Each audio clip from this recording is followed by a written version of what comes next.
Oh, one moment.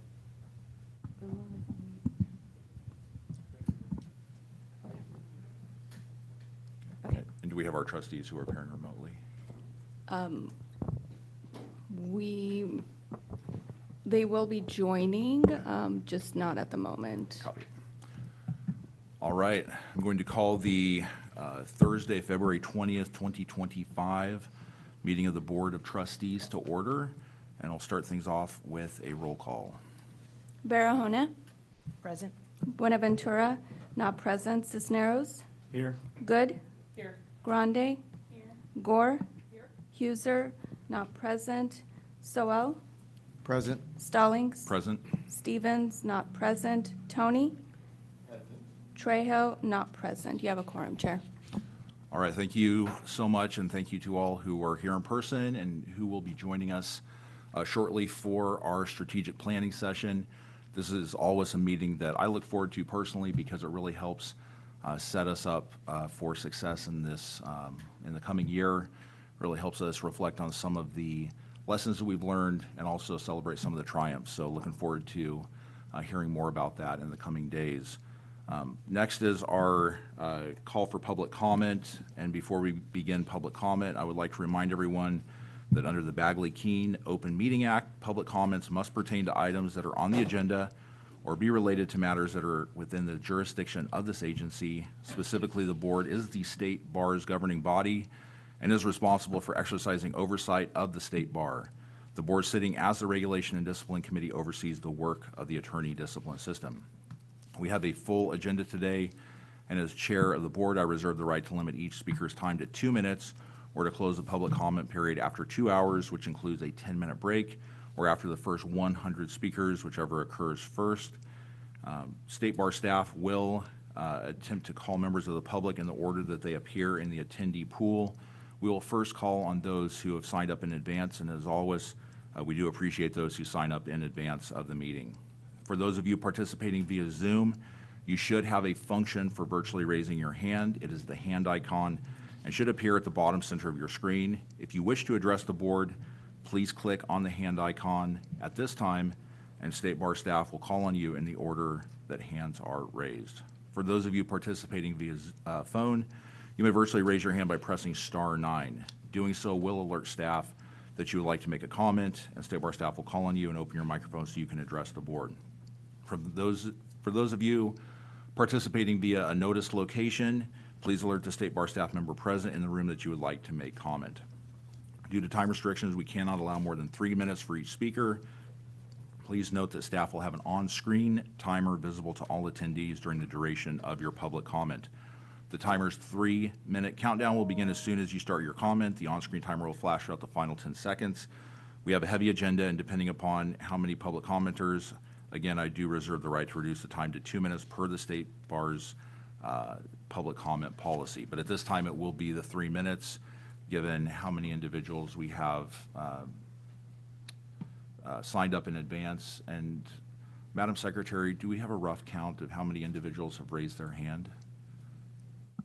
Yes, only 4. Okay, thank you. So at this time, I would ask for our secretary to call on our first public commenter. Okay. The first person who signed up in advance is a phone number ending in 1322, and I do not see that individual in attendance. Next person is Claire Solat. Good morning, Ms. Salat.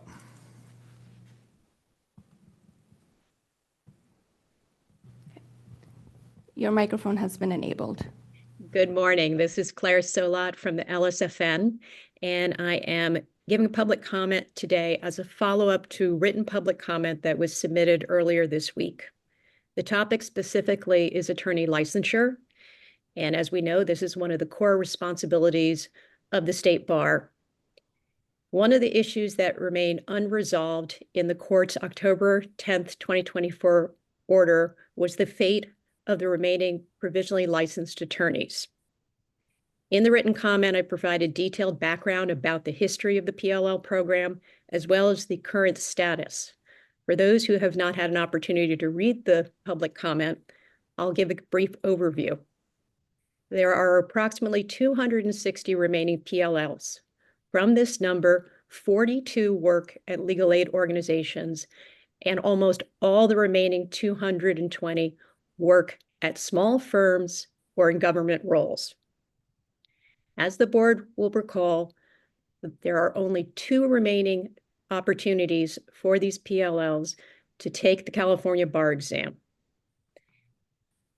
As we all know, the process for changing the bar exam to a remote administration and the new formula using the multiple choice questions that were curated through Kaplan has not gone as smoothly as one would hope. This impacts all February bar examinees, but it impacts the PLLs at a level that is unprecedented. These PLLs, as we've said before, only have 2 remaining attempts to pass the bar exam. The purpose of the bar exam is to establish minimum competency to practice law and to protect the public.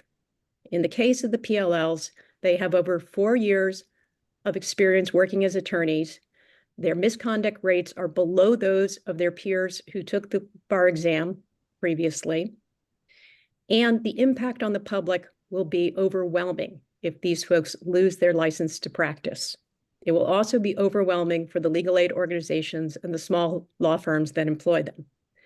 As a result, the LSFN, along with many of the organizations that employ these PLLs, are imploring the Board of Trustees to go to the court and ask that these remaining PLLs be granted permanent licensure based on their tenure and their performance records.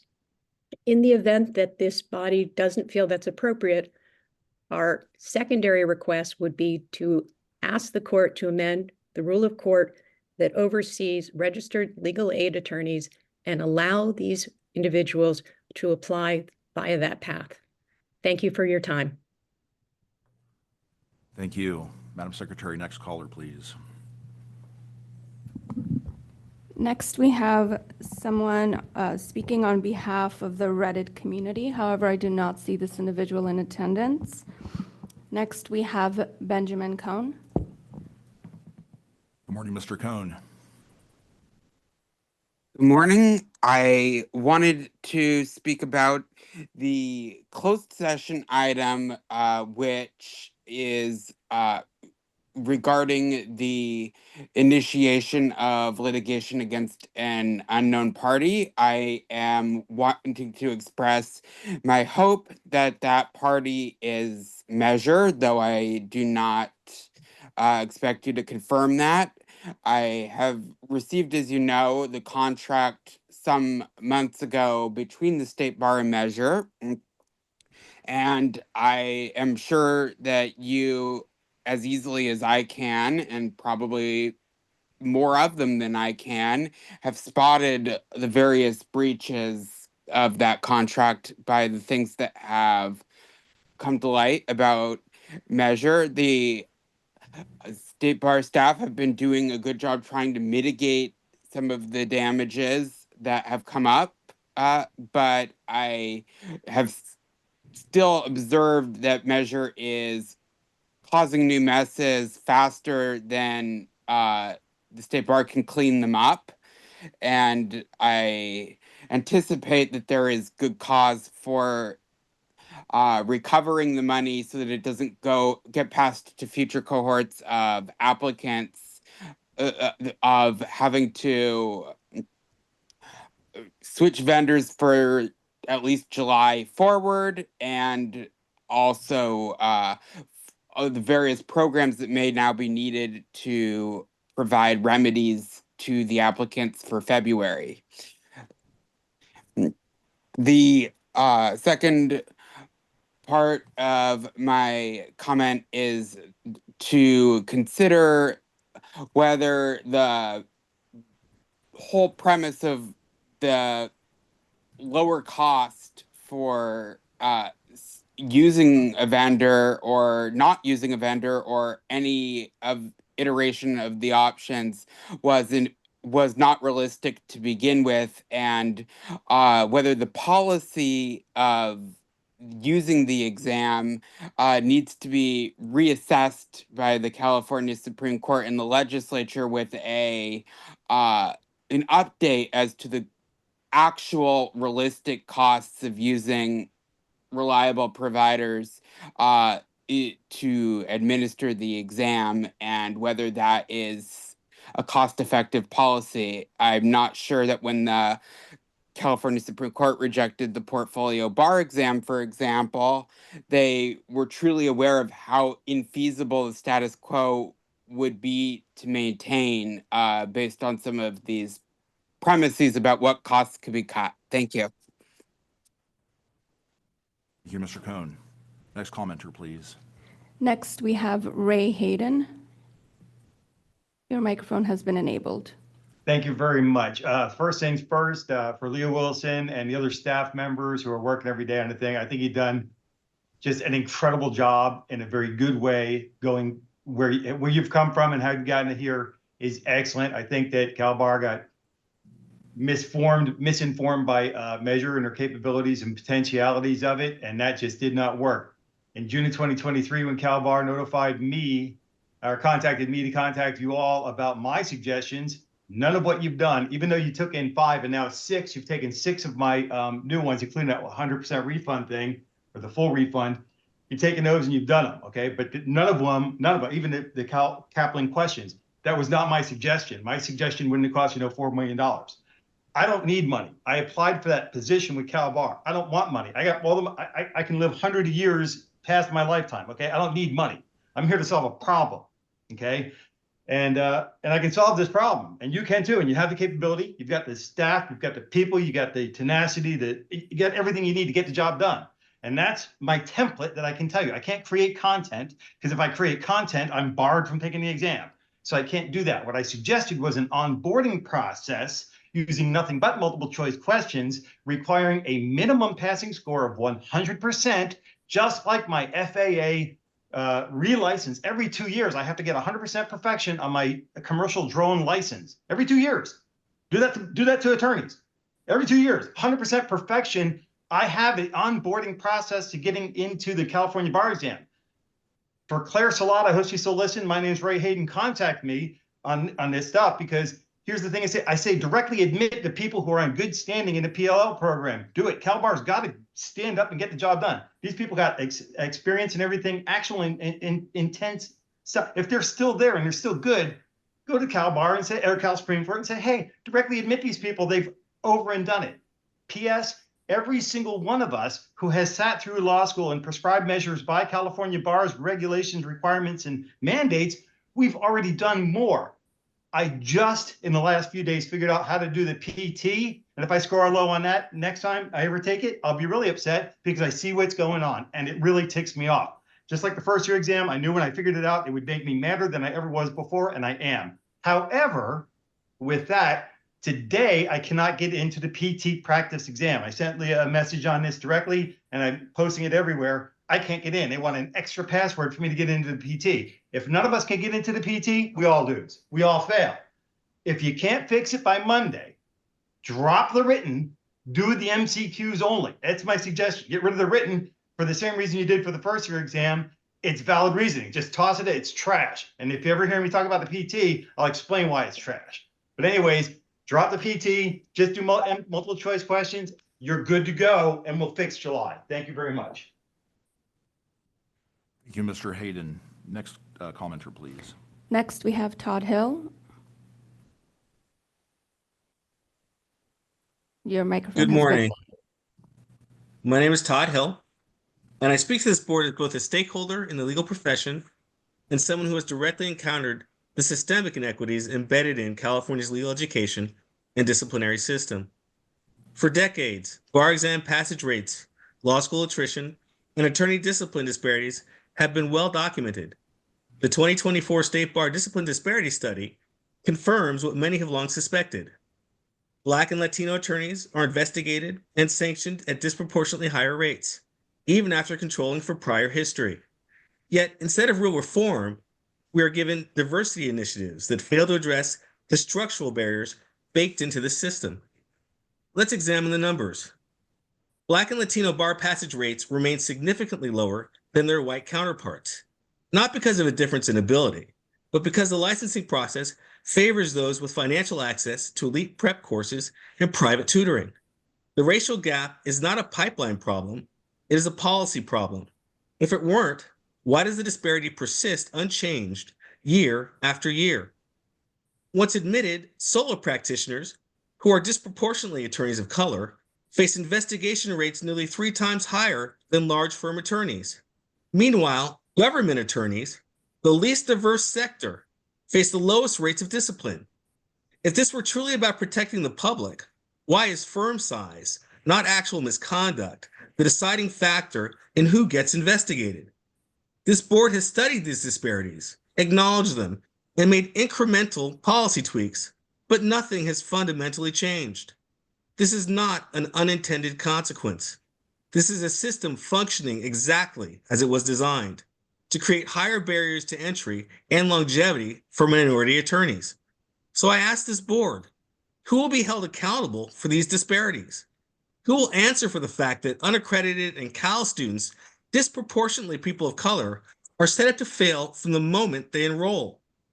If this board is serious about equity, it must act, not just acknowledge. That means mandating transparency in bar exam grading disparities, enforcing oversight in disciplinary investigations, ensuring that all attorneys, regardless of race or financial means, have access to legal representation during disciplinary proceedings. This is no longer just a legal profession issue, it is a public trust issue. The question is no longer whether change is necessary. The question is whether this board will act voluntarily or wait until public exposure forces that change, because the legal community and the public are watching. Thank you for your time and consideration of these issues. Thank you, Mr. Hill. Next commenter, please. Next, we have Phil Vapolis.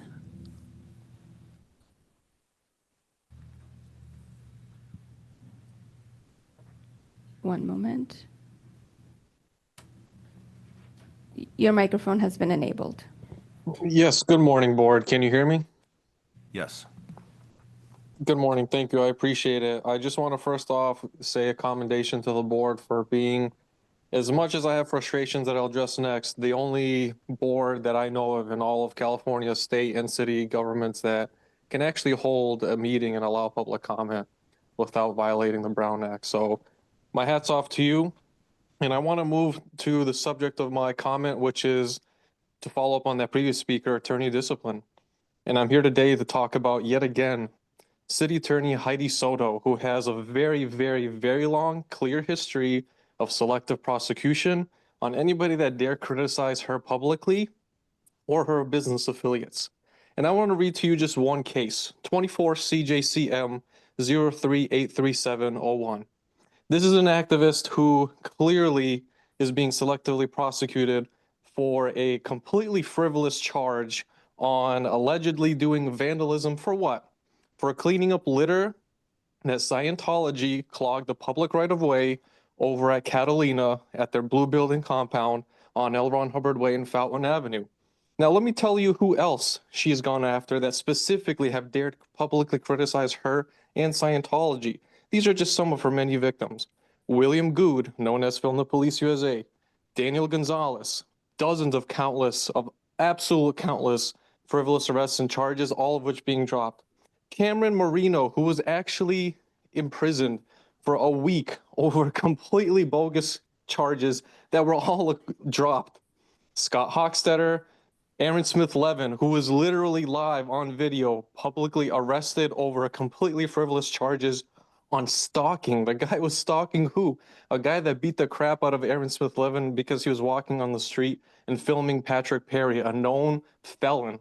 All right, we have Solomon Sassoon, a child who was repeatedly falsely arrested and charged and only to have the charges dropped. A child.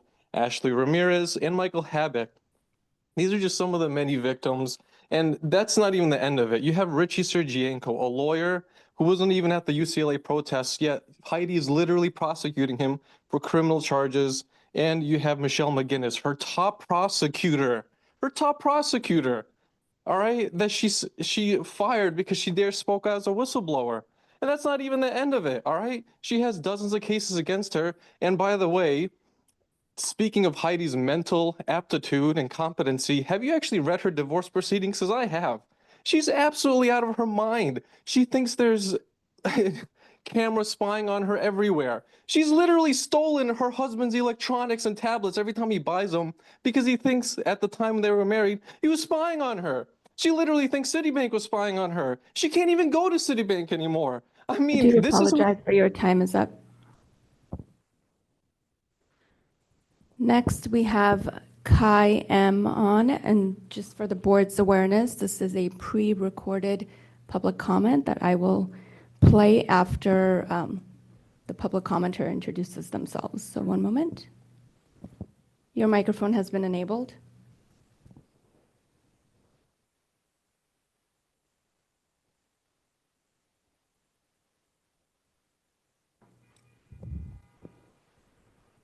Hello, your microphone has been enabled.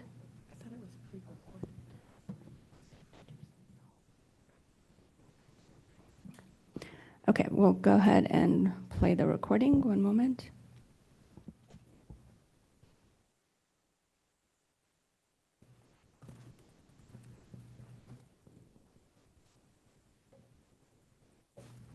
Provided me forgery investigation reports and fake defendant information for the driver. Good morning, Chair, and all members. My name is Kai An from Sacramento. I talk about Sacramento DA office and police department provided me forgery investigation reports and fake defendant information for the driver that killed my father. I filed complaint to Sacramento District Attorney Mr. Thien Ho, but DA office refused to take my complaint form. I asked them to arrest me so I can present the forgery documents to the judge directly. From February 2024, I have filed complaint to Office of Attorney General 5 times and to Sacramento Grand Jury 2 times, but still no investigation was conducted. The two agencies kept not responding to my inquiry. As of today, I still don't know who killed my father, Woon Kwon An. I also reported the issue about grand jury to Sacramento Superior Court presiding judge 2 times, but also no responding. I appeal State Bar of California can look into the issues and provide help. This kind of unfair situation should not be happened in California State Capitol. Please address the issue to Governor Mr. Newsom. I have no other source of help to get justice from the state. Political power is using fake information to interfere the judgment of many licensed attorneys in California state government, in Sacramento County government, and in Sacramento City government for my complaint. I filed complaint of some licensed attorneys who is working in those governments. They are Sacramento District Attorney, Attorney General, and Sacramento Superior Court presiding judge. Thanks. All right, thank you for that comment. Any other commenters? Next, we have Tom Belkin. Yes, hello, can you hear me? We can. Thank you for the time. I appreciate it. So listen, the subject of my meeting, my comment today is on attorney discipline. And I just want to follow up on some two previous speakers there.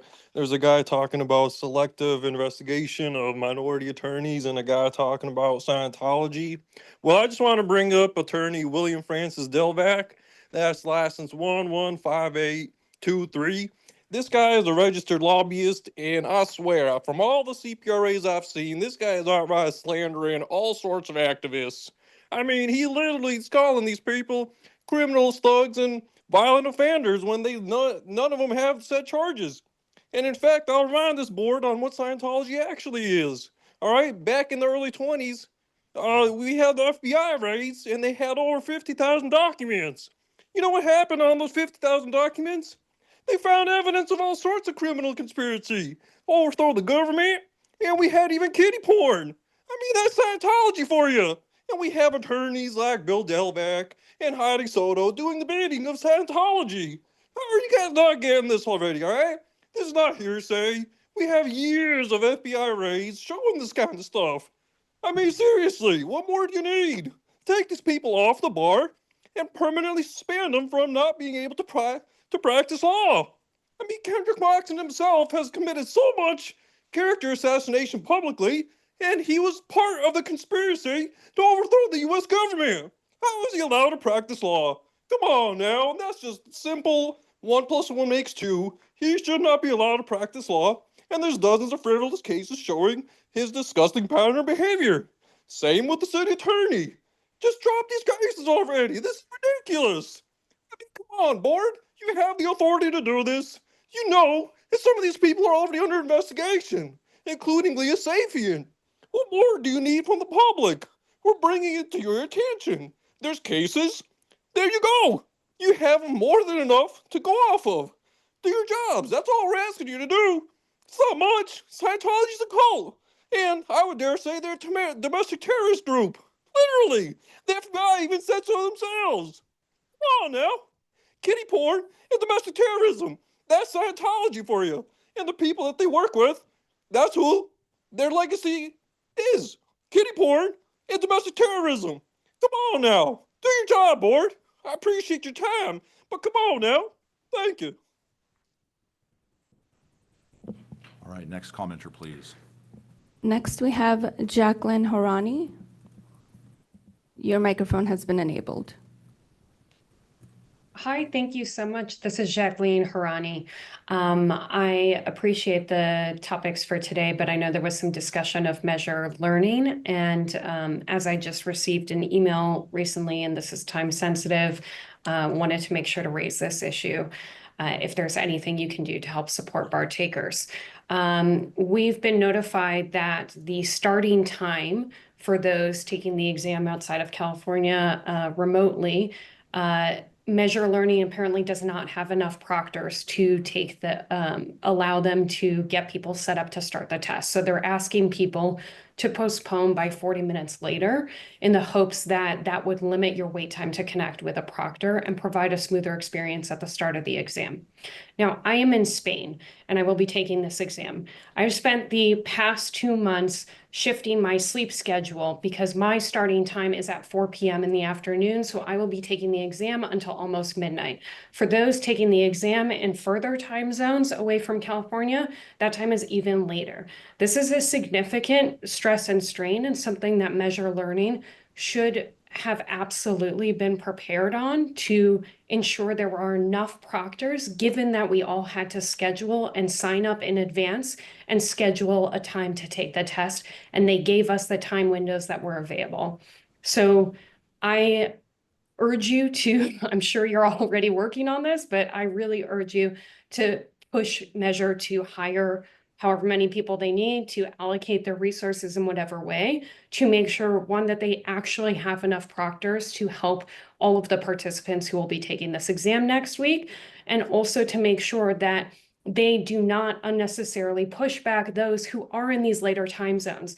I've seen comments of other test takers who will be taking this in the Eastern time zone of the US, who will be pushed to take the exam until 7 or 8 or 9 p.m. at night if this gets pushed back. But I would urge you to consider those of us who are out of country and will be taking this exam at significantly later times in the evening, and that's already a big stress and strain. And the concern is, it sounds from this that we will be facing a potential 40-minute delay or technical difficulties with the system potentially crashing from Measure Learning not having the capacity, capability, or persons to administer starting all of us taking the exam, when Measure Learning is supposed to have proctors monitoring the entire time that we're taking the exam. So I'm sure you already have a lot that you're addressing on this. I know this isn't directly on your agenda, but I greatly appreciate your time in hearing this and any support you can offer us for next week's exam. Thank you. All right, thank you. Next commenter, please. Next, we have Jason, Dean Lincoln Law, San Jose. Your microphone has been enabled. Good morning, Chair and distinguished board. I appreciate the time this morning.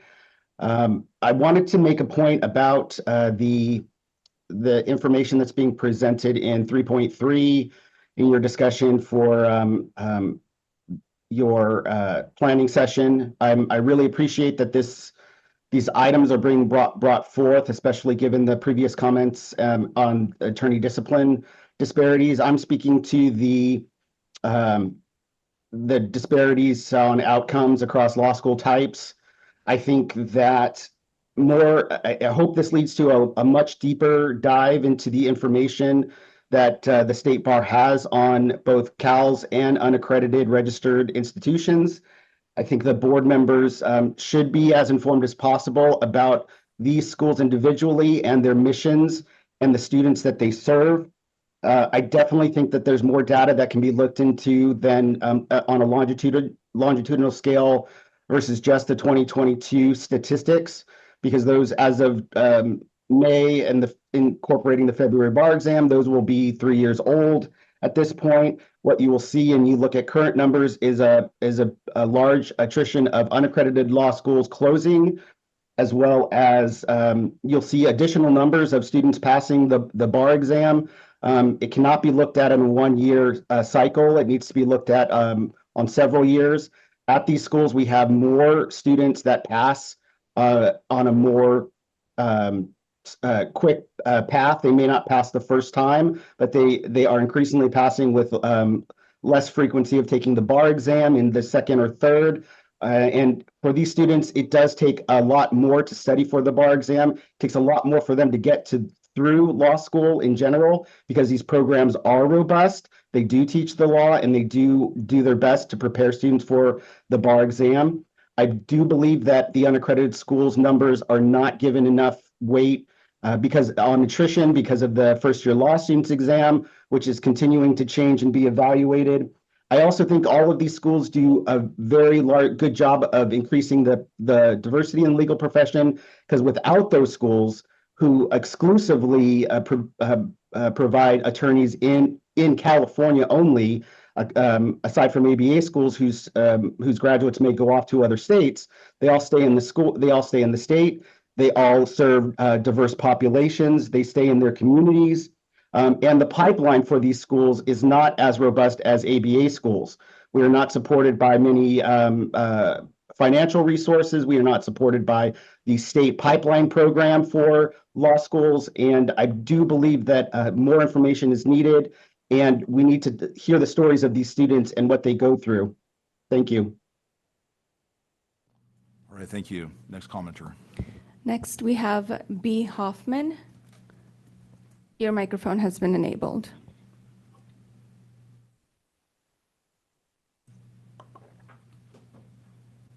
I'm sorry, can you hear me? You can. Good morning. Yes? Yes. Thank you. So, first of all, good morning. Thank you for the opportunity to speak. I am a recent law school graduate studying for the bar here in California next week. And I wanted to speak on behalf of my entire cohort, as well as law students across the state.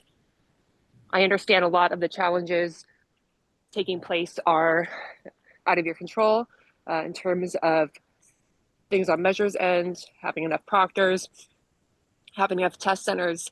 And so I, can't put the fault of all of the hardship on the state bar, but I will say remedies and measures to make this process more fair and equitable are within your control. We still have time before the bar. Anything you can do to make it, to make up for all of the stress would be greatly appreciated. There's been so much information. I myself am having to travel over 2 hours to get to the quote unquote closest testing center, even though originally we were told there would be centers, close by, even within 15 miles of most major cities. That is not true. I have had to arrange for a non-refundable hotel only to find out the day after I booked my accommodations that a closer test center opened up, which now I cannot take advantage of. I have been preparing for this test for months, putting my family under intense emotional and financial stress. I've spent over $20,000 in loss of wages, loss of health insurance since I'm not working, bar fees, travel, hotels, everything for this opportunity. And it has been severely, severely interrupted by the way that this upcoming administration has been handled. I have been on the phone for hours waiting on hold with both state bar reps and measure reps who give conflicting information, who say, oh, we don't know, call the other company. Oh, we don't know, call measure. Information is not forthcoming. We have to hunt down updates. I have to go on Reddit, which is not, a state bar site, to find more accurate information. It's not right what's being done. You need to make it right, whatever that means. You've done it in the past during COVID. You've made accommodations. It's not like it's unprecedented, but you need to make it right. I have job offers on the line. I cannot simply withdraw and postpone till July.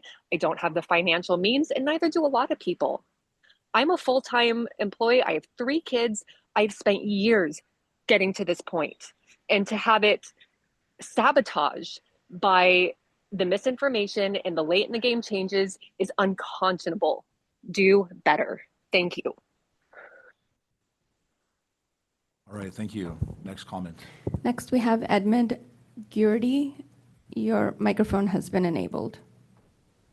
Thanks. Good morning, Mr. Chair and the board. I want to echo what Ms. Hoffman said. I can appreciate everything she's going through. I myself have 2 kids and have had to postpone work.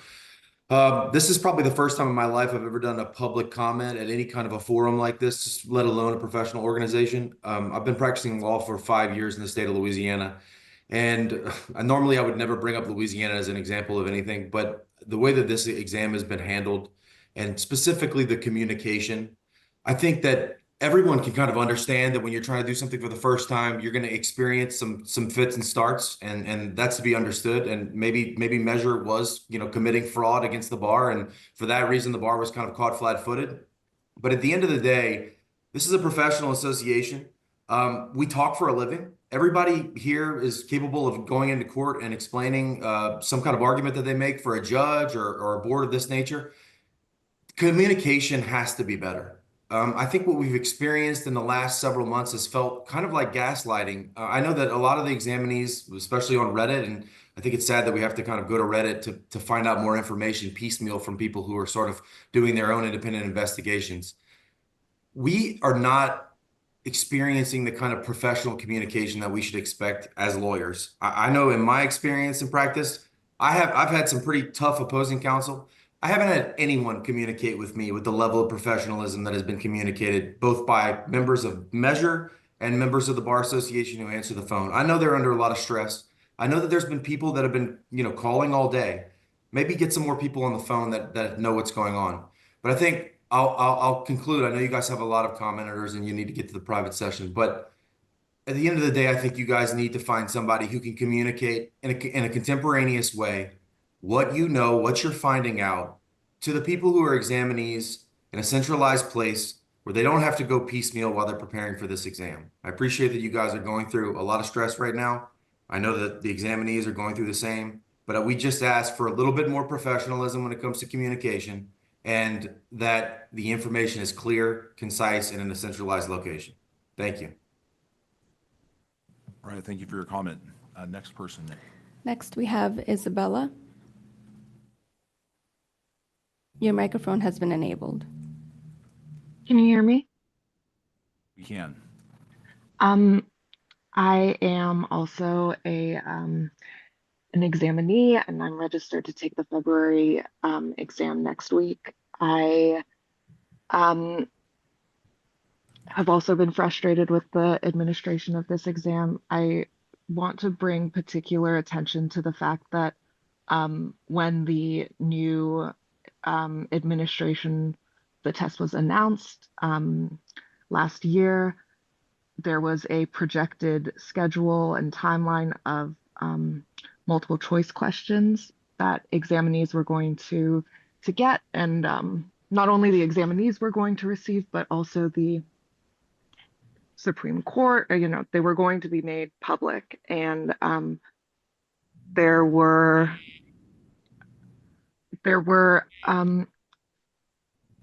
there was a projected schedule of 50 to 100 multiple choice questions being released every month in the run up to the February exam.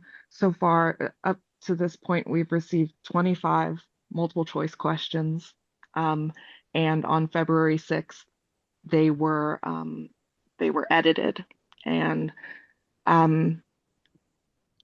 admissions did not announce to the examinees that the 25 multiple choice questions had been edited.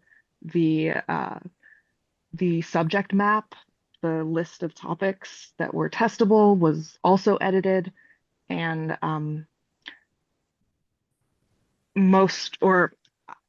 I personally found out about this on Reddit, and the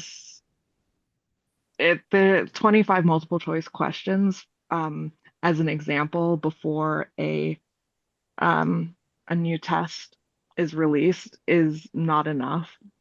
25 questions is usually for the NCBE design test, which is 200 questions.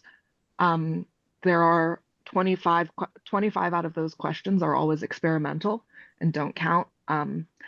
And basically, it feels like Kaplan is designing an entire test of experimental questions.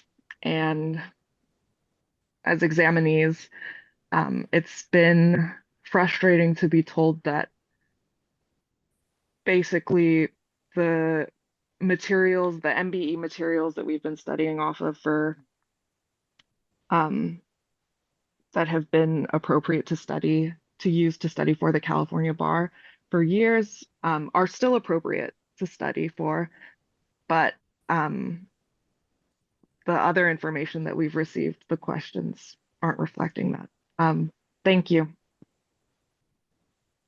All right, thank you. Next commenter. We do not have any additional members wishing to address the board.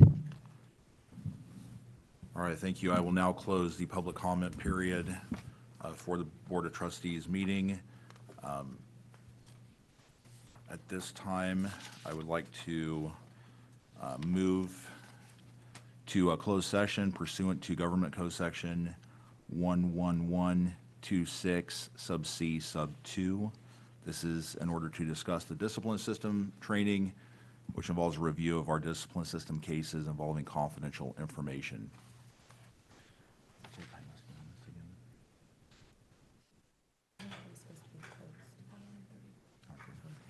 Okay. So I anticipate that we will be enclosed for an hour and 35 minutes. So that is approximately 11:15 a.m. if you want to check back then. But as always, that's subject to other dynamics. So anyway, we'll go into closed session pursuant to the previously cited government code section.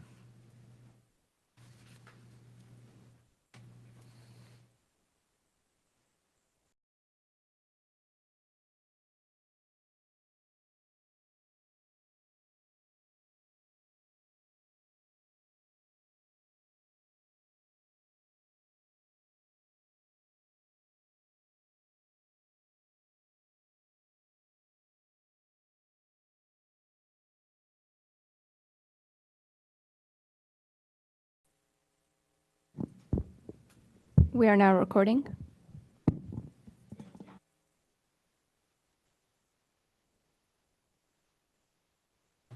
All right, there we go. Thank you, and welcome back to the Board of Trustees open session agenda. There is nothing to report out from the closed session agenda. We're going to skip around a little bit in the interest of time. Just for the record, the discipline system training 3.1, we're going to table for today, and we're going to bring it back at a future meeting. We're also going to table 3.2, item 2, which is the communications training, and we're going to go directly into item 3.2, and then the subsection 1, the conflict of interest and Form 700 training.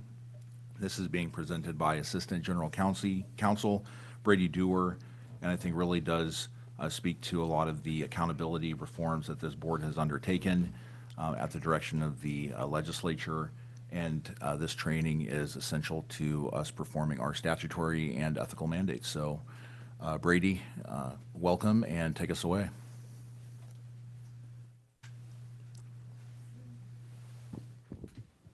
Brady, you're on mute.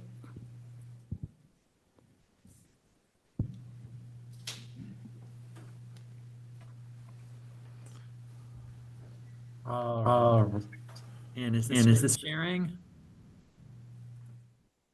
Yes. Great. Everybody, thank you, Chair, for that introduction. You referenced the interest of time, and I also will keep that in mind and try to move a little quickly. I recognize that most of you have had some of this training before, and all of you have completed at least one Form 700. So some of this will be a review, and I'll try and hit the high points, but please keep in mind that the slides have more detail that you can refer back to. And always, we are here, Aline and I, and all of us at OGC for your questions, either by email or at the end of my presentation. Brady, so sorry to interrupt, but could you change the view of your presentation? It's on presenter mode right now. As opposed to, I'm sorry, this is the way I usually do it. Like,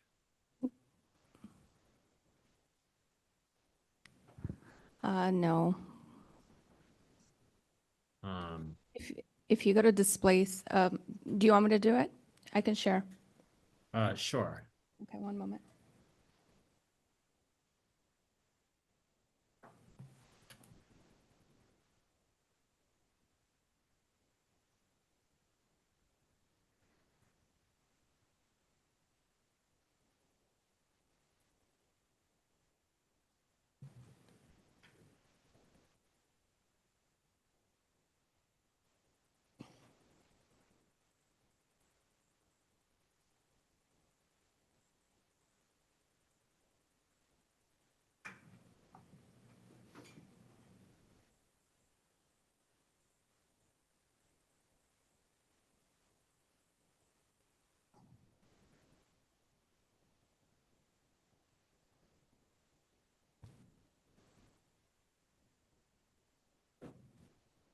Okay, just let me know when to advance. Okay, advance, please. So in general, you as trustees are all fiduciaries, and with that comes both from common law and from some of the statutory obligations we'll talk about. The obligation to conduct yourself ethically, honestly, and with integrity in all of your duties relating to the state bar. Part of that includes avoiding acting under any conflicts of interest when you're making decisions for the state bar. Advance. So a conflict of interest occurs at any time when a government official, such as the trustee, makes a decision that is impacted or that appears to be impacted by personal or private considerations of the official rather than the mission of the organization of which they are fiduciary. Each trustee is responsible, as we'll discuss today, for disqualifying or recusing yourself from any decision where you might have a conflict of interest. And also there are some disclosure obligations with respect to your potential financial interests that you handle through the Form 700, which we will discuss. Next slide. Or types of, you're right on. There's two types of conflicts of interest that we will discuss. One is a financial conflict, and a financial conflict arises if a decision that comes before you as a trustee is one that is reasonably foreseeable to impact your finances or the finances of your family.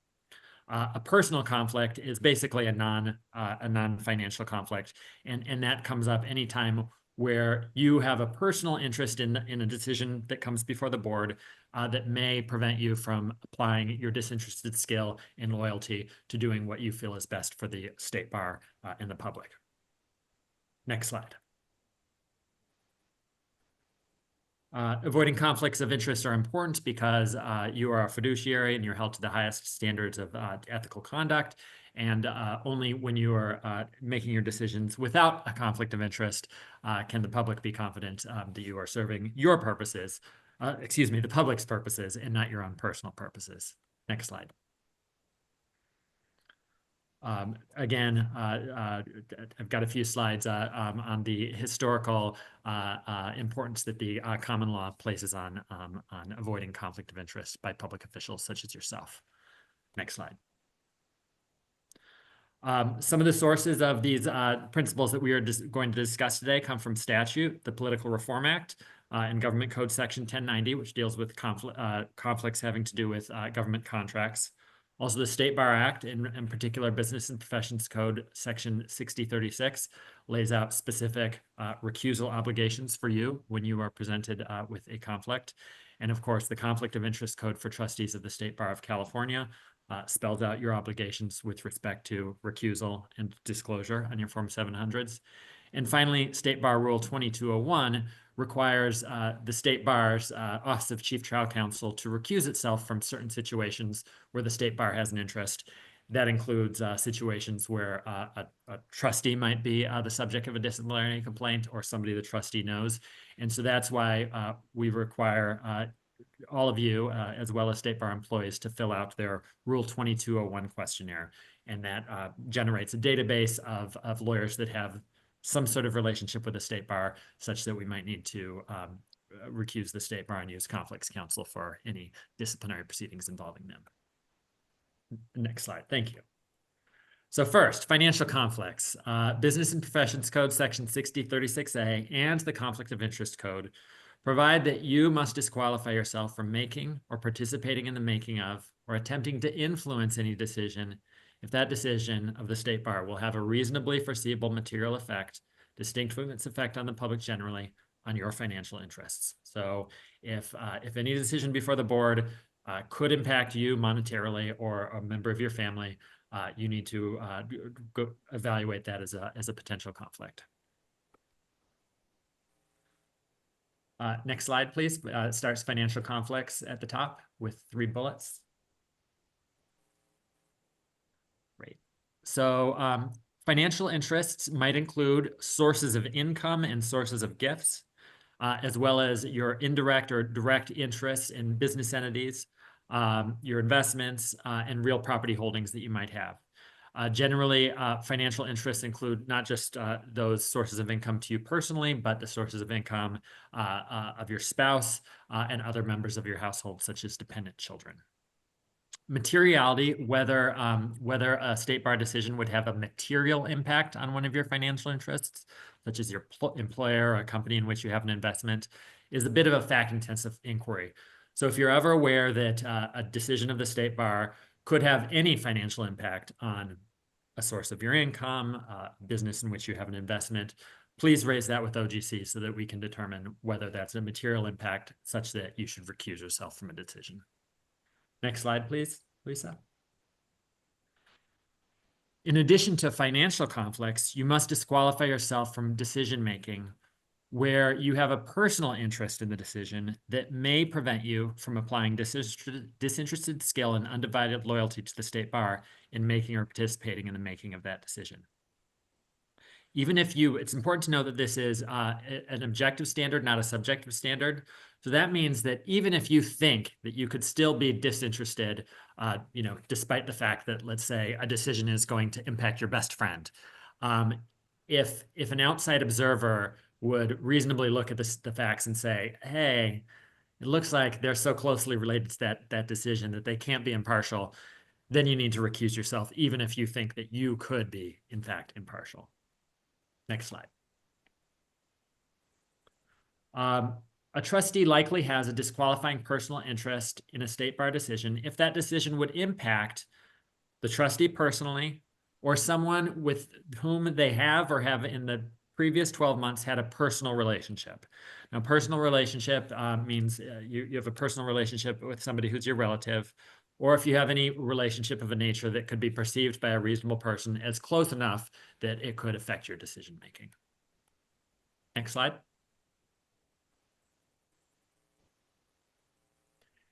In addition, you have a personal conflict with somebody that you have a professional relationship with. And that would be somebody that currently or in the previous 12 months that you employ or are employed by, or as a coworker of yours, somebody that represents you like an attorney of yours or for whom you serve as an attorney, a client. or any other sort of relationship that an outside observer could reasonably perceive as professional and close enough to potentially affect your decision-making. Next slide.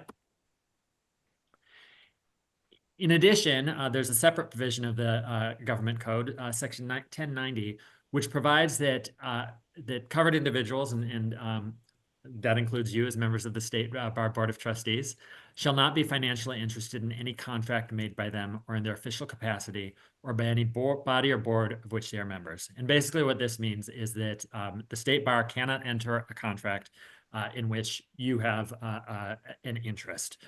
So for that reason, we are, and there are some exceptions to this, but, we pay careful attention in reviewing your Form 700s and the disclosures you make to us, and then reviewing the list of contracts that the State Bar has to make sure that, we are not contracting with one of your employers or an entity with you, which you have an investment, or if we do so, then an exception applies. These conflict of interest rules and principles that we're discussing, it's important to keep in mind that there are consequences to violating them. Those can include personal fines, professional discipline if you happen to be a licensee of the State Bar, disqualification from holding public office, and even criminal sanctions for intentional and serious violations. Additionally, there are provisions in the board policy manual, and this we'll discuss briefly here today, for admonition, sanction, or censure by the board itself. Next slide. One subcategory of financial interests is gifts and the givers of gifts. When you receive a gift from somebody, the source of that gift is somebody in which you have a financial interest. A gift is a payment or other benefit that confers a personal benefit to you where you do not provide equal value in return. Gifts aggregating $50 from a single source are reportable on your Form 700, and you may not receive any gift of more than $630 in a year from a source that's reportable on your 700.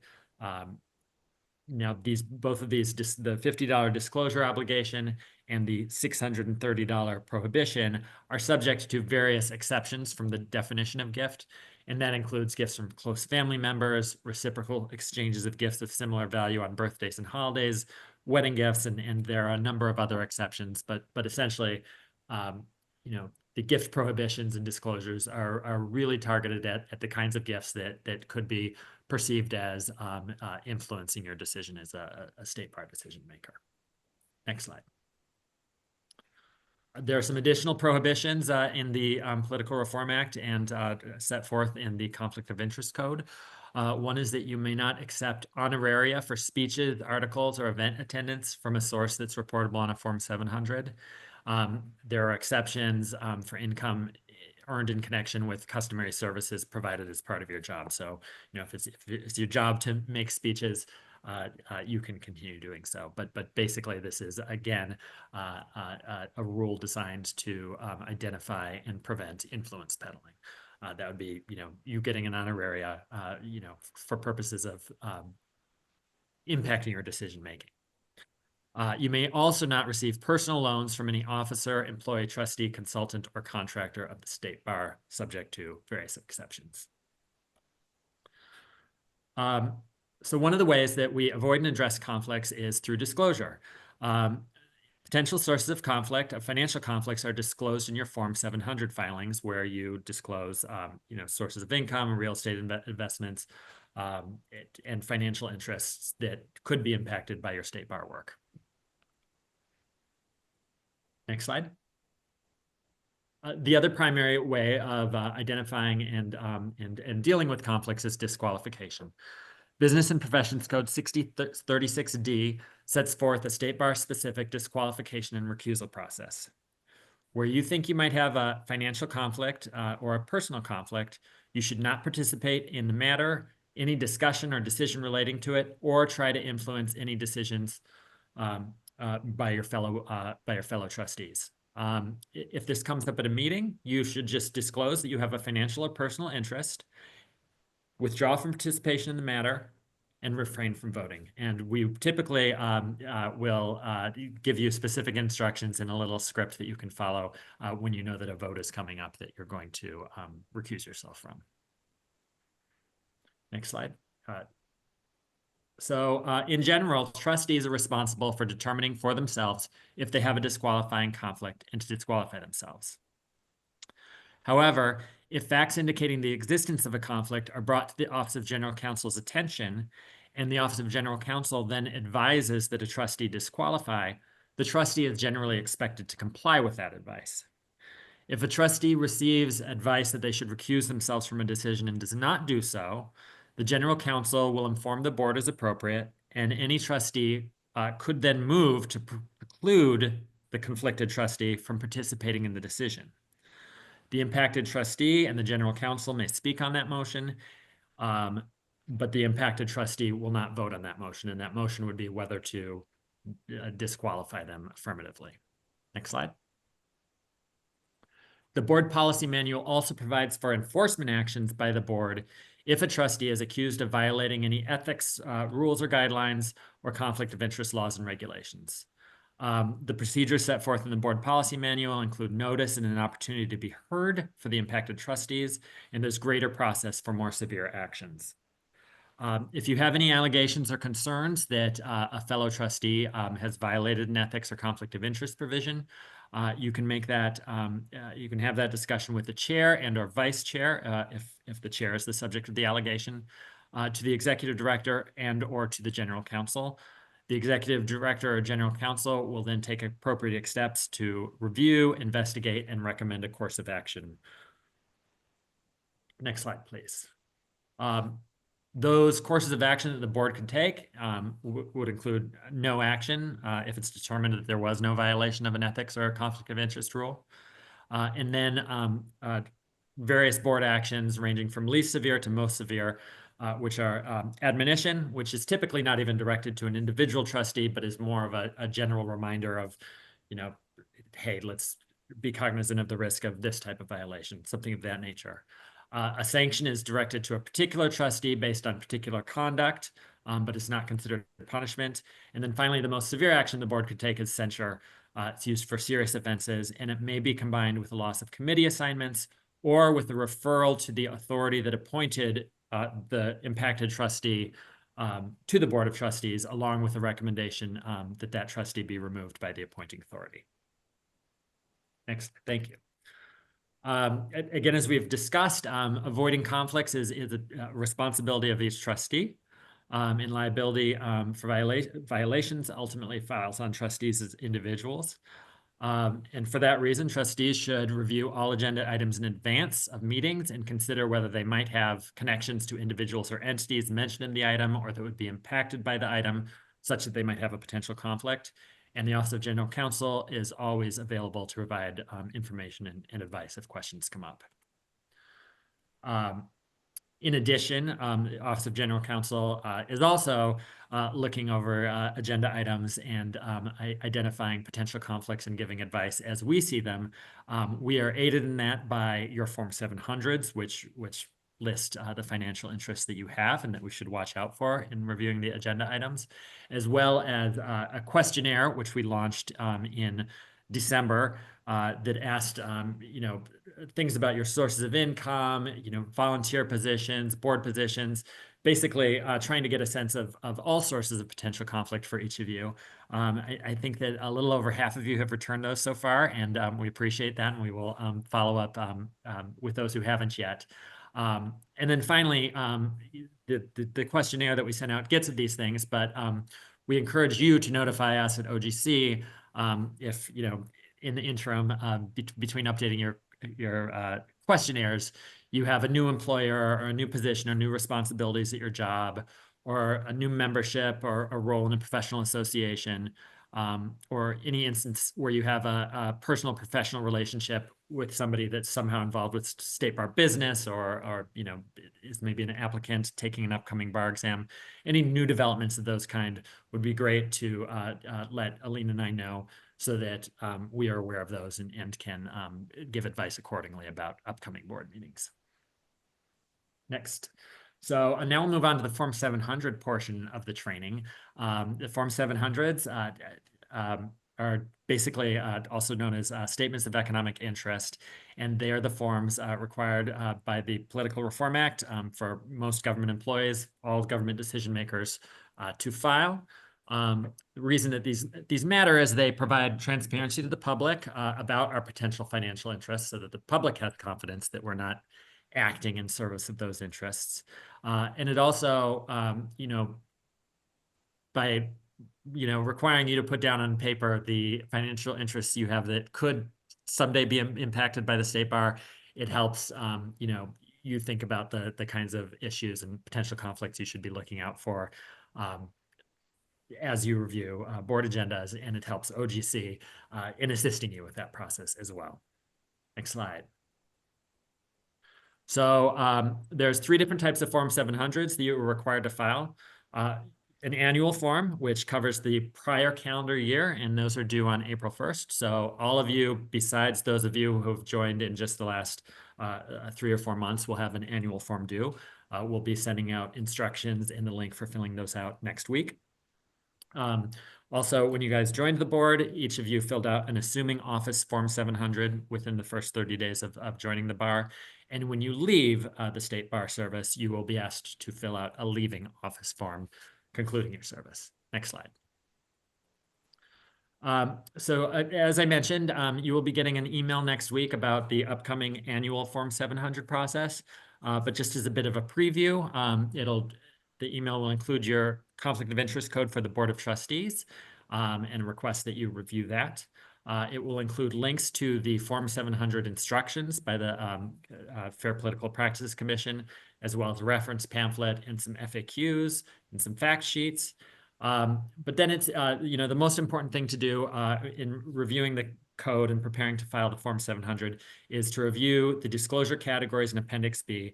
And what that sets forth is the types of financial interests, the types of investments, the types of sources of income, the types of sources of gifts that you would need to include on your Form 700 if you had them. Next slide. So those are briefly, there's 3 categories in Appendix B that you will need to report under. One is Category 1, and that's all reportable interests in real property located in California or within 2 miles of California. So if you own any real property within California or within 2 miles of California, you would need to report that, subject to exceptions. The main one being you do not need to report a residence that's purely personal. So that would be your home and vacation properties, provided you're not using them for rental income. And provided you're not using your home or your second property for business income. And the trigger there is whether you are claiming a greater than $2,000 business deduction for that property. So assuming that you're not and you're using it purely for personal reasons, you would not even need to disclose that property under Category 1. Category 2 is basically gets at all investments in sources of income, sources of gifts in any person or entity that's subject to the regulatory or licensing authority of the State Bar of California or of an application before the State Bar. So this is California attorneys and law firms, law schools, law students, applicants to become lawyers, California lawyer referral services, California legal aid providers. There's a list there on the slide and in the code, but basically it's anybody that we regulate or who has applied to become somebody that we regulate. That's Category 2. So by virtue of that category, you would report under that category any investment in a law firm, sources of income if you or your spouse works at a law firm or a legal aid provider. Those would be reportable under Category 2. And then finally, Category 3 is a broad category, and it is all reportable investments in sources of income received from or positions held in any business located in or doing business in California that manufactures, provides, or sells in California the types of goods or services that the State Bar purchases. So this category is looking basically at your financial interests in any type of entity that the state bar might do business with. So we have a non-exhaustive list there as part of this category. Legal services, legal publications, vendors of office supplies, travel agencies, insurance companies, banks and financial institutions, IT vendors.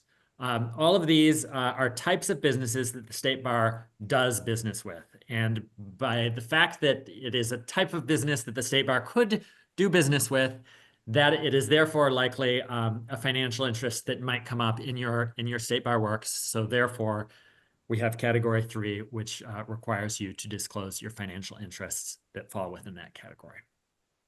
Next slide.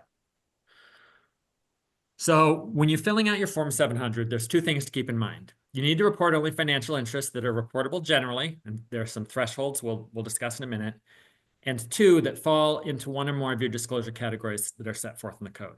So a financial interest is only reportable if it falls into 1, 2, and or 3 of those disclosure categories we just talked about. And even then, only if they're reportable generally.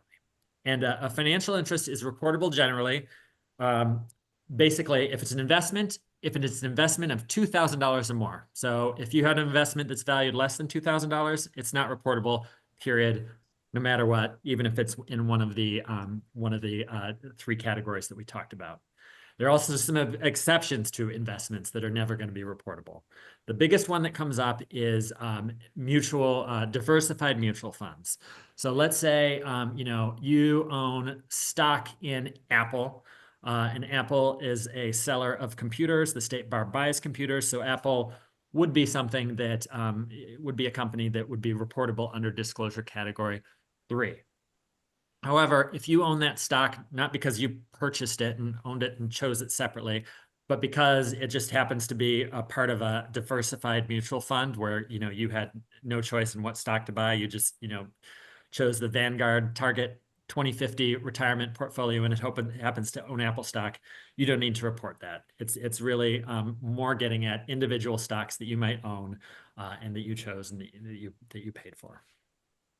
As far as sources of income, a source of income is only reportable if it falls within one of those 3 disclosure categories, and it must be over $500 in a year. Sources of gift are only reportable if they fall into one of those 3 disclosure categories, and that source gave you gifts totaling at least $50 during a year. And finally, if you hold a business position in an entity that falls within one of those 3 disclosure categories, whether you're a director, officer, partner, trustee, employee, that entity will be reportable if it falls into one of those 3 disclosure categories again. Next slide. Important to keep in mind when you're filling out your Form 700 that the financial interests of your immediate family may be reportable as well as your own. In general, investments in real estate held by your spouse, registered domestic partner, or dependent children is reportable just as if it were held by you. Income received by dependent children is reportable just as if it were received by you. And your income received by a spouse or registered domestic partner is reportable, again, if it falls within those disclosure categories, but you only need to report your 50% community property share of that income. Finally, sources of gifts to your immediate family are not reportable so long as that source of the gift has an established relationship with your family member and there was no evidence that they were trying to, giving a gift to your son or your wife with a purpose of influencing you. In very limited instances, and this is a bit technical, and we just want you to be aware of this so you can, raise your hand and ask a question. But individual sources of income to a trustee's or their spouses or dependent child's business or employer may be required to be disclosed on Form 700. Now, first of all, that only occurs if the individual source of income falls within one of your disclosure categories. Then that reporting of an individual source is required under one of 3 circumstances. If you or your immediate family member own 10% or more of a business and your pro rata share of the income from that source is $10,000 or more, then you would need to report that source. So let me just give you an example of where this would come up. If you were the sole proprietor of a law firm, First of all, you'd need to report your entire income from that law firm because a law firm falls under disclosure category 2. So you would need to report your income and your ownership interest in that law firm.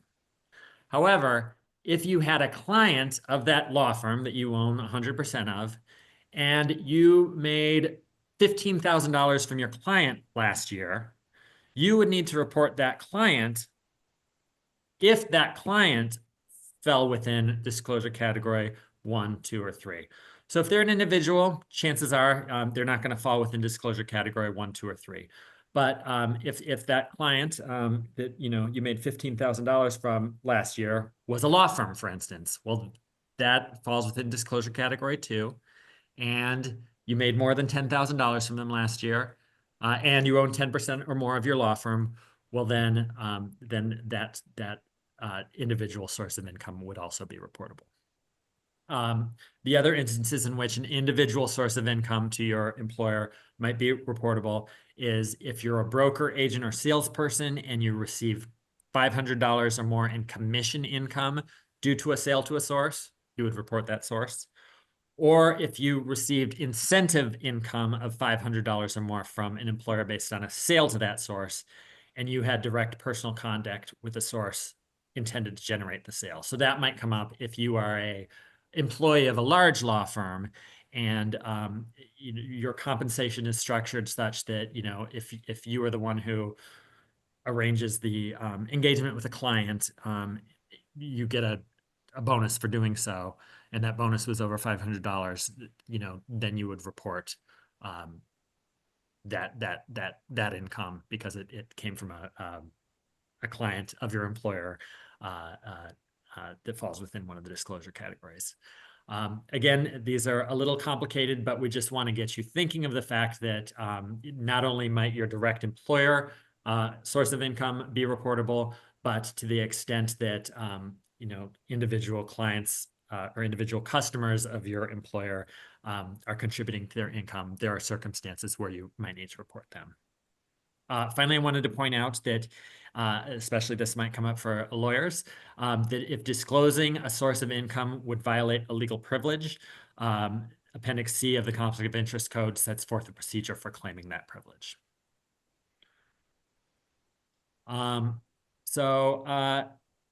Once you've identified your financial interest that you'll need to report, you'll be ready to file via NetFile.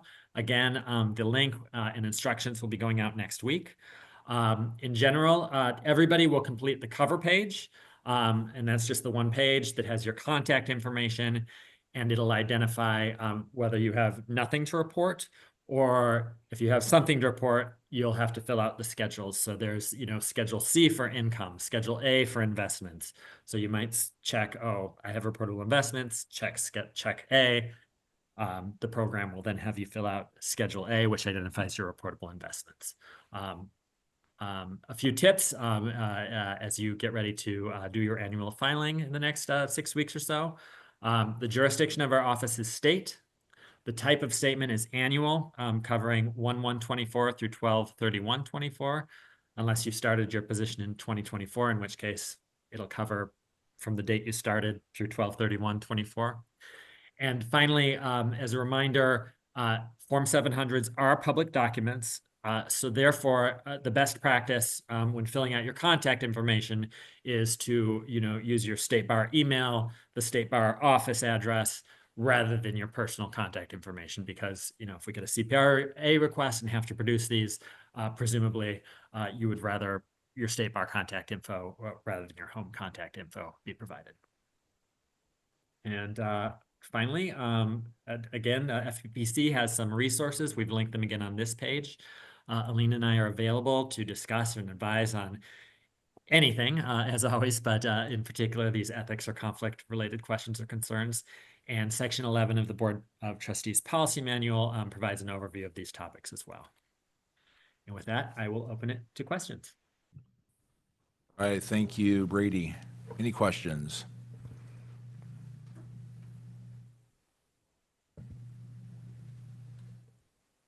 See some grimaces. Okay, yes. Trustee Tony. I really appreciate the work that the Office of General Counsel has put into really making sure that all of us have a much better understanding of conflicts of interest. We also have done significant work over the past few years of clarifying what constitutes conflicts of interest. And I appreciate Brady's presentation and putting this work together.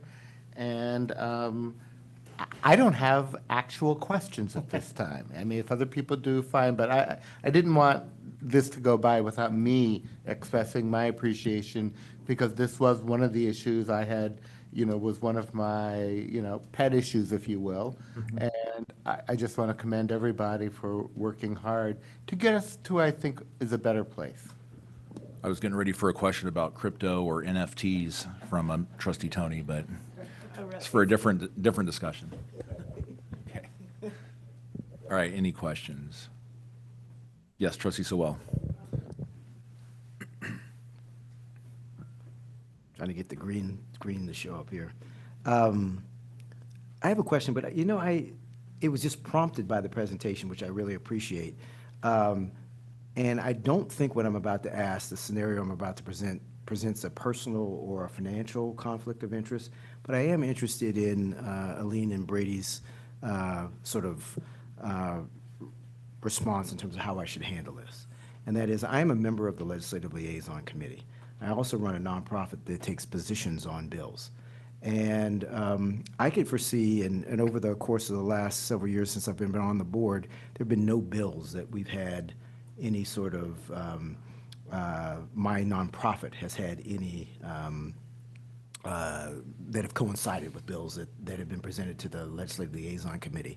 But I could foresee potentially this year, with all the activity that's going to take place, as Trustee Grande just mentioned, around immigration and immigration activities. We do work in that space, and I could foresee potentially where my nonprofit might be taking a position on a bill that the board might take a position on.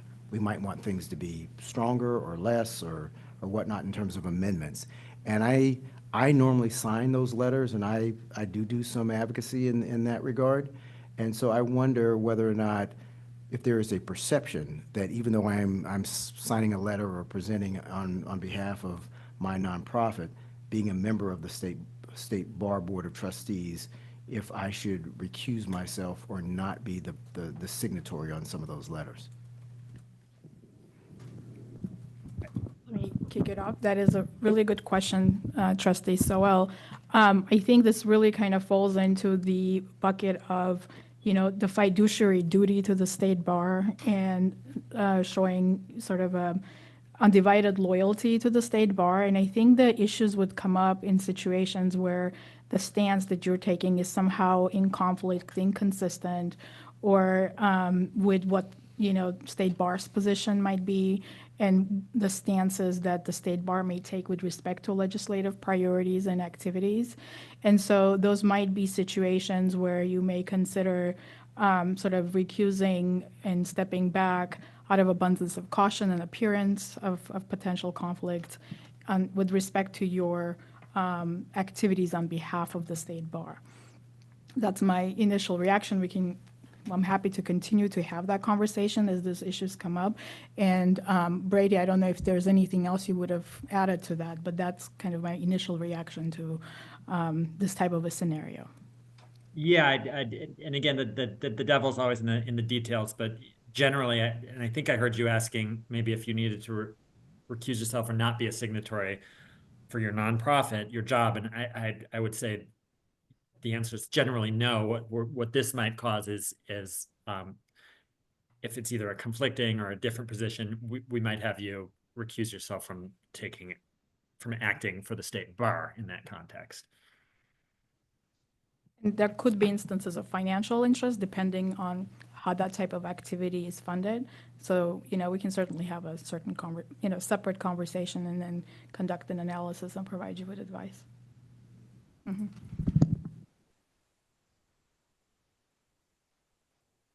If I can just add something, I think also the position that we take as trustees have an impact as to whether there's a perception of conflict of interest. For instance, I'm the executive director of an organization that employs over a dozen attorneys. And our organization pays the bar fees as part of an employee benefit. We pay for the continuing legal education. And so on the surface, there could be a question of a conflict in my role as a trustee, State Bar trustee, and my responsibility of managing the budget for my nonprofit.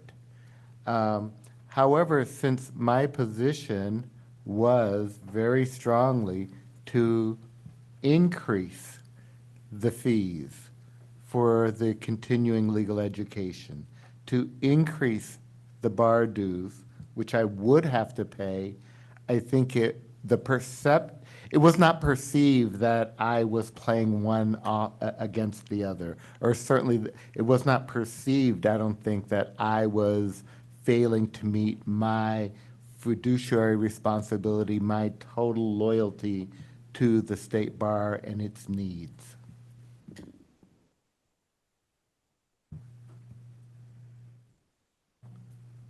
All right, any other, excuse me, any other questions or comments? I just want to let the board know that this level of rigor that you're seeing from OGC is mirrored on the employee side.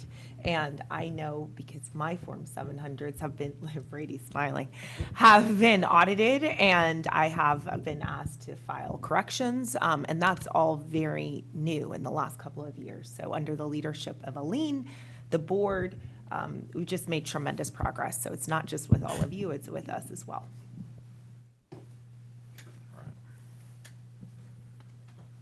All right. Seeing no other hands, Brady, thank you so much for that presentation and for your continued vigilance. We appreciate it.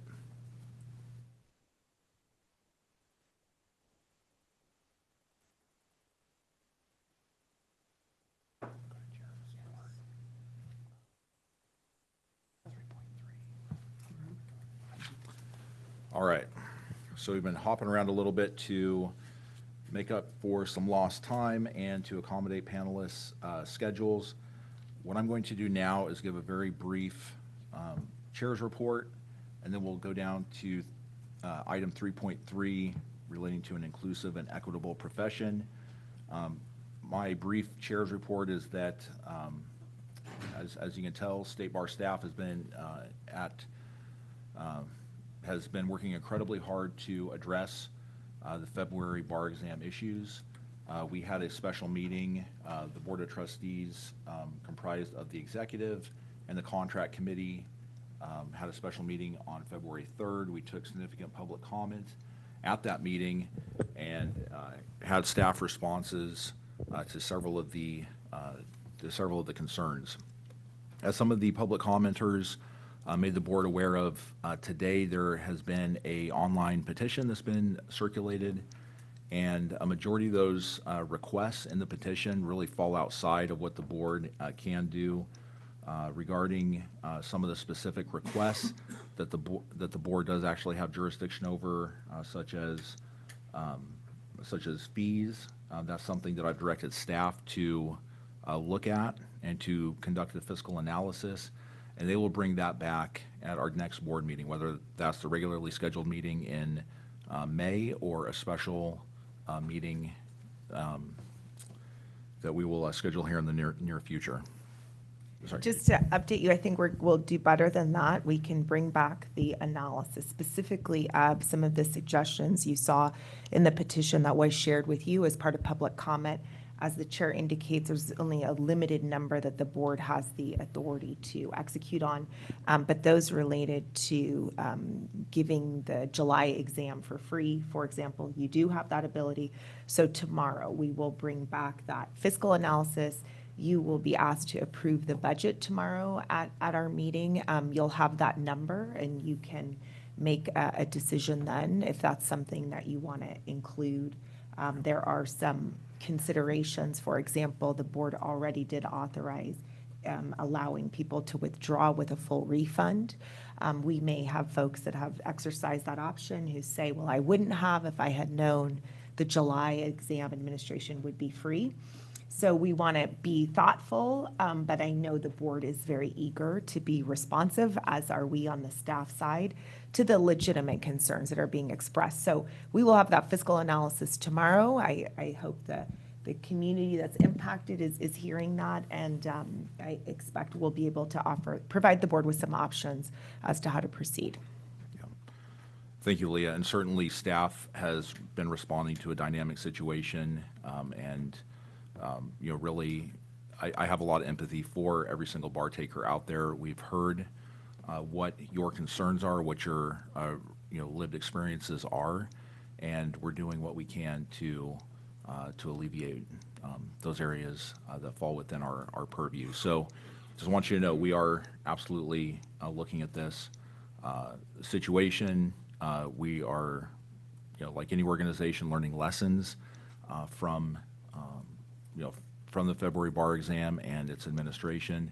And so my commitment to you is that we will continue to become an even better organization, and just wish everybody the best of luck, and look forward to seeing what staff, hearing more about what staff has done specifically in these spaces and what recommendations they can make going forward. That concludes my chair's report, and we will go down to item 3.3. This is the portion of our training where we talk about an inclusive and equitable profession, and a little bit of a background on this.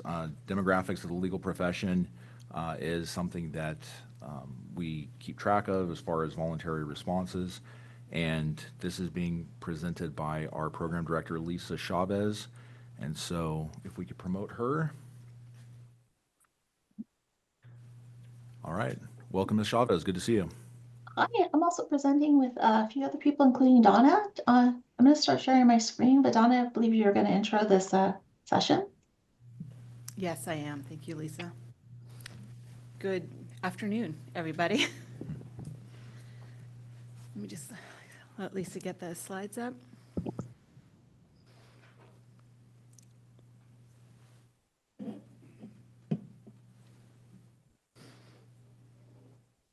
Okay.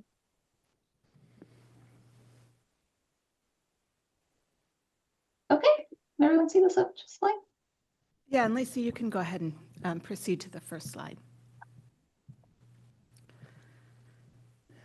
So the plan for this segment of your planning session is to give you a little background and context, start with a little background and context by giving you a little insight into the current makeup of the legal profession. We think that information will be helpful for you as we move on to the second part of this presentation, which is a lens into the makeup of the profession from two discrete points along the continuum of the profession, the first being law school, and the second being the discipline system, and looking specifically in that case at the disparities in the discipline system. I want to take a moment to thank Trustee Sarah Good, who played a pivotal role in helping set the agenda for this segment of the planning session. It was her ideas which led to the agenda as you see it today. With that, I'm going to turn it over to Lisa Chavez to give you that background on the diversity of California's attorney population.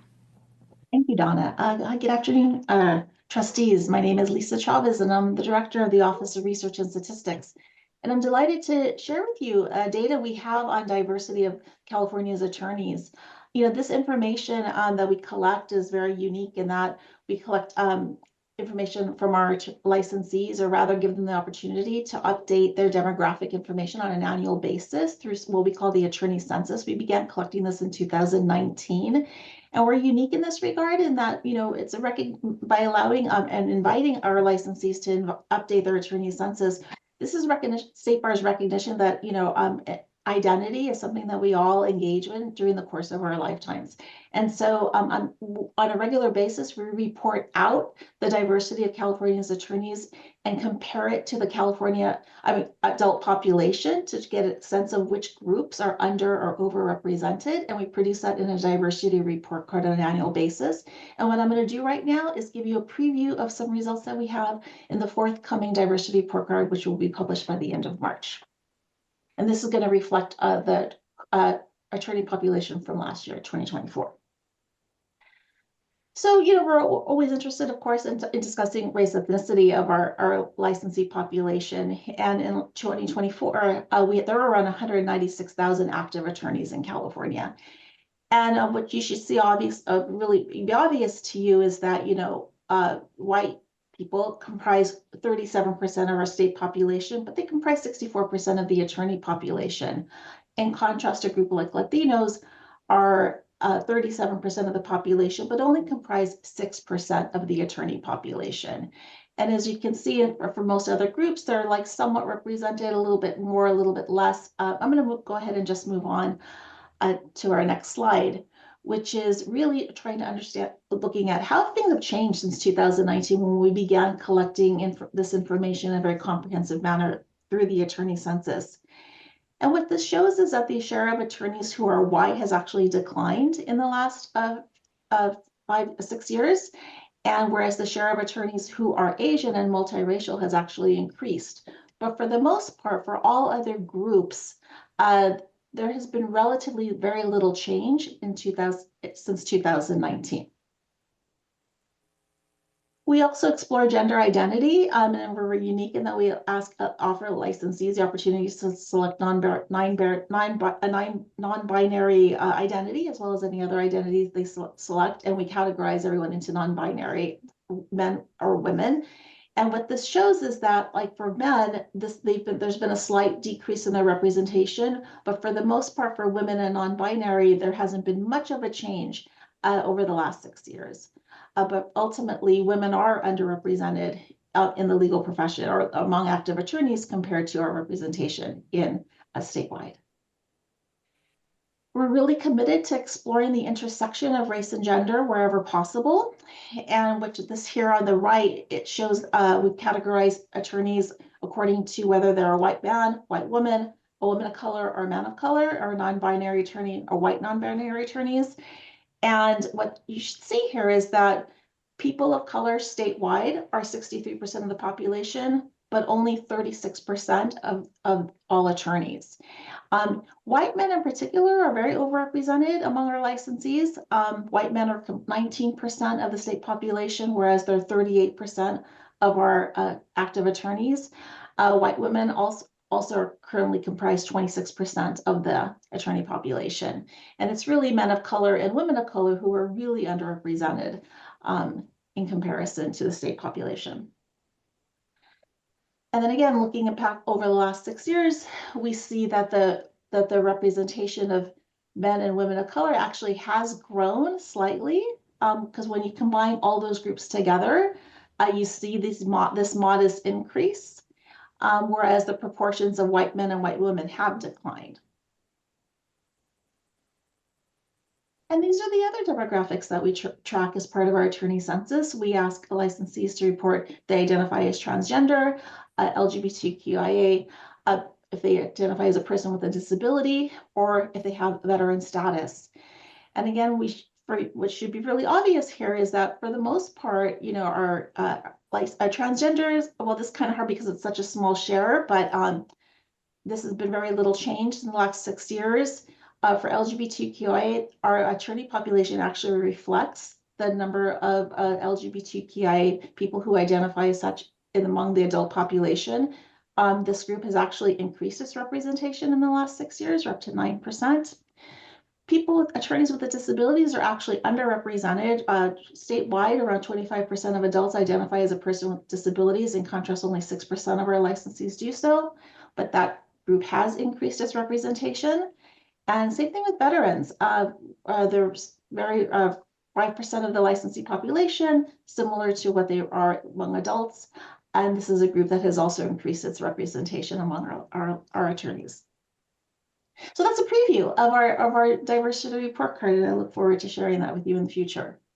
But now I'm going to turn to another way that we explore diversity among our licensees, and this is just a review of a really key piece of research we produced based on a survey we conducted in 2021. We called that the extended attorney census, and that was when people logged in to update their attorney census. They had a longer census to fill out, which asked questions like which sector you worked in and what leadership roles do you have, and a series of questions related to workplace climate. And we did an analysis where we took the reader down into law firms. And here on the left, what this shows is that this is the racial, ethnic, and gender distribution of people that work in law firms. And then here on the right, it's that same distribution of people who are partners or shareholders at a law firm. So what should be really obvious is that people of color and women are underrepresented among law firm partners and shareholders. The way you read this is that women comprise 42% of all licensees that work at a law firm, but they're only 30% of the partners. That's right there. For attorneys of colors are 31% of attorneys that work in law firms, but they're only 23% of the partners. So again, this is just another way that we explore diversity in the attorney population, and I'm really pleased to share that we are revising that extended attorney census this year, and we'll be administering it later this year. Okay, I'll hand it back to you, Donna. So that was just some background to give you some context for the next discussions that we're going to have. Also as background, Lisa, if you could advance a slide. I just wanted to point you to item 5.3 on tomorrow's agenda. It is a biennial report on the policies and activities to enhance fairness and diversity in the legal profession. This is a report that you will be looking at and approving tomorrow, ideally, and that would be submitted to the legislature by its March 30 deadline. What I have pulled out of that report for you here in the slides are some of the key strategic initiatives for improvement that are listed toward the end of that report. And the reason that I've pulled these out for you is as we go through the next two segments of this presentation, of these presentations, where you hear about the makeup of law students and where you hear about the disparities in the discipline system, I would like for you to be thinking about what are there strategic initiatives that you'd like to add to this list. The report that'll be presented to you tomorrow has a placeholder for additional items that might stem from the discussions that we're having today. So I want you to sort of see generally what we've got there listed as strategic initiatives and think about how you might want to add to those or change those in some way based on the information that you get from the rest of today's presentation. And with that, I'm going to pass it back to Lisa for a couple of slides, and then we will turn it over to Natalie Leonard.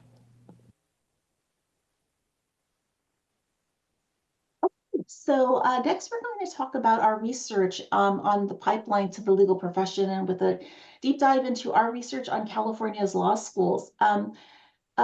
We recently published a report called a California Law School Profile, where we analyzed data for our 3 different types of law schools in California, those that are accredited by the ABA, those that are accredited by the state bar. And we produced a report a little over a year ago. And on an annual basis, we prepare a report that really just goes into the 2 types of schools that are overseen by the state bar and the community bar examiners. We call it a law school performance report, and we present it to the CBE on an annual basis. So what we're sharing here is data from both of those reports. So we're going to get started, and my colleague Natalie Leonard is going to tell you about those the pipelines, the different pathways to the profession in California. Okay, thank you.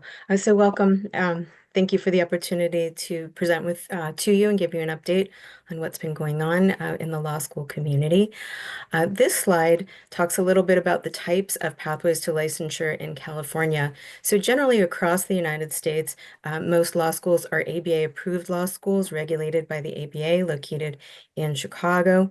The State Bar has a number of additional unique pathways: California accredited law schools, unaccredited law schools, which is generally first step, in opening toward progressing to a Cal status, although some schools choose to continue to operate in the unaccredited format.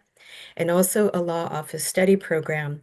Law office study was actually the original way that everyone became an attorney at one time, but at this point, just 4 states have a law office study program available.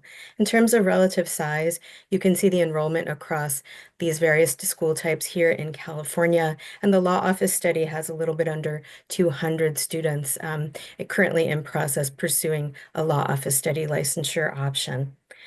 We do see that the majority of the enrollment is in the ABA schools, about a quarter coming from the CALs, and just about 4% coming from the 11 schools that are unaccredited. Next slide.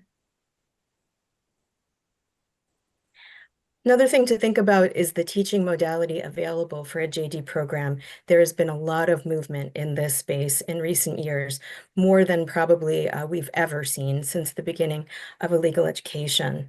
Historically, ABA schools and Cal schools were required to be fixed facility, brick and mortar, enter the school, take your classes with everyone sitting in the same classroom. And at that time, only the unaccredited law schools could offer a correspondence type format, self-paced, which began as I send the box to you, you complete the materials, you send the box back, later became tapes. Then just recently, a couple of years ago, it became possible at ABA schools to have up to 30%, now 50%, delivered via distance means. And for CALs, all of the program could be delivered via distance means. Most recently, the ABA has provided a variance where schools can request a special permission to offer 100% via distance learning. Not every state in the US yet accepts 100% distance degree, so even if they've attended an ABA school, but that's an enormous change, and you'll see the first ABA-approved school launch their fully distance program, both a part-time and a full-time this fall. So you've seen a lot of change and a lot of choice for individuals. Previously, when someone was thinking about law school, if they wanted to attend an ABA or Cal school, they had to be able to attend a fixed facility, whether it was during the day or at night. Now there is much more choice, and we see the unaccredited schools moving toward a distance or an on-demand correspondence option. And in the Cal space, while we still have many fixed facility programs, literally every CALS has an on-demand or additionally a hybrid or fully distance option. Next slide.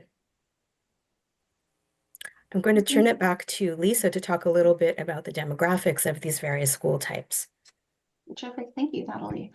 So here's a summary of some key demographics for the 3 different types of schools.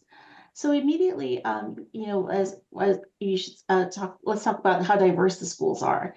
So, people of color comprise just 46% of the students that are currently enrolled are in an ABA approved school. And as I mentioned earlier, people of color are actually 63% of the statewide population. So in this regard, the CALs and the unaccredited are actually more diverse. Over half of the students are people of color. For gender diversity, women comprise actually 60% of people enrolled in an ABA school. And what you should also see here is that ultimately the ABA approved schools are larger. The average enrollment is 660. At the unaccredited schools, the average enrollment is 48, and CALs are in between at around 304. And the ABA schools are much more expensive. This column here on the right is a summary of the tuition and fees required to complete a JD. So this is meant to be like, these are annual fees. This is the estimate of what it is to complete. And so they're much more expensive than the CALs and the unaccredited, with the unaccredited being most affordable. So now we're going to turn to attrition. So what we mean by 1L attrition in particular, and what these data points show is the percent for, like, think of a cohort of 1L students, and we have data on the percent of a cohort that returned for the second year. And so the numbers here is that the percent that didn't return. That means that they experienced attrition. And so ultimately, the students who are, if you attend an ABA approved school, they have really the lowest level of attrition. Only 8% don't return for their second year. In contrast, the attrition for at CALS and unaccredited is much higher. Here for CALS, is 42%. And these are also disaggregated by the type for the reason students gave for not returning that second year. So it was either for an academic reason or for a quote unquote other reason. So for CALS, over 42% of students didn't return for a second year. And for the unaccredited, it's over 50%. And ultimately at the CALS, really people of color in particular experience the highest level of attrition, with 58% in general not returning for the second year. And this data reflects for 2022. We do have data for the CALS and unaccredited updated for 2023 that is part of a law school performance report, but ultimately the pattern is generally the same in the sense that much higher attrition rates than the data we analyzed for 2022 for the ABA. So that's one lens of how students are experiencing these three different types of schools.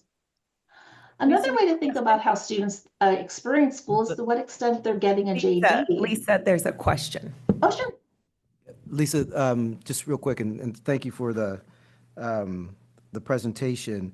On the 1L attrition, you mentioned after the first year, they don't come back for the second year, but do we follow, or do we have research to say, do they ever return?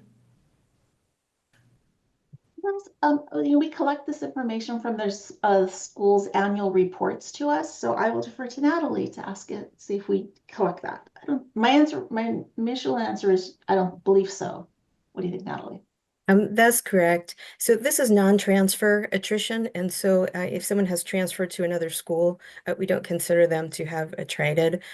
We don't necessarily have a lens right now into following them to see if they return in future years.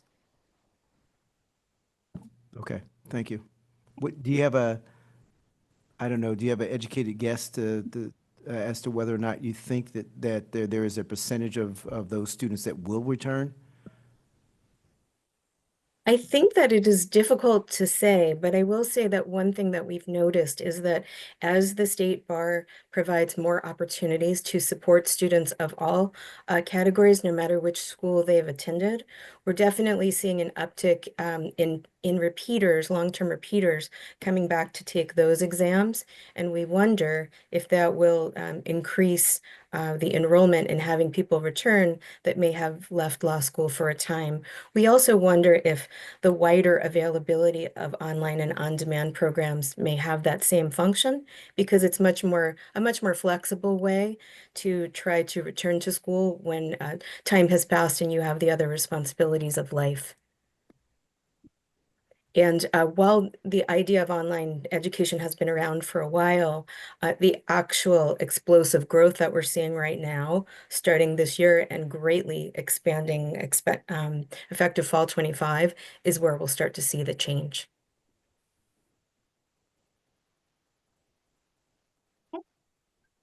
Thank you for that. Thank you for that question. Okay, so let's move on.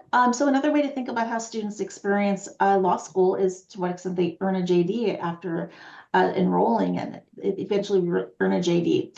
So we took a look at the number of JDs that were awarded in 2022, and statewide across the three schools, over 4,500 JDs were awarded, and the AB approved schools awarded 87% of them.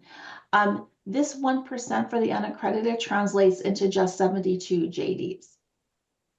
Okay.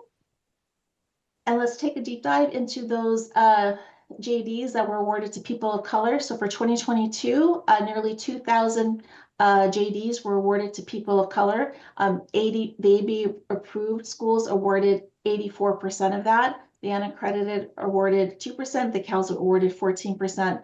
And again, this translates into, for the CALS, 280 JDs, and for the unaccredited, 37 in comparison to over 1,600 JDs that were awarded by those ABA approved schools. And then another way to, a part of the experience is after students graduate, they attempt to join the state bar by passing a bar exam, and our analysis of the pass rates over the last 10 years. On average, what this shows, and this is for first-time test takers, what you should see immediately is if you attended an ABA-approved school, regardless of your race, ethnicity, or gender identity, you have higher pass rates than students who graduated from a Cal or unaccredited. So that's what you should see immediately. But another thing we see is that when you look within each school, you see racial ethnic variation where Asian, Latino, and Black first-time applicants have lower pass rates than white applicants, regardless of which school they attend. And we also noted that Black students who attended an ABA proof really have the lowest, really very low pass rates compared to everyone else. So those are the average pass rates for students who are graduating from these schools and attempting to join the state bar. So when you really just zoom out, Can I ask one question? Sure. Sorry. Back on the other slide.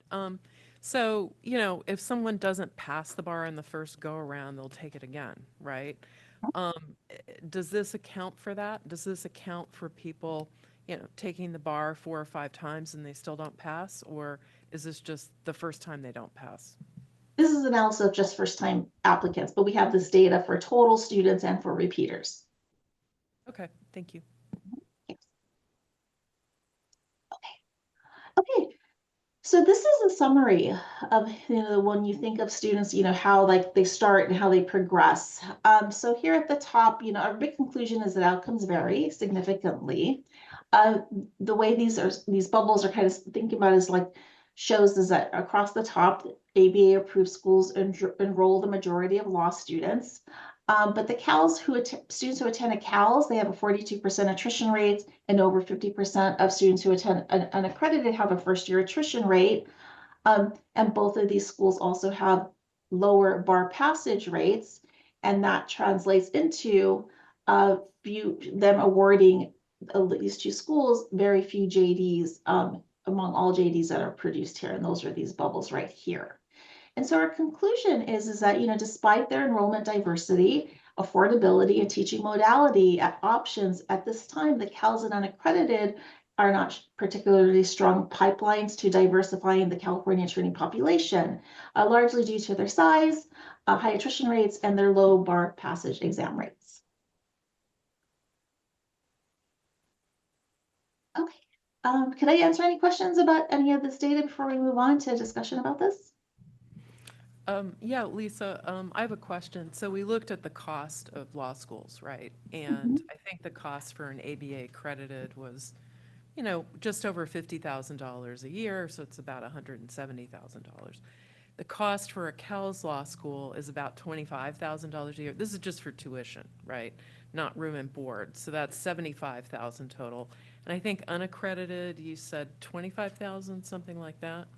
So for the law students who may be enticed to enroll in some of these schools, hoping to become a lawyer, you know, we can see that the odds of that actually occurring for some of the Cal schools and the unaccredited. And again, it depends upon the school, because some Cal schools have extremely high bar passage rates, some do not. If they leave midway through, or if they complete the program and then don't become lawyers, they're still saddled with a tremendous amount of debt, right? So they still have $75,000 in debt just for tuition. They may have taken out additional loans for their living expenses or whatever, and the unaccredited, it's about $25,000, right, Lisa? Well, if they complete it, it'll be 44,000. But yes, but if they left after 1 year, it was probably. Do we know if these schools are frank about what the odds are to actually becoming a lawyer if you enroll at these schools? Do we know what their disclosures are to entice people to pay these fees? Are we aware of that? Yes, would you like me to take that? Yes, please. Okay, there are 2 main forms of disclosure. There's an online disclosure pursuant to Business and Professions Code 6061.7A, and then there's an additional disclosure that is part of their enrollment agreement. It talks about not only the pass rates, but also the general financial health of the school, other factors and resources to make them aware. And today we'll be talking about some additional initiatives to further enhance that clarity to the students and the prospective students so they can be fully informed. Thank you. Leah, would you remind, it was just recent that the audit came out, but the audit dinged us on this. Am I right on that? Or I'm trying to remember what the audit said about this. It has not yet come out, and we Okay. can't talk about it publicly. Okay. Um, yeah, but I would, I was going to ask Trustee Good, because of your long tenure on COAF, and I know that this is an issue that has come up in that venue, kind of if you could share with the board what some of the concerns are, and then we can just talk a little bit about the kind of challenging bipolar pulls or tensions when you start talking about what might the board do in this space. And there are just about 3 slides left. Oh, I think you should finish. Yeah, me too. Very sorry. Let's turn back to Natalie. Okay, I think it will actually tee up some of these issues and enrich a discussion if the board chooses to have one. So after reviewing this data, and frankly, even before, the committee has been doing a lot of thinking and considering a large number of possibilities and wanting to prioritize those possibilities to translate them into action. So we thought we'd take a minute to tell you a little bit about what they've been doing. Let's go to the next slide. This is only a subset of some of the things that they've been talking about, but looking at the data overall, though there were many ways they could go, the committee decided to focus on improving outcomes in the unaccredited law schools. And they've looked at a number of things. Some of the discussions that happened revolved around the first 3 bullet points. I'll actually start with the third one first, standardized assessments. So all of the CALs and unaccredited law schools are encouraged to use standardized assessments as part of their admissions process, but right now they're not required. And as a result, what we've seen is that the schools tend not to require these standardized assessments, but we think that they could be helpful in the future for a number of reasons. First of all, it gives the student an idea of their progress, their possibility to go forward, but also it gives them an idea of the types of schools they may qualify to enter. So a student may feel, hey, perhaps I don't have access to an ABA school, but wow, with this type of score, I may have additional potential if I think that category is right for me. But we're also seeing a lot of movement in this area. We're seeing a change to the LSAT this year. We're also seeing the incorporation at more ABA schools of a JD Next product, which includes a preparation class, and then several different types of assessments that schools can use. And so we think that the committee has discussed that this segment is still much in flux and that there'll be much to learn from the ABA's use of potentially an LSAT, a GRE, or the JD Next product in the future. So that's something they're watching. They've also, going back to the first bullet point, looked at making a minimum first-year law students exam pass rate requirement, but so far have considered that premature for a number of reasons, the main one being the format of this exam changed last year to fully multiple choice, and so students were getting acquainted with that format. There was significant psychometric background in creating that change, so the State Bar feels very confident with that format and its predictive possibility, but at the same time, it was a change. The schools were adjusting, and so giving them time to see that and to look at the analyses that come from that. The committee is also extremely interested in retention and considered an attrition benchmark. One thing that they observed is that in the area of retention for unaccredited law schools, all students are required to pass the first-year law students exam. They get 3 opportunities to do so. So for a standard student starting at the beginning of the school year in September, they have June, October, and June to take the exam. But we're seeing significant attrition after the first year, often for non-academic reasons, before the first-year law students exam would be the cause. So that's something of great interest to the committee, but they want to understand that large portion, in fact, the majority of the retention that is for non-academic reasons. So the data collection for annual reporting reports is expanding to include more years and to look at some of the reasons and trends to get more understanding of what sorts of initiatives may support students going forward and potentially which students are most likely to attrite. The proposal that they are working on most actively now is to consider adding a minimum cumulative bar exam pass rate requirement for unaccredited schools.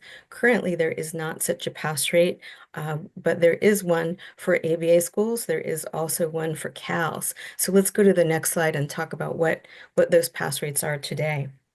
So this somewhat relates to Trustee Good's question and point regarding what some of these pass rate metrics look at and how elastic they are as well. So in an ABA context, the metric that a school must follow in accreditation covers one cohort for a 2-year period. So for the class, let's say for the class of 2024, those graduates just from the class of 2024 must have a 75% bar exam pass rate within 2 years of graduation. So that's 4 opportunities to take the bar, looking at just one cohort. You saw a little bit of what the pass rates are for one exam for ABA schools. If we look at the CALS accreditation benchmark, it is a more elastic version. It looks at a 5-year pass rate. So it looks at students that have graduated, actually now graduates, over the past 5 years. The way this measure is constructed, every individual that's included in this number has had at least 2 opportunities to take the bar exam, because we generally do see that it's not uncommon that students at CALS, once they become graduates, need a couple of opportunities to pass the exam and go forward into licensure. And the 40% is the minimum there. Right now, the unaccredited law schools do have a requirement to have a sound education and a reasonable opportunity to license, but they don't have a specific number to push against. So we think that this could be helpful. And I'd like to show you a couple of things that have happened in the CAL space since there has been an NPR to report. So let's go to the next slide. So here you can see the CAL's trend in reporting the NPR. I know there are a lot of lines on these slides. The grayed out lines are individual school values, but to make something that you can see and read and digest, you can see what the average NPR has been at Cal schools since the NPR has been reported continuously starting in 2018. A little bit of the dip that you see at the beginning is working with the schools that ultimately stepped out of an accreditation pathway because they were not meeting this minimum. This measure was first discussed starting in 2013. It was first reported in 2015. There was a pause for administrative reasons for a couple of years, came back in 2018. So though you see the continuous reporting started in 2018, the schools had a lot of notice. But since 2020, we see a very strong bump in performance. So this has been helpful in regulation for a lot of reasons. First of all, the overall increase in performance is appreciated. Second of all, the schools that do well get to show that performance in a very easy format where prospective and current students know where to look. Third, it gives a discussion point that is very objective and easy to bring up with the school. And our favorite problem is one that we prevent. And so each year when the Committee of Bar Examiners reviews these NPR trends for the CALs, for those that have dropped significantly or for those that are nearing the 40% mark, generally 45% or below, we begin meeting with them. We begin brainstorming with them about what's going on, reviewing the support resources that the State Bar has and the supportive steps that they are taking as well. And it's been extremely helpful to have this objective point as a result. So that's what I've brought forth today to share, and I'd be happy to entertain any questions along with Lisa. All right, thank you so much. Any questions? Comments? Yes, Trustee Trejo. I've never looked at these numbers closely before, but I gotta say I'm alarmed. The words that come into my head are words like predatory and problematic. So I'm alarmed and I'm very upset by this. So I don't, again, I'm not an attorney. I don't follow these types of statistics that closely. But I did see that a lot of these unaccredited schools are not serving the people of color in an appropriate way. And at the end of the day, the metric for me is very simple. It's almost binary in the sense that the metric here is graduation from law school. And if you're not doing that, you're doing people a disservice. So again, forgive my statement. Is just that this is I'd heard that this was a problem, but this is an alarming problem to me.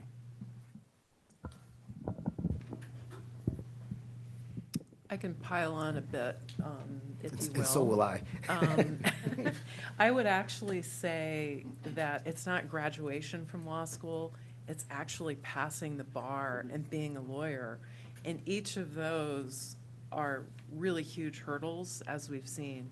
So I'll share with you a little bit about some of the discussion that I've heard at COAF, both when I was a member of COAF and then now as the board's liaison to COAF. And I've seen this presentation before by Lisa and Natalie, who are absolutely fantastic and know their stuff. And I thought the whole board needed to see it.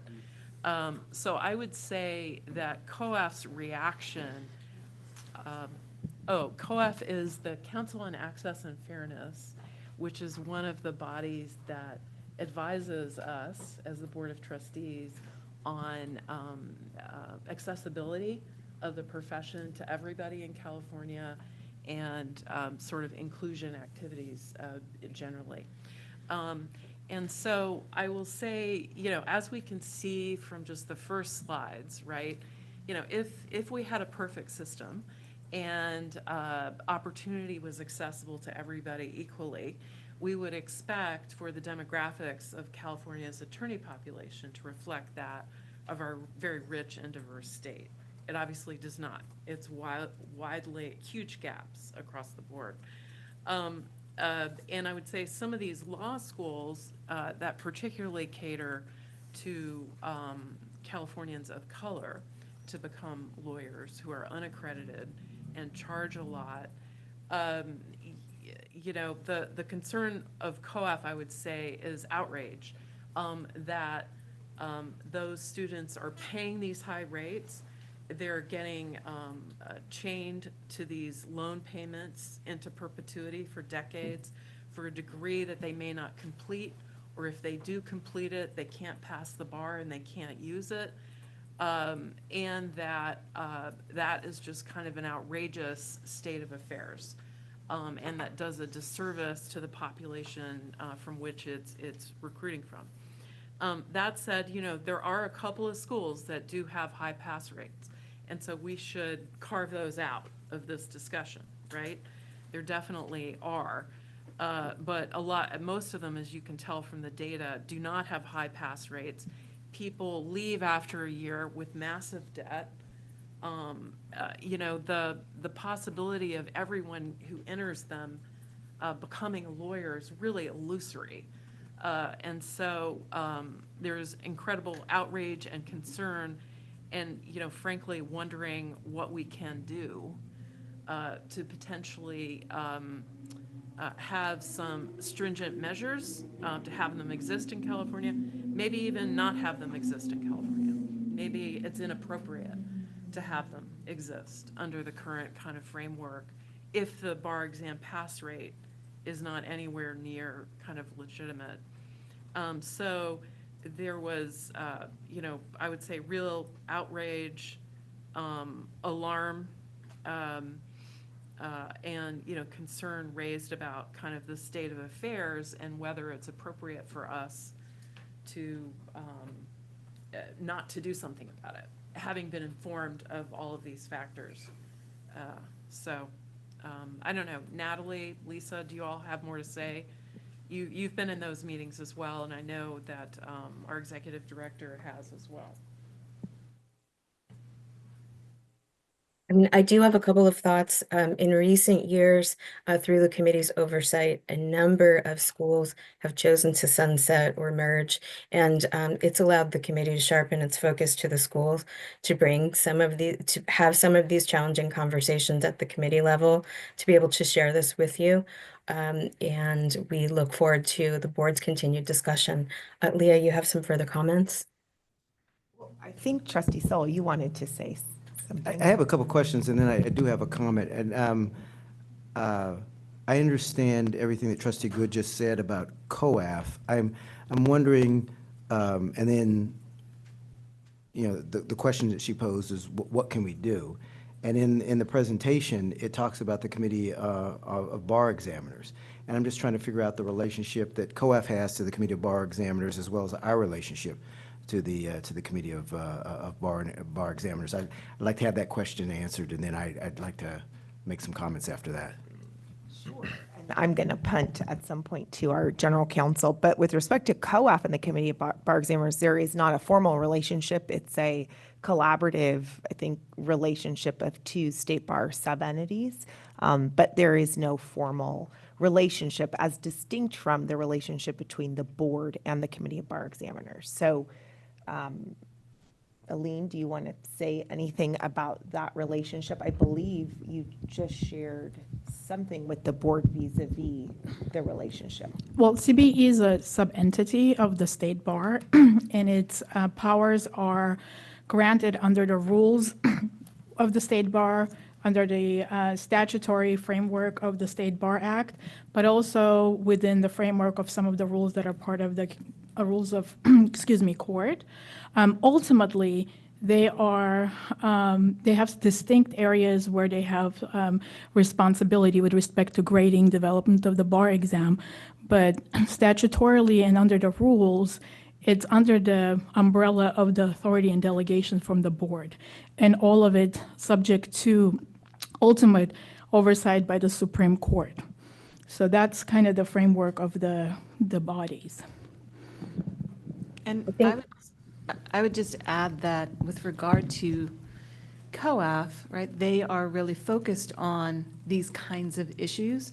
And so, for example, they've also participated in early discussions on the report on disparities in the discipline system, right? Because it's really bringing those issues, which are of import to all of you, import to the particular areas. So with regard to this, import to the CBE, with regard to the law schools, but also the interest of COAF. And so there is a fair amount of overlap on some of these pieces of work. I think another piece of the equation that you may want to think about in determining your action is that one other thing that's unique about California is that the pre-legal requirements are a little bit different. Individuals can enter law school with 2 years of college level work or equivalent CLEP exams. So that's a statutory matter, and generally those students are going to be choosing a CALS or an unaccredited. So that's thinking about what are the pre-legal requirements, what is the type of communication that should be given to all prospective students, and then what is the balance between providing opportunity to as many people as possible and dismissing those that don't appear to have the capacity to proceed versus making sure that the school has the ability to give a meaningful opportunity to everyone admitted. So these are some tensions that that COAF has discussed, that the committee has discussed, and that sound like would be of interest to this board as well. Trustee Grande. Oh, sorry. I'm sorry. That's right. I guess here's what I would say, and that is that in my experience, when presented with this type of data in the past, meaning as a state presented with this type of data in the past, if folks reflect back on the Corinthian College situation, I mean, those were colleges, I've heard words here that would fit that scenario and align with that scenario sort of very, very sort of perfectly. Words like predatory, words like alarm, words like misrepresentation, words like defrauding students.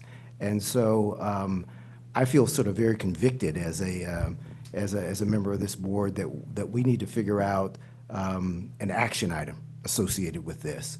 Whether it is direct sort of correspondence or direction to whether that's one of our sub-entities or through COAF. But I feel like we can't let this stand, because in other situations where we had similar data, we did not let it stand. And so if that means that certain schools need to go out of business, certain schools need to be sued, whatever it is that the proper sort of recourse action is here, I think that we need to begin to effectuate that. So I think that one of the reasons that we started by providing you information about the schools that are fixed facility, that allow distance learning, right? What are sort of the different ways that they teach, is because the CALS and the unaccredited schools both have historically been talked about as opportunity schools, right? They provide an opportunity for people who maybe can't get into an ABA-approved school, people who could get in potentially to an ABA school but can't attend because they have other life responsibilities. They are often, second career individuals, and so they're providing opportunities for them. And because they had online or correspondence, that created an additional opportunity for people who had other things going on in their life. And so what Natalie showed you was the increase in the ability to do distance learning at some of these other school types.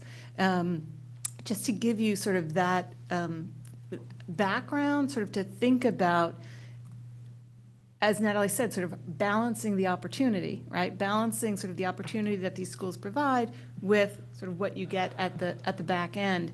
And so there are greater opportunities now than there used to be, by far, to have access to online law school or other modalities that don't require you to go full-time during the day. Yes, Chair, and my apologies, I missed the first part of the question. And should the board want to establish a minimum pass rate for unaccredited law schools, there would be a process that they would need to follow. We would start with the CBE. I think they would need to weigh in, and the board would need to approve. And ultimately, a petition would need to be submitted to the Supreme Court that would, it would require the approval of the Supreme Court ultimately. And so that there is a pathway, but there is a process, and ultimately this is within the jurisdiction of the Supreme Court to approve.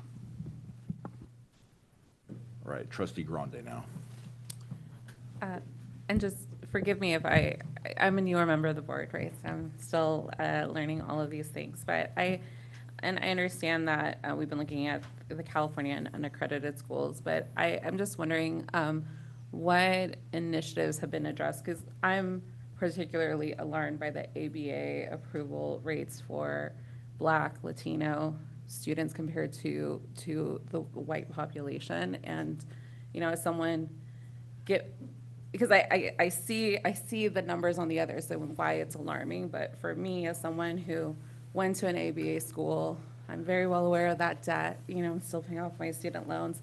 And I was someone who, my first year, I did not do well my first year, right? And when I see this 61% of the community I'm a part of, I'm just wondering if the investment is double, more than double what these other, I just would expect that at minimum these other populations would have the same passage rate as their white peers. So I just don't know if that's been discussed, what the initiatives are around that. Is that I'm curious about that. Can I just ask for clarification when you said approval rate for the ABA schools? I'm sorry, I'm not looking at the deck. So sorry, where was it? The average, the July pass rates for 2012 to 2022. So the average is 72%, but when you look at it, the population of white students is 77%, Black students is 54%, Latinos are 61%. So on average, 72%, it doesn't seem that off, but when you compare Black students or Latino students to the white population, it's a pretty big gap, and it impacts a wide, if you look at how many students are enrolled in ABA schools compared to these other schools, it's I think there's a lot we could impact potentially there. So I'm just curious if there's any initiatives around that. We have. I do want to clarify that we don't regulate ABA schools, Yeah, I as you know, understand that, right? yeah. So, but what we have done is implemented this Strategies and Stories program, and that is something that's available to all test takers. So it's not sort of limited to a certain population, but it is an evidence-based intervention or program, and we know that because we ran it as a random controlled trial for the first 2 or 3 administrations of the program. Lisa can correct me. And so this is a program that's designed to affect kind of psychological impeders or psychological barriers to performance. And we know that certain populations are more impacted than others. And so what we've seen is that it does statistically significantly increase the pass rate, and for certain populations more than others. And that's something we offer. We partnered with some academics who developed it, and it was widely deployed at the undergraduate level in different universities across the country. We worked with them to modify it for application in our context. That's the primary intervention or initiative I know we've undertaken on to support BAR Pass. I don't know, Donna and others, if I'm missing something in the BAR Pass space. I think another thing that is newer, not yet evaluated, would be the bar retaker support group that started in connection with the July 2024 exam. So though it's called a support group, it's actually a multi-session seminar that looks not only at mindset, but also substantive strategies. And that has been also modified from administration to administration by significant feedback from the law schools based on feedback from their graduates through the Law School Council and the Committee on State Bar Accredited and Registered Schools. In addition, as we've been getting ready to collect this additional data that you see here, which is a snapshot now, but is going to trend so that it prepares everyone for action. A couple of other things have happened. The Access and Inclusion Group did a study of the programs that are in law schools today, including ABA schools, to support retention of diverse law students. And through our law school assembly, we brought together a panel and then an update on that panel of some of the programs that have had good results for both first generation and underrepresented students. And we also brought Professor Clark Gelbach from the Johns Hopkins University Education School to talk a little bit about how to best connect with students, professors regardless of their background, students regardless of their background, how to best connect, whether in person or via distance. So you see the numbers. There is clearly more work to do. This is the foundation where we have started. And the other thing I should mention is that we did do a differential item analysis of our bar exam questions themselves to see if there were any kind of disparities or causes for disparate outcomes embedded in the nature of the questions themselves. And so what that analysis showed is generally the answer was no, but there were recommendations that were made in terms of tweaks that we could employ when drafting those essay and PT questions, and that has been done. In addition, implicit bias training for bar exam graders, greater efforts to increase diversity of bar exam graders and bar exam question developers. So those are some of the different things that we've done that affect folks in all law school types, ABA or otherwise. I was going to say, but it's true, isn't it, that the bar exam pass rates do vary demographically, and so what's happening at the ABA schools reflects kind of larger trends, right, Leah? I'm sorry. Oh, Pinging me about this conversation with. I was going to say the bar exam pass rates demographically kind of reflect what's going on at the ABA schools as well. Yes. Perhaps to a lesser extent, but certainly the bar exam pass rates for people of color are much lower, right? Yes, and Yeah. I think that's what you're commenting on. Yeah. And when I used the word bipolar earlier, I think it would be accurate to say that if we, for example, made a move to impose a minimum pass rate on unaccredited schools. Um, while it makes a lot of sense from a consumer protection standpoint, there will be pushback, and that will include folks in our legislature who graduated from unaccredited schools, feel very passionately about those schools as being schools of opportunity because the price point is lower. I know I myself have talked to some who say, I never intended to sit for the bar exam. I just wanted to be able to go to law school, so it's okay with me that, that I'm not going to pass the bar exam. So there's just a level of complexity here that I think has to be considered, which I think you're getting at. The ABA schools aren't performing so well vis-a-vis disparities, and they are much more expensive. When we see things like a 9% bar pass rate for Black students at unaccredited schools, that is very alarming. After you take into account the huge attrition rates, this is a small group of people, 9% passing, it's not, it is a call to action, I would agree, but it's a complicated situation. I would add even another layer, which is perhaps even more important in some ways, is what is your expected outcome when you do get out after you have passed the exam? How likely are you going to be able to be employed? How much will you be making? These things, when your inflection points are hundreds of thousands of dollars that take tens of years to repay, is important. What do you expect to get out of it? Even my daughter was an undergraduate. It's a conversation that comes up in her school where it's like, when you get out of here, how much do you expect to make? Which is a conversation that I don't hear that often anymore. But I think that that's also an important piece, because I think getting a job as an attorney is difficult to do. And to get one that's going to be able to not only cover your expenses of living in a place like Los Angeles, but to then be able to cover and pay debt service on hundreds of thousands of dollars is significant. It is a sentence. I would just point people to lower cost of living in rural areas and the need for practitioners in rural areas, which I think is something that I've really always advocated for. And and certainly one of the things I've heard,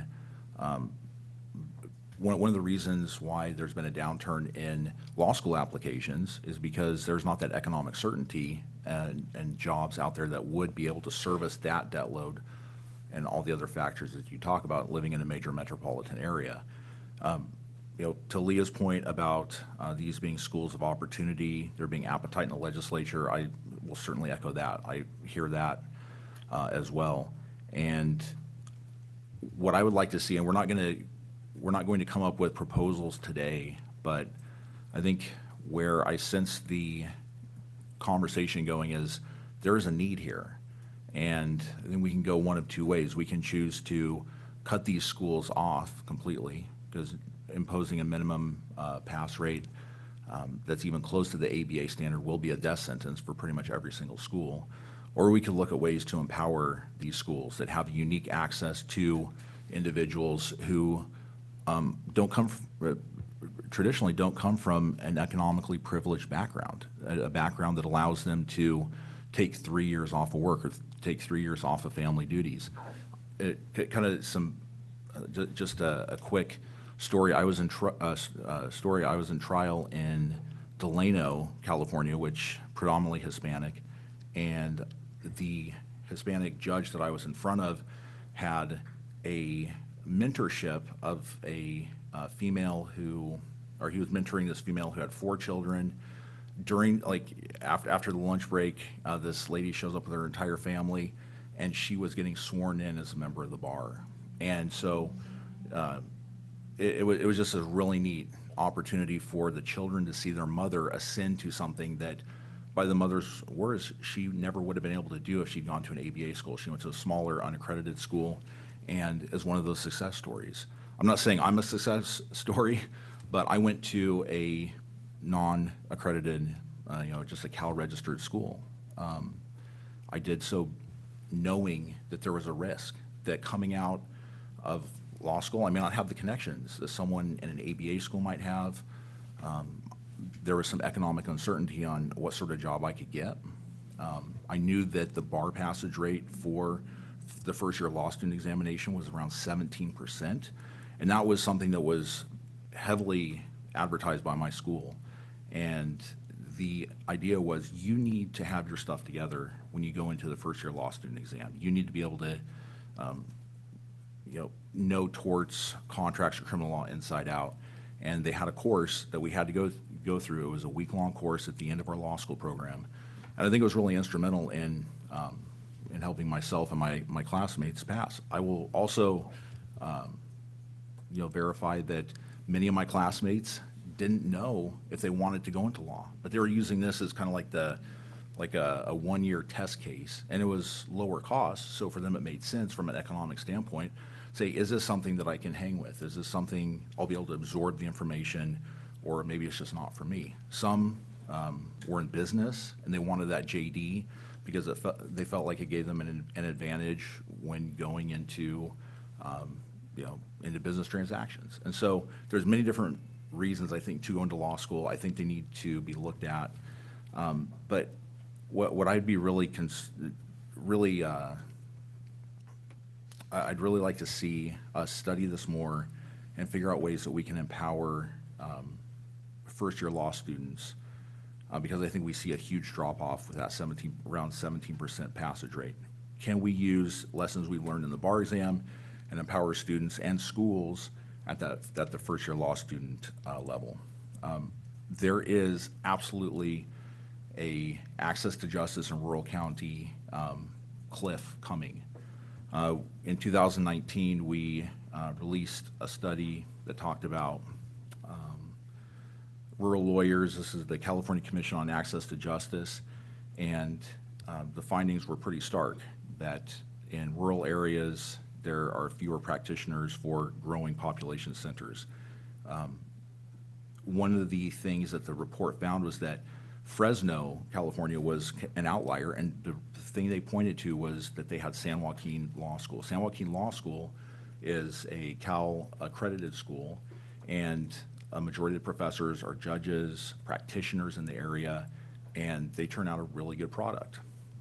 I will say that my experience with my school, the experience with the Kern County College of Law, I know many of the professors. They have a heart for students, and so it kind of hurts me when I hear one side of this being there are predatory practices, and certainly there's bound to be bad actors, but I would say the professors really treat this as a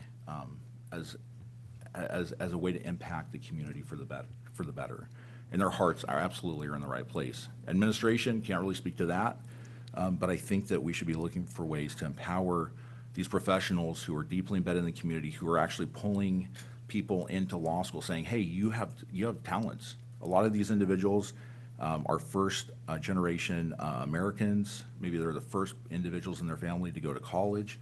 And so I see a lot of mentorship being provided with these types of schools, and I think there's ways that we can empower that. So I'll get off my soapbox, but I would love to see us come alongside and figure out ways to reach out to all students.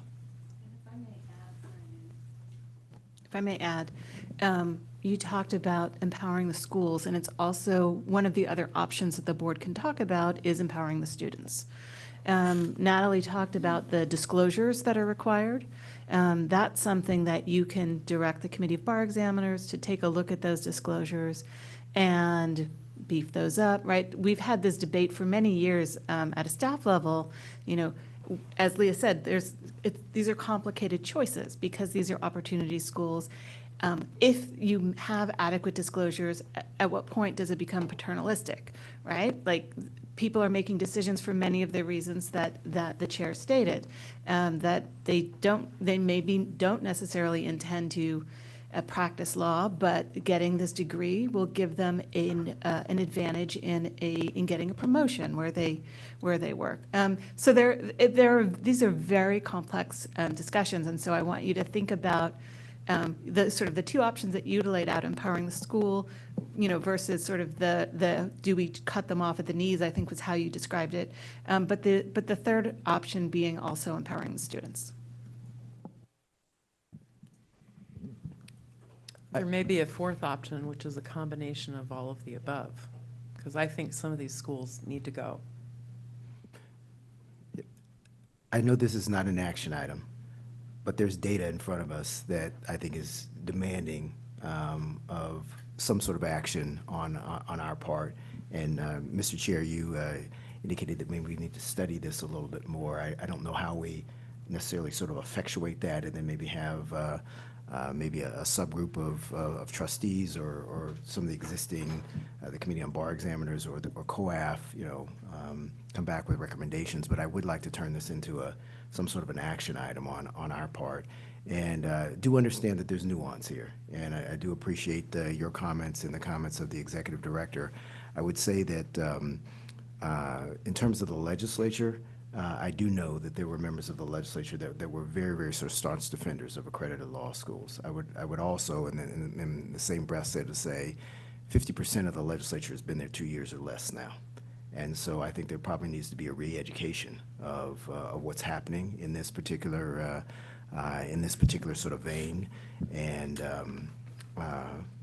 anyway, I'll leave it there. I just think that this deserves some sort of action on our part today.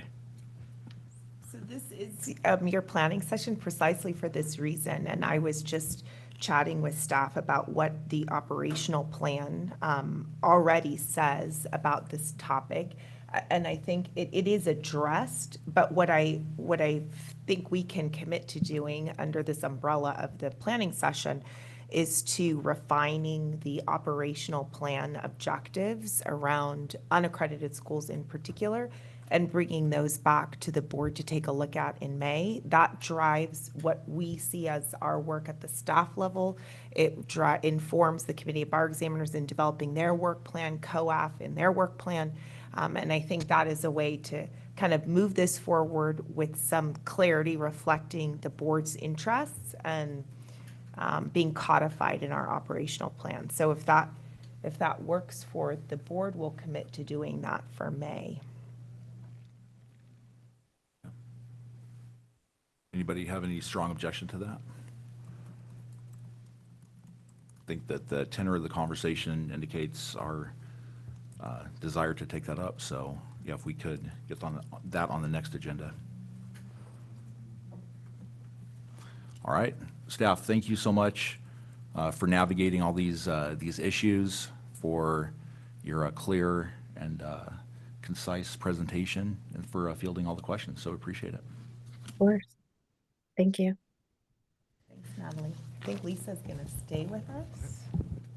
Is she? No. Oh, no? Okay. No. So next, we're going to turn to the final segment of this part of the planning session, an inclusive and equitable profession, looking at disparities in the discipline system. So we've got three people, I think, for us to promote: Josiah, Kevin, and Kulon.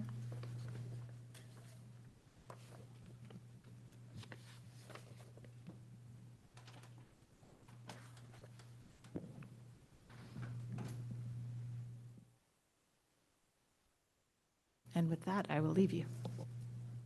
All right, thank you, Donna. Good afternoon, trustees. My name is Josiah Sweeting, and today my colleagues and I will be discussing disparities in the attorney discipline system. So I'll go ahead and share my screen.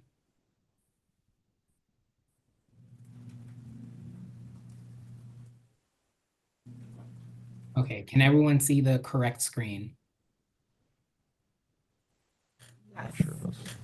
Yes, you just need to pull it. Yeah, there you go. Okay, awesome. Thank you. All right, so just to start off with some background that'll be helpful to give us some context to what we'll be discussing today. So first, in 2019, Professor George Farkas used data from about 116,000 attorneys that were admitted to the state bar between 1990 and 2009 to explore their disciplinary outcomes between 1990 and 2018. This study was commonly referred to as the Farkas study. And what the Farkas study showed was that compared with white male attorneys, both Black and Latino male attorneys had a higher average number of complaints, as well as a higher rate of both probation and disbarment. And so the Farkas study also went on to look at some of the contributing factors in these racial disparities. And what it found was that the number of complaints, whether an attorney was represented by counsel and prior discipline history, did a lot to explain the disparities in between races in those discipline outcomes. Also importantly, it found that Black male attorneys were subject to the highest average number of complaints and had nearly twice as many bank reportable actions compared with their white male counterparts. So in response to some of the findings from the 2019 Farkas study, the State Bar of California in 2020 did two things, with the first being that the State Bar began sending attorneys notices about the importance of having counsel representation in the process of going through discipline, and then also providing information to these attorneys about how to go about actually finding this representation. The second thing was that the State Bar began archiving older complaints, so essentially making older complaints invisible during the process of reviewing more newer complaints for eligible attorneys, and then also in the process of investigation as well. And so today, we're going to focus on 4 key areas in terms of disparities within the discipline system. I'll be covering the first 2, and my colleagues Kulan and Kevin will be covering the last 2. And so just a note about the first 2 items. These items were created and executed by an external researcher named Dr. Jorah Stixred, who is an economist by trade and is the vice president of labor and practice of Charles River Associates, which is a consulting firm that specializes in statistical analysis. And so the first thing that Dr. Stixred did was an update of the 2019 study. So essentially using the exact same methodology as the 2019 study and just updating the original 30-year study window forward for 5 years. And then in addition to that, Dr. Stixred also conducted a very new analysis looking at more recently at trends that examine discipline outcomes by complaint year in 5-year blocks, as opposed to looking at the 30-year overview at one specific time. And thirdly, we looked at firm size and a practice sector analysis. And what this did is it compared investigation rates by firm size and sector. And this was in an alignment with the State Bar's strategic operational plan, which outlined the ability to explore other potential areas of disparities within the discipline system. And then finally, we did an analysis of counsel representation and archiving policy, which I mentioned previously. So basically an analysis of the changes in representation rates that attorneys had, and then also racial disparities. So both in visible complaints and then also investigation rates. So both of these policies that kind of came in response to the findings of that 2019 study.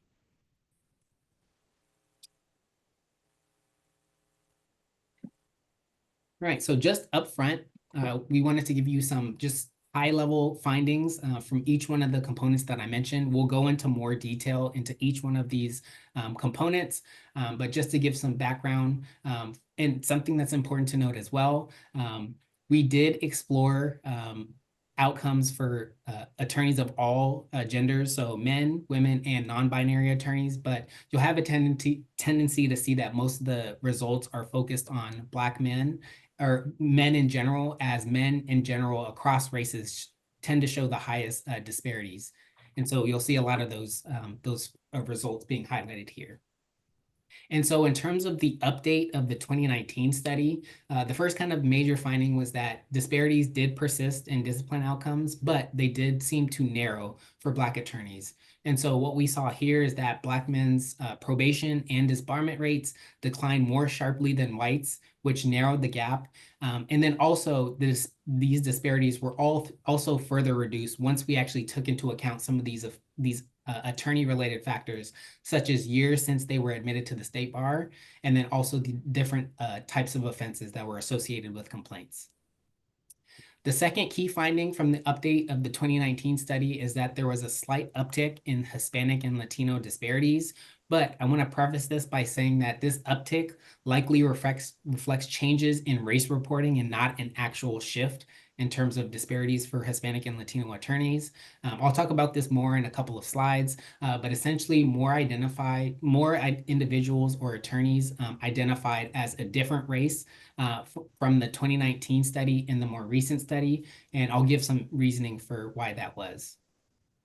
And then finally, for the update of the 2019 study, as I mentioned, this update, it shifted the original 2019 study's 30-year window forward by 5 years. And so essentially looking at outcomes between 1995 and 2023, as opposed to 1990 and 2018.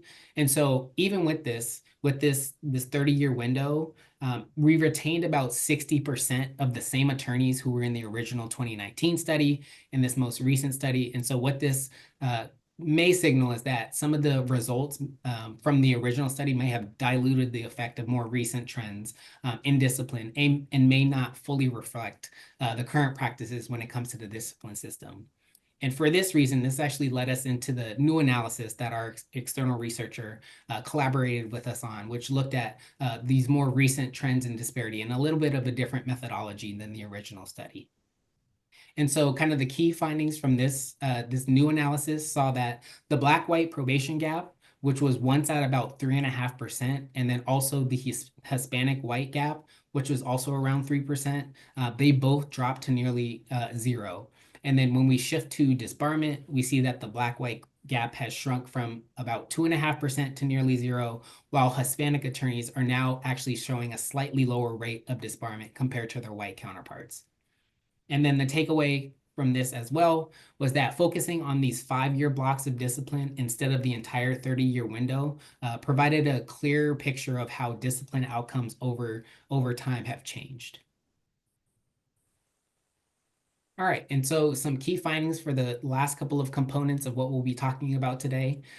In terms of the firm size and sector analysis, we saw that solo practitioners had the highest investigation rates. And here, when we say investigation rates, we mean complaints that actually moved into the investigation stage.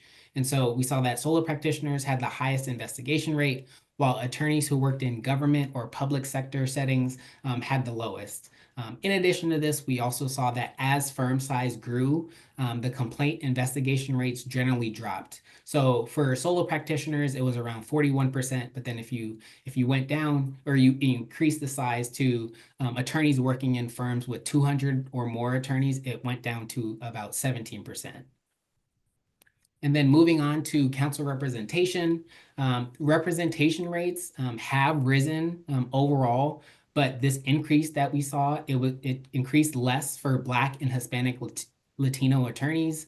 And so the policy that I mentioned in terms of sending letters out to attorneys who were potentially in the process of facing discipline, this policy that was instituted had little impact on counsel representation rates, but we did still see that having counsel in general still reduce both the risk of receiving discipline for an attorney and also the severity of the discipline that was received by an attorney. And then finally, focusing on the archiving policy, disparities in the volume of visible prior complaints was reduced, but there is still a greater percentage of Black and Latino men with 10 or more visible prior complaints than white men. And in addition to this, we also saw that Black men remain more likely to be investigated even after controlling for the number of visible or non-archived complaints.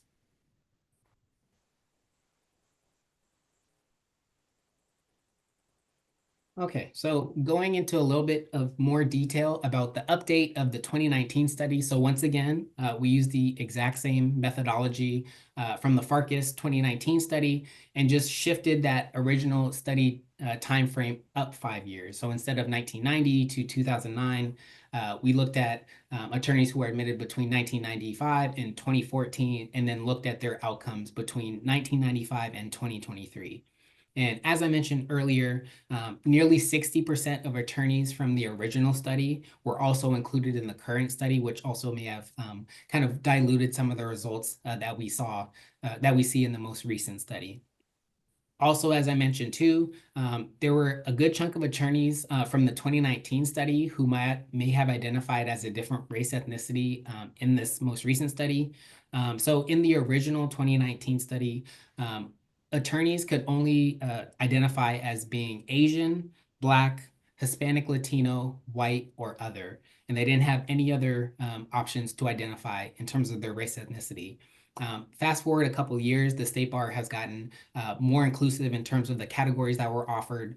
So several more race ethnicity categories were included, including American Indian, Alaska Native, Middle Eastern, North African, as well as the option to identify as multiracial. And so what we saw, we could actually track people who identified as a single race in the original 2019 study, and they now identified as another race. A lot of these attorneys identified as being multiracial. So we saw some of these lower risk attorneys going from one race category into another, which also might change the results a little bit. Josiah, I'm going to ask you to go a little bit more quickly because I want to make sure we get through all the slides, leave time for board discussion, and then we have another panel. Okay, yes, I can do that. Yeah, thank you. So yeah, so here, these are just the probation rates. The story is here that across the board, probation rates between 2019 and 2024 stayed the same with the exception of Black men. We saw that there was nearly a 1 percentage point decrease in the probation rate between 2019 and 2024. And if we talk about disbarment rates, same thing. A decrease across the board, with the biggest decrease being shown with Black men, so 1.4 percentage point decrease. So over time, they've decreased in terms of the rate of disbarment. And then when we actually get into the probation gap in terms of predicting who will receive probation, in the 2019 study, we saw that 2.2 percentage points, Black attorneys were 2.72 percentage points more likely than white attorneys to receive probation. But then after controlling for all of these factors, so gender, number of investigations, percent of investigations without counsel, years since admitted, offense types, firm size, and number of prior discipline, this number shrinks to 0.61 percentage points. And then it's no longer statistically significant, meaning that Black attorneys are no longer more likely than white attorneys once you account for all of these factors. And so if we switch to 2024, we saw that once again, Black attorneys were more likely than white attorneys to receive probation. But then after accounting for the same factors, it did decrease, but not in the same degree to which it did in the 2019 study, suggesting that either discipline practices or attorney characteristics, or maybe both, have changed in the ways that the old controls don't explain some of those disparities in the probation gap in terms of Black and white attorneys. Similar thing here. Hispanic and Latino attorneys were more likely to receive probation, and then once controlling, they were no longer more likely. 2024, same thing here.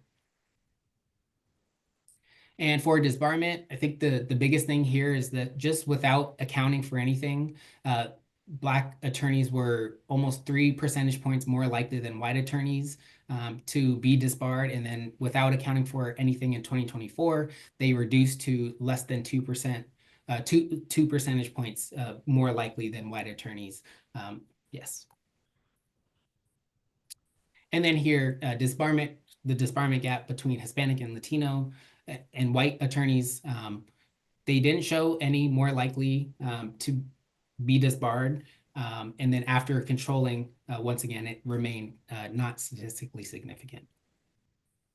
All right, and so switching really quickly into the new analysis. So instead, as I mentioned, of focusing on that 30-year time period, we actually looked at, we broke it down into 5-year chunks, looking at the year of the complaint and looking at discipline within those periods. And so just to orient you to the graph, on the horizontal axis, you see the time frame, so 5-year increments, 1990 to 1994. And then on the left-hand side, you see what's being graphed is the percentage point difference. So right here, we're discussing Black and white attorneys. So essentially, what this is showing is the difference in the probation rate. So for example, if the Black attorneys had a probation rate of 5%, the white attorneys had the probation rate of 2%, that difference would be 3%. And what will be graphed here is 3%. And so what we kind of see here essentially is that over time, the difference between the probation rate between Black and white attorneys has trending zero, and it's nearly currently zero. And if we talk about probation gap for Hispanic, Latino, and white attorneys, we see that there's been a little bit more fluctuation, but overall it's trending towards zero as well and trending downward.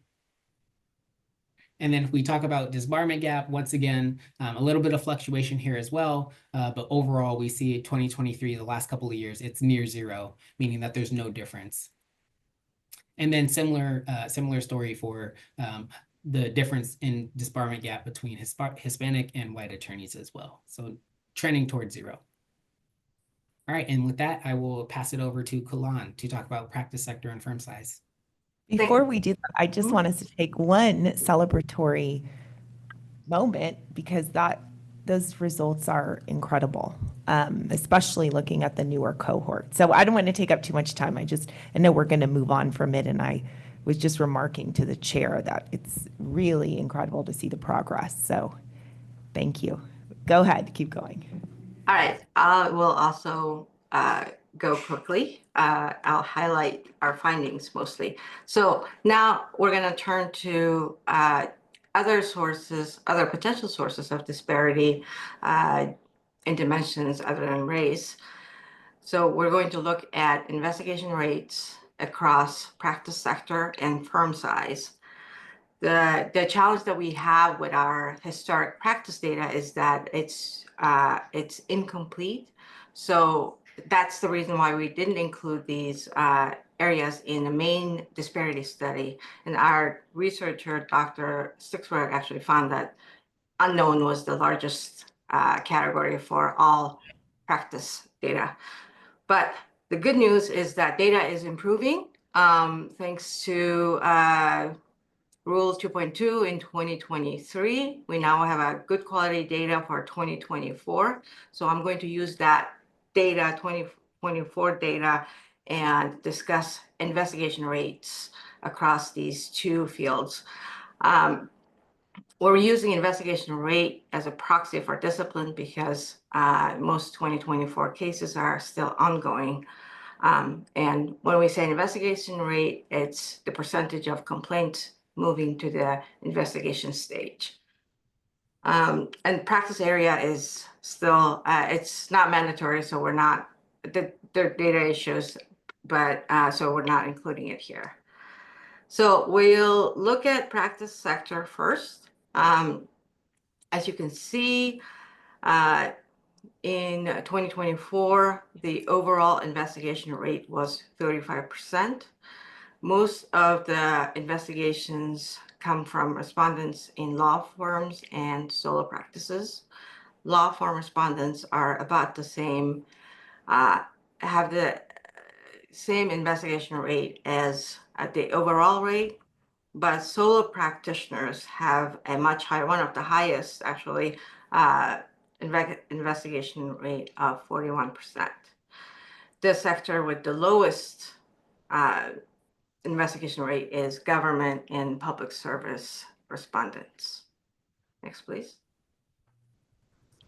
And firm size, now we're looking at firm size. Once again, solo practitioners have the highest investigation rate at 41%. The general pattern we see here is bigger the firm size, lower the investigation rate for the respondent. If you notice, the investigation rate for large 200 plus firm is only 17%. So from these data, we can see that practice data needs further analysis and exploration, and we will do that in-depth analysis as our data quality improves. Next. All right, so now we're going to turn to counselor presentation. As Josiah mentioned, that one of the responses to the 2019 study was to start notifying respondents about the importance of counsel and providing them with information on where to find counsel.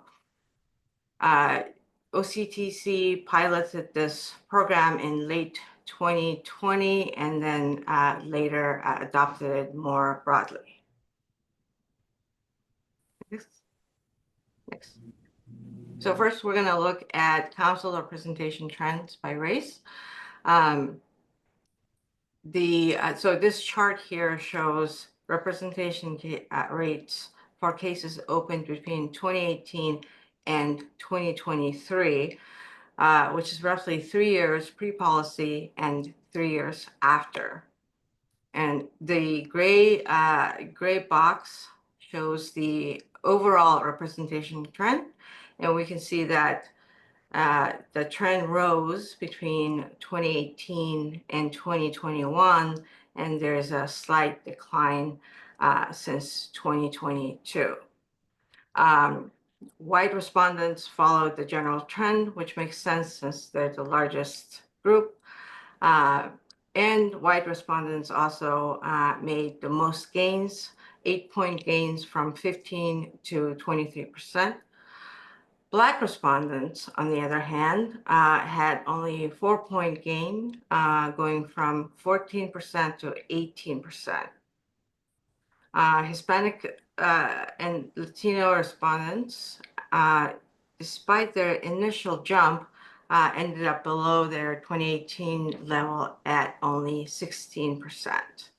So overall, there's a gain, but that gain is not shared equally among different groups. Next, please. So now we're going to look at council representation more closely in relation to the at-risk notice. So now this graph shows the monthly representation rate data starting in 2018. In 2020, earlier in 2020, OCTC also started improving their data tracking, and that's marked on this graph. But that also coincided with the beginning of the pandemic, so the large fluctuations you see there are probably due to many different factors. So the intervention is marked by red, and the policy piloted in November 2020. We found that the policy didn't have measurable impact on representation rate, and from the graph we also see that the increasing trend, the upward trend, had began well before the intervention, and then there's also this slight decline in the last 2 years that we're yet to understand. So we conclude that the policy didn't have a large effect. Next, please. So we also looked at the relationship between council representation and discipline, just in general, taking the same 6-year data. And we found that council representation is associated with generally milder sanctions and face lower odds of disbarment. And we also analyzed if council representation was associated with overall likelihood of discipline, and we found that was the case. So from our analysis in general, we found that council representation matters, and we believe that it is a policy tool that can help disparities, not just racial disparities, but other disparities like in practice sector or firm size.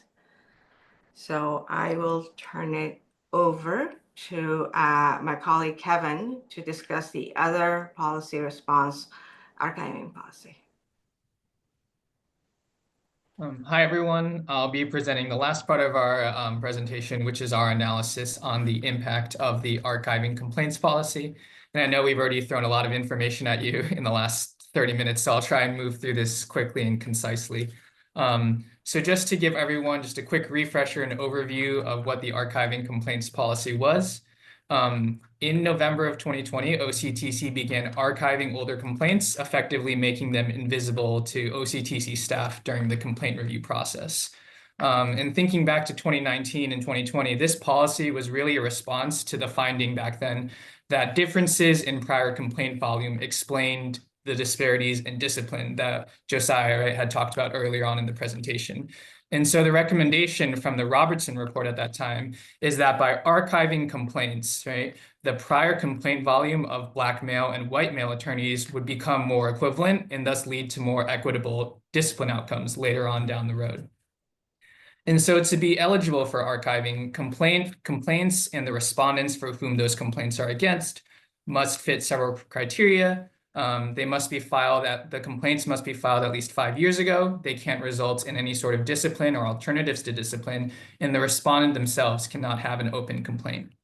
And so this effectively resulted in around 69% of complaints being archived. And so to evaluate the impact of the archiving policy, we compared 2 different time periods, a pre-policy time period from 2017 to November 2020, and then a post-policy time period of November 2020 through the end of 2023. And we evaluated the policy along 3 different metrics that I'll talk about on the following slides. And just one thing to remember is that all 3 of these metrics are tied to new incoming complaints during these 2 pre-policy and post-policy periods. And so when assessing these metrics, we're really focused on the disparity between Black male attorneys and white male attorneys, as that's one of the key findings from the 2019 studies. But on the screen, you'll see data from other demographic groups as well. So just to prepare for that. Next slide, please. So the first metric through which we evaluated the policy is the number of visible prior complaints. So this really refers to the number of prior complaints seen by OCTC staff during the complaint review process. And so shown in the figure here are the average numbers of visible prior complaints for new complaints against Black, Latino, and white male attorneys, as well as complaints against Black, Latino, and white female attorneys. And so in each pair of bars, and this will be consistent across all of the slides you're about to see, the left bar represents pre-policy averages or numbers, and the right bar represents post-policy averages. And then just one last thing to note before we dive into the data are the orange and yellow horizontal lines. The orange lines show pre-policy averages collapsed across race, ethnicity for a single gender. So this shows the pre-policy average, for instance, for all men on the left. And then the yellow shows the same thing, but instead the post-policy average, again, on the left for just men, and then on the right for just women. And so these lines are included so that we can compare how much each specific racial or ethnic group compares to the average for their gender. Okay, so when we look at the numbers, we see that the number of visible prior complaints tied to new complaints against all attorneys has gone down as a result of the policy. Obviously, very self-explanatory. We're now hiding complaints, so the number of visible prior complaints for everyone should go down. And when we look at specifically our groups of interest, we see that for Black male attorneys, they had on average 23 visible prior complaints before the policy, down to now only 9 visible prior complaints after the policy. Similar changes for both Latino men and for white men. For Latino men, they went from 25 visible prior complaints pre-policy down to 10 post-policy. And for white male attorneys, 18 visible prior complaints pre-policy down to 8 visible prior complaints post-policy. And so since the disparity between Black male attorneys and white male attorneys really is the focus of the initial disparity study and the analysis today, we can sort of see whether that disparity has been reduced by comparing the averages for these groups against the averages for their gender. So again, going back to those lines, we're now comparing the bars, right, to the orange and the yellow lines. And when doing that, we see that Black men on average before the policy had around 4 more visible prior complaints compared to the average of 19 for all men, while white men were on average around 1 under the average, right, 18 compared to 19. But then when we look at after the policy, right, now comparing the teal bars to the yellow line, we see that Black male attorneys are around the same average for all men at around 9 average complaints, whereas white men are still on average having 1 less visible prior complaint than men. But we can see that the sort of relative difference, right, between these racial groups to the average for gender is a lot more equal. And so in this sense, this first metric actually suggests that the disparity in prior complaint volume, as identified back in 2019, has been reduced. Next slide, please. So the second metric that we looked at is the percentage of attorneys with 10 or more complaints. And so here what we're talking about is for attorneys who are receiving a new complaint from 2017 to 2023, what percentage of those respondents have 10 or more visible prior complaints, right, attached to their new complaint. And so again, the same thing with the bars. The left is the pre-policy average, whereas the right is the post-policy average.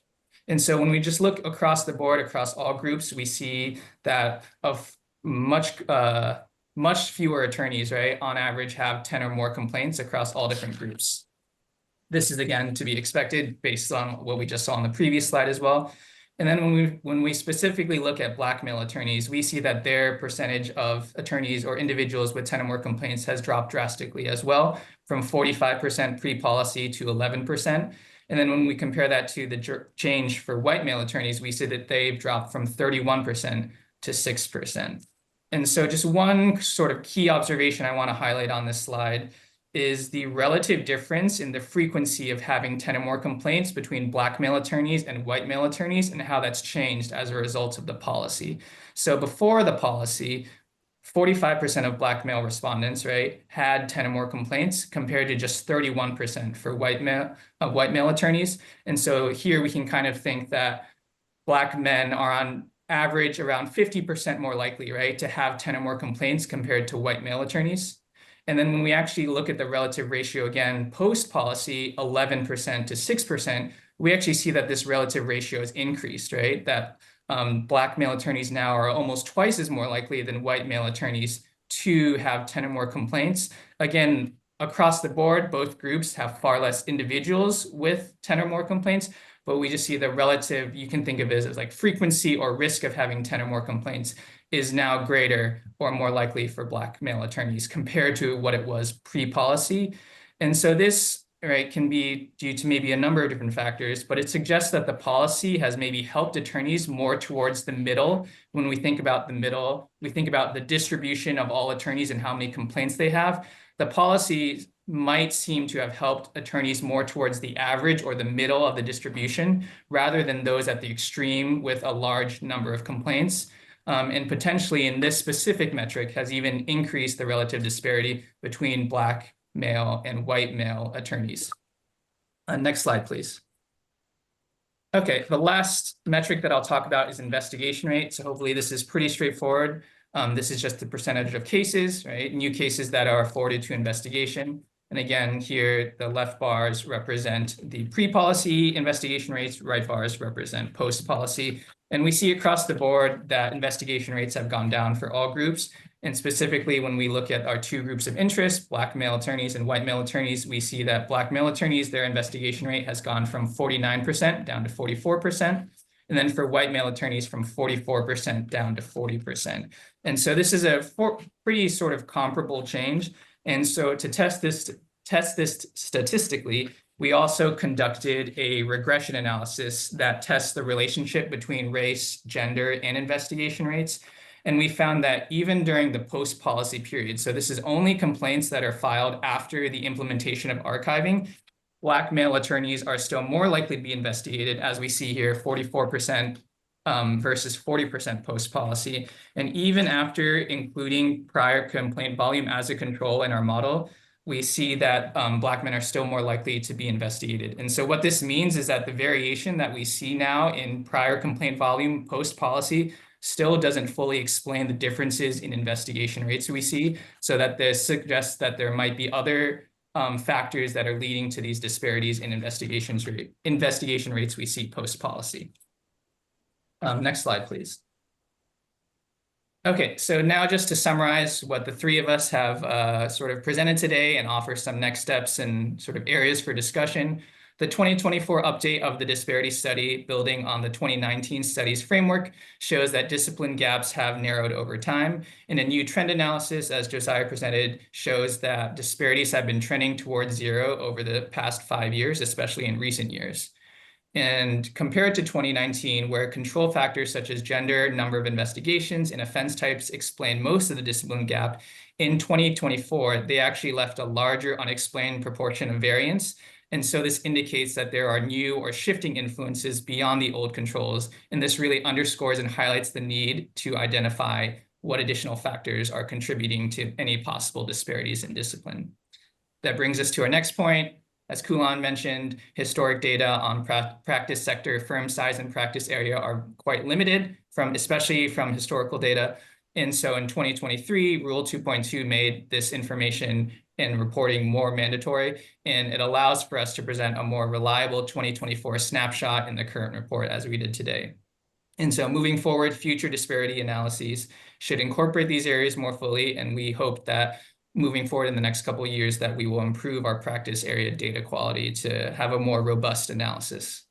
And just to summarize the final two analyses on council representation and archiving, council representation still remains lower among Black and Latino attorneys, and further efforts are needed to improve access to representation. And finally, although archiving has lower disparities in the average number of prior complaints, Black and Latino attorneys still have a larger share of individuals with 10 or more complaints, and the policy did not reduce the gaps in investigation rates. And so to address this, the archiving policy may be considered for possible refinement. For instance, maybe certain types of closed complaints might be subject to archiving on a different time frame. And that's it for our presentation. Thank you very much for listening. And at this time, we can take any questions that you have. All right. Thank you. Nothing I like more than Thursday afternoons filled with numbers. Anybody have any questions about the numbers or results? Yes, Trustee Tony. Thank you. The sociologist in me has two questions, comments. First, I'd like to look again at the council representation and discipline slide. Josiah, will you bring it?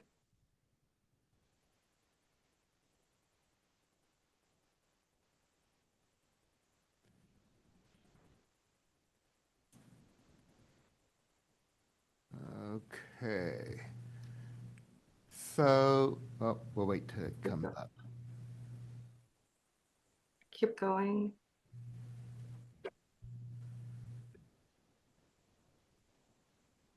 Slide 25.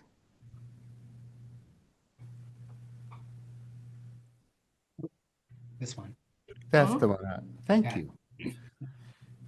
So, the first thing is, it's not clear to me from looking at this that having counsel is a improvement over not having counsel. So for instance, let's take public approval. It looks like you have 61% of those with counsel were given a public approval versus 39% who didn't have no counsel. And that doesn't sound like that's better to have counsel. Same thing with suspension, state probation. Same thing with suspension actual. Again, having counsel, what I'm reading says you are more likely to have discipline. The only advantage I see is in disbarment. So short of disbarment, so am I reading this right or am I missing something? Yes and no. So if the discipline rate for the representation rate for milder discipline, say private approval, is higher, right? For people who received private approval, 59% were had counsel. And compare that to the most harshest discipline, disbarment, they had 29% counsel. And in general, as the discipline rate goes up, with the exception of the actual suspension, um, the percentage in relation to the percentage of counsel in relationship to no counsel kind of shifts or reverses. And the exception that for actual suspension, our theory is that maybe those are the people who had counsel and was able to avoid the harshest discipline, which is why they show a higher counsel rate. Kulan, I think part of it is that the other analysis that shows the relationship that Mark's talking about is not actually on your slide. This is what I had commented on when I reviewed it. You're not in the correct display mode here. You're in, I think, presenter mode. I'm not sure. But George, you were gonna say something. Well, maybe Josiah's fixing that. Yeah, I was going to say the theory here is that, for example, that 475 in suspension actual probation shows with counsel, even though that's higher than the non-counsel, the theory is that some number of those are people who otherwise would have gotten disbarment. So counsel has driven them down to a lower level of discipline. Yeah, thank you. But the other thing to remember here is that this may not tell the whole story, because the choice to make counsel is a self-selecting one. In other words, people make the decision to get counsel, and that can rest on a number of things. So for example, there's also the possibility that some of the people who went forward with disbarment without counsel made an economic choice that it wasn't worth it to them to retain counsel, because they realized that they had committed such a serious violation that they were going to get disbarred. That's consistent with us seeing a large number of defaults in cases where we file charges that result in disbarment, because people essentially just go, I'm done. It's not worth it to me to fight it, and so it's not worth it to me. So I think there's more going on behind the scenes that I think, and Kulan, you can correct me if I'm misspeaking. Yeah, so I'll add to that. We did also looked at the data without those default disbarment and summary disbarment cases. And although the impact of the counsel representation is lower when we do that, there is still positive impact from counsel representation. And then going back to the previous question, we also ran two statistical analyses. One is analysis of counsel representation, correlation between counsel representation and discipline outcome. And that showed a positive effect from counsel. And then we also ran the severity, discipline severity against counsel. And that also showed that counsel representation is associated with lower odds of more severe discipline. Thank you. That's a really good explanation. And I don't think everybody, I'm not going to speak for everybody on a board of trustees, but gosh, I'd love to see your multivariate analysis that you just described to look at the various weightings. Let me go to my other point. And this is to me, a serious methodological point. And it is that I have a strong disagreement with the way that multiracial is being used as a category. And for several reasons. One is that it makes it very difficult to do comparisons, longitudinal comparisons, when you change race categories. And that was brought up earlier about some of the data and statistics some of the changes may be due more to changing categories than to, actual differences in behavior or treatment. So that's one. Two, Mark, do you mind if I interrupt you just 1 second? I'm not sure I had to step out for a little while, and I'm not sure I understand where you're going with the definition. If you just maybe just say, explain it just a little bit more for me, I'd appreciate it. where I started was, this is actually several points. So the first point is that changing categories during, over time and adding a multiracial category, for instance, I don't remember which slide, but there was a slide where there are more attorneys that identify as multiracial than as Black. Okay? Beforehand, where would they have? So that's one point. The second point is multiracial.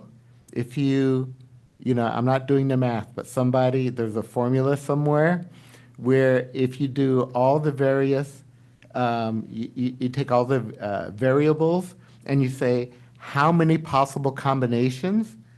Thousands of combinations can be within multiracial, okay? Thousands. So it's very imprecise. Now, I have a solution, okay? I wouldn't be bringing this up if I didn't have a proposed solution. And that is the reason I think a lot of people wanted to put multiracial is because generally race categories, when you're filling out forms, we've all filled out forms. And for a person like me, who is multiracial, okay, whose parents are of different races, okay, so I'm speaking from my experience too, okay? If you choose one, it's exclusive. You go to choose the other, and it unchecks the one you just checked. You know what I mean, okay? Exclusivity. So the way to do inclusivity is simply say, race, choose all that apply. If you let people choose all that apply, then they can choose one, they can choose two, they can choose three, they can choose four. Doesn't matter. All that apply. And then if you want to know how many people chose more than one, which is a definition of multiracial, you have the data to do that. So this suggestion doesn't take away being able to know multiracial, but it doesn't force someone to say, should I put Black or should I put multiracial? And they're only giving me one choice right now, okay? It's still exclusivity. So because then it would allow us and it would allow the data teams to say, here's what we found if it's just people who exclusively chose Black. Here is what we found if we include people who part of their heritage is Black, okay? And we include them or separate them, doesn't matter. But I actually think it gives better tools for analysis. So we do track multi-race as check all that apply, but in the analysis we had grouped them as multiracial, and that tracking that race is something we should definitely do for our next study. And I also want to add that we did do a cross-tracking, a walk between the old race categories and the new ones for the overlap 60%. And we did find that most of the people, or larger percentage of the people who were changed from single race to multi-race was Hispanic, Latino, Black, and Asian, which is why Josiah had made that point.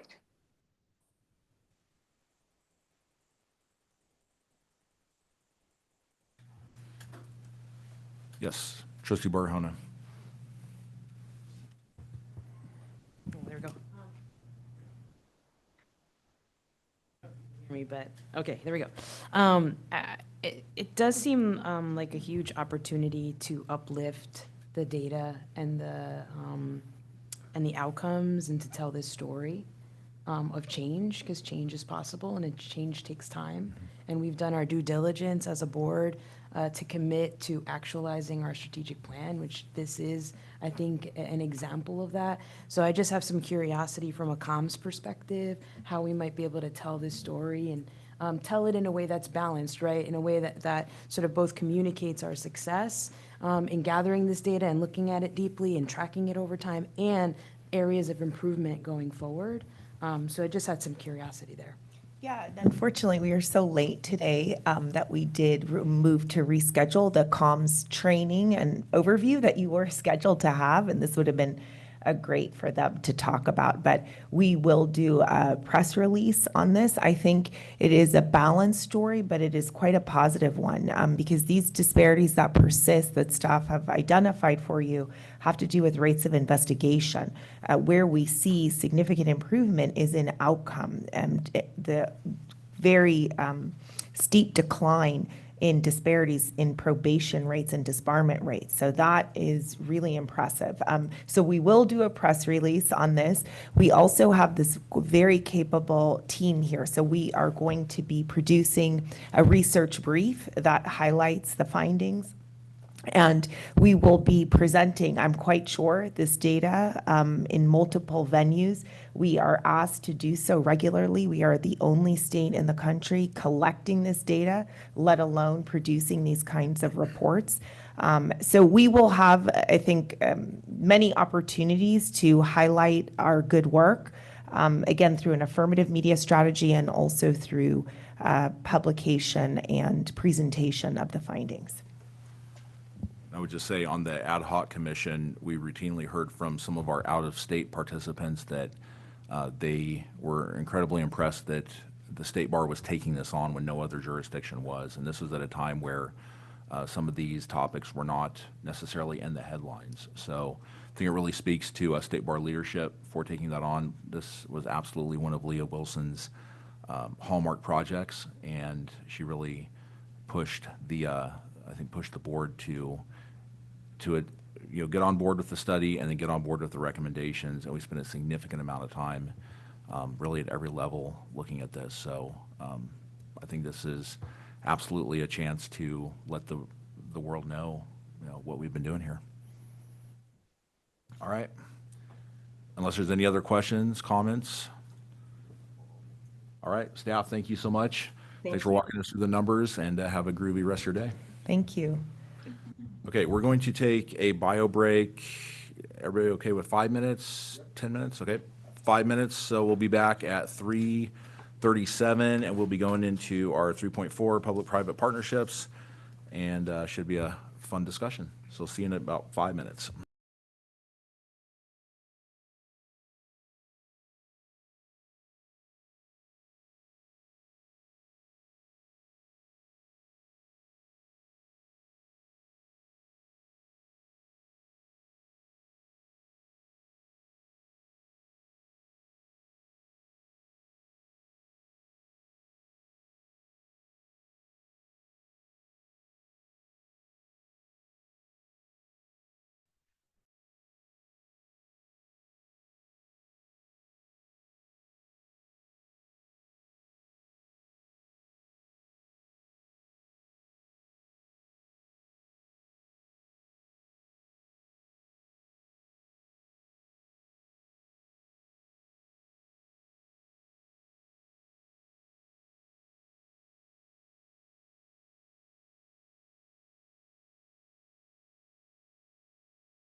Okay, we're still recording.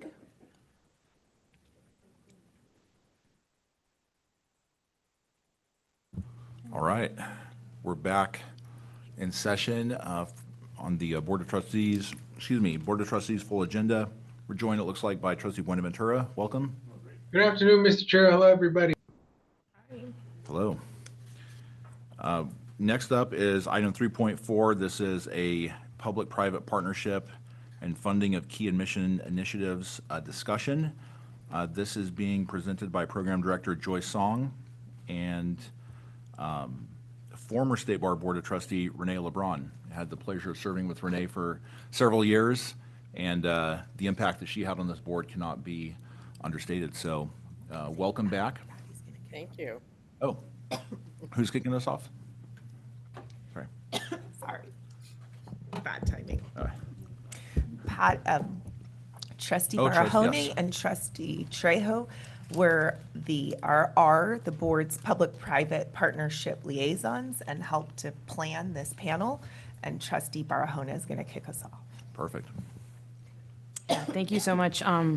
Today's panel is really for us on the Public Partnerships Committee is an opportunity to have an educational kind of discussion on how we can continue our momentum, particularly around the fee increase and all the other successes we've had, but also to leverage private and public partnerships to advance our mission at the State Bar. So we think that this will provide some baseline information on funding as we see it. And, a couple of things to think about is that, we've been considering in a lot of ways how we fund a new bar exam and the amount of resource that's going to take and require. And we know that philanthropic institutions and private institutions have similar aligning interests around supporting all kinds of different individuals and also sometimes often in alignment to access to justice. So a couple of things we think that, some of this conversation will help us think about our social and financial capital in terms of how do we increase our work as we talk to potential philanthropic and private partners. And the second thing is how do we enhance our financial capital and leverage things that philanthropy and or private funding could really take interest in based on what we are trying to advance as an institution. So with that, I just think that this is in alignment with the work we've been doing and helps us think about sustainability into the future. So with that, I just want to thank Joyce and Renee for being here and providing your expertise in this work. And I believe Joyce is kicking us off, but really appreciate your leadership and your time today. Lovely to be here. Let me go ahead and share my screen.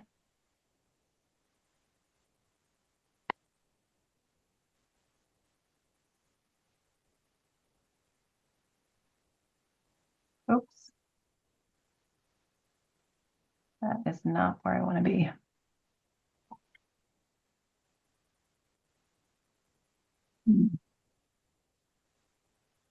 Hang on.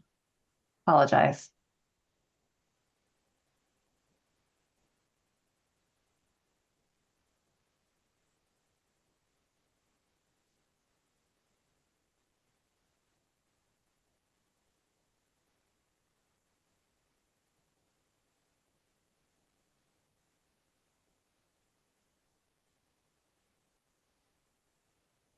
Okay, sorry about that.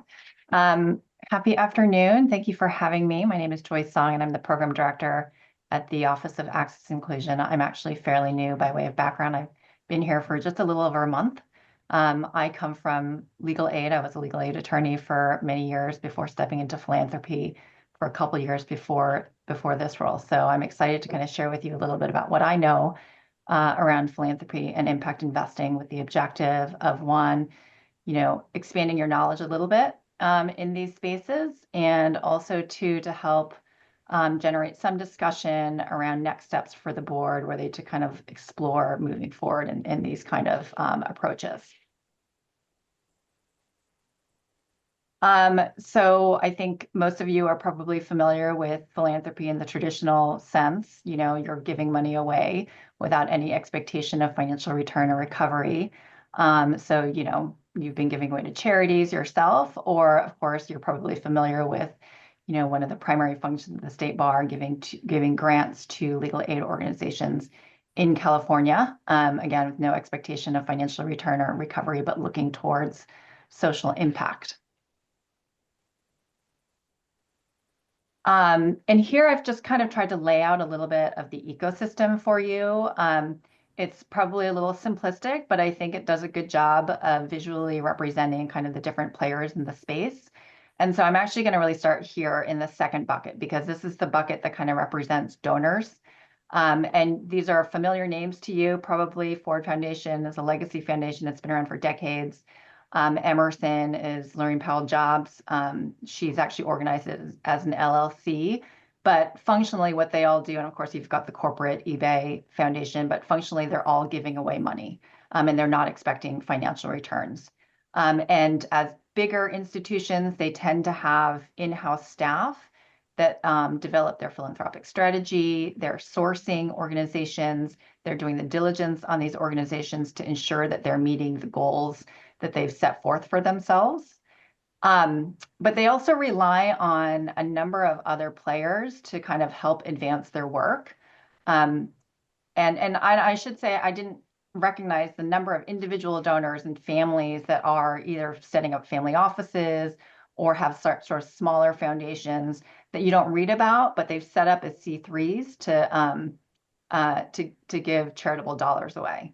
And many of these donors will rely on advisors. And these advisors come as consultants, and that's here, this first bucket, or they're part of firms that are specifically focused on doing what the internal teams at these larger foundations do, which is kind of building out philanthropic strategy, curating the organizations, doing the diligence, following up, doing the reporting. Pacific Foundation Services, for example, is also one that does all the back end. So for very small foundations that don't have operational, financial admin staff, they're a very useful sort of organization to help build that infrastructure without you having to build your own internal teams.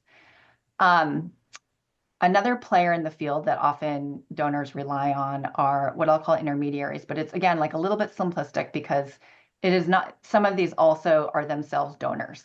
So when I talk about intermediaries, I'm actually speaking about kind of nonprofits that aggregate donors into funding specific things. So for example, they can be thematic, oriented around thematic goals. Just Impact and Oceans 5, for example, are funds that focus on specific social impact goals. Just Impact is focused on criminal justice across the United States.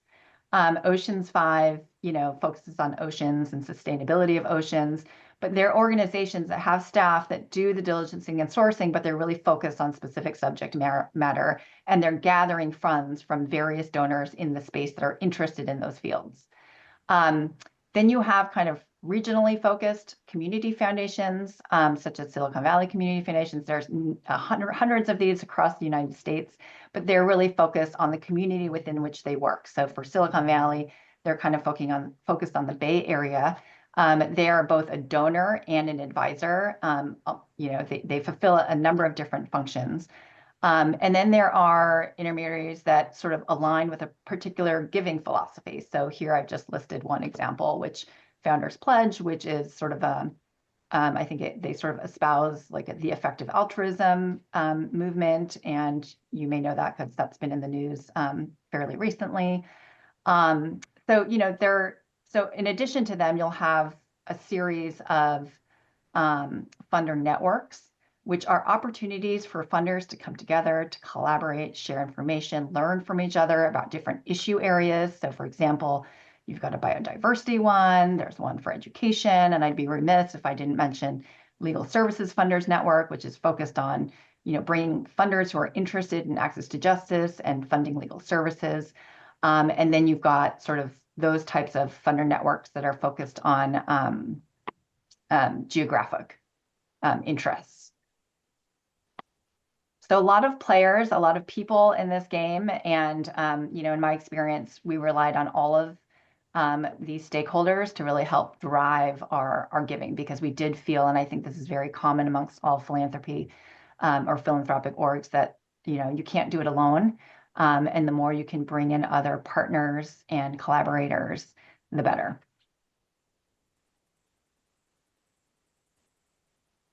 And I just thought, you personally experience probably, how do you give? What are the things that you think about when you're giving? And, this happens at larger scale in foundations and institutions, philanthropic institutions, of course.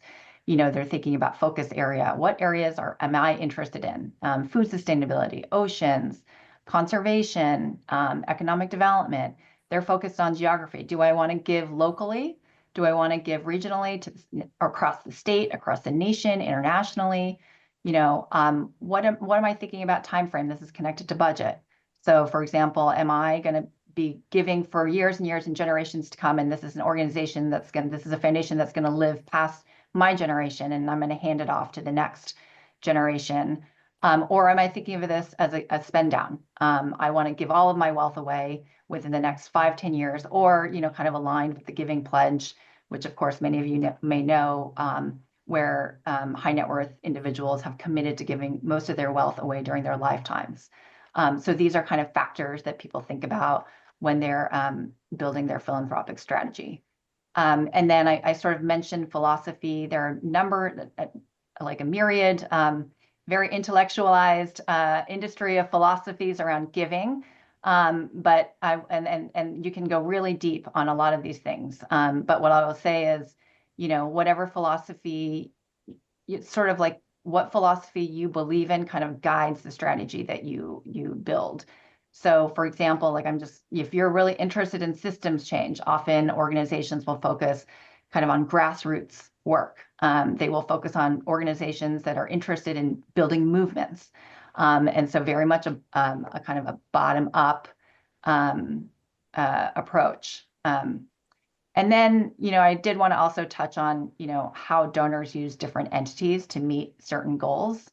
They may give to 501c3s, very common tax-deductible charitable donation. C4s are also another way to give, although they're not tax-deductible. But C4s have a lot more latitude around lobbying and advocacy, which C3s are limited to doing, or as it were, they're not allowed to do as much of that.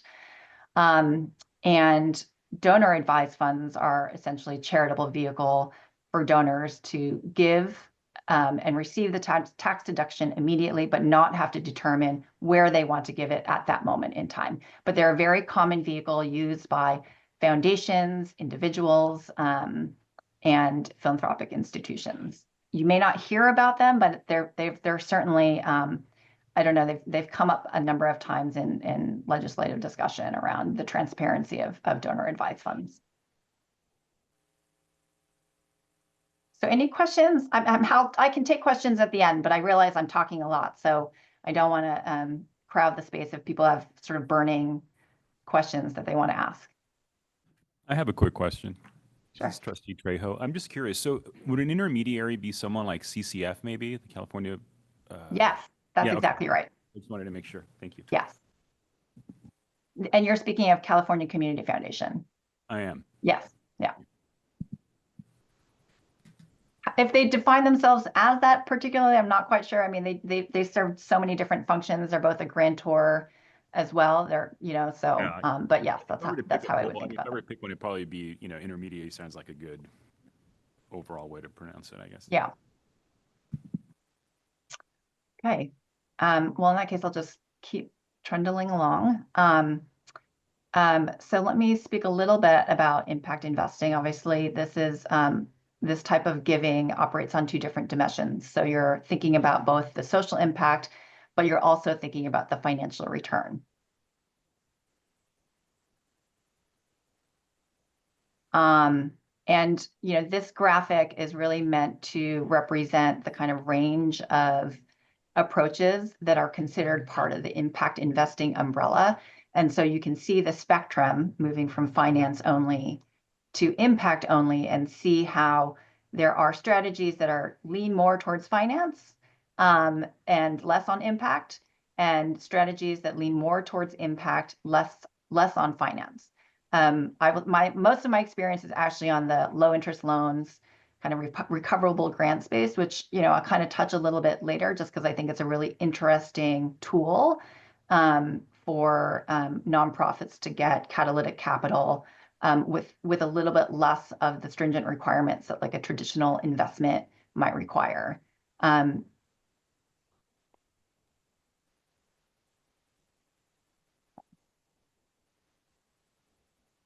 And here I kind of did just a corollary graphic. It kind of shows a little bit of the similar type of stakeholders that are involved in the impact investment advisory space that kind of track, just for frame of reference, that kind of track to what I'm familiar with in the philanthropy space.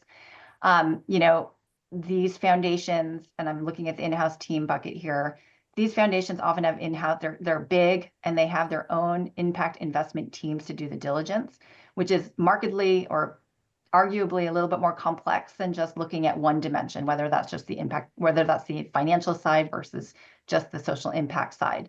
So they have their own teams.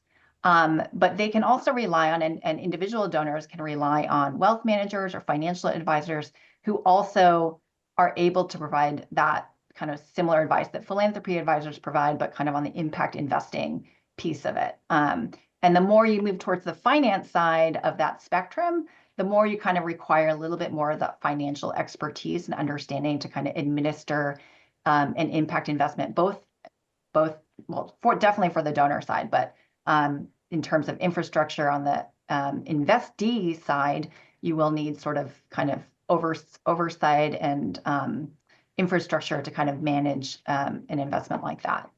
And then similar to the intermediaries on the philanthropy side, there are also nonprofits that aggregate funds sort of thematically, geographically. You know, impact assets is one. They're one that the family foundation I worked with used a lot. They aggregate funds across, you know, issue areas like gender equity, community development. I think Grameen is kind of microfinance, international development. And then, you know, you have ones like Calvert, which do kind of housing, low-income loans to sort of CDFIs, community development financial institutions that give low-income loans to housing, affordable housing developers and things like that.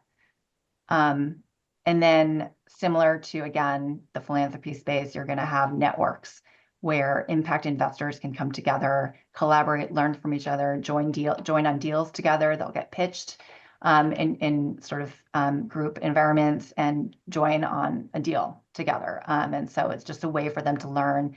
And again, the more people that work together, the more impact that you feel you're having. So why is impact investing useful? I kind of touched a little bit on this, but you know, for nonprofits or social enterprises that are maybe experiencing a funding glut or want to scale their work dramatically in a short period of time and just need that influx of capital immediately with the expectation that they will, you know, be able to pay that back later on. This is a really interesting way to get some bridge and catalytic capital. Just as a personal reference, you know, the family foundation I worked with was eager to give or was open to giving a recoverable grant, which is sort of part of the impact investing space spectrum of strategies, to a community land trust. In this case, it was the Lahaina Community Land Trust.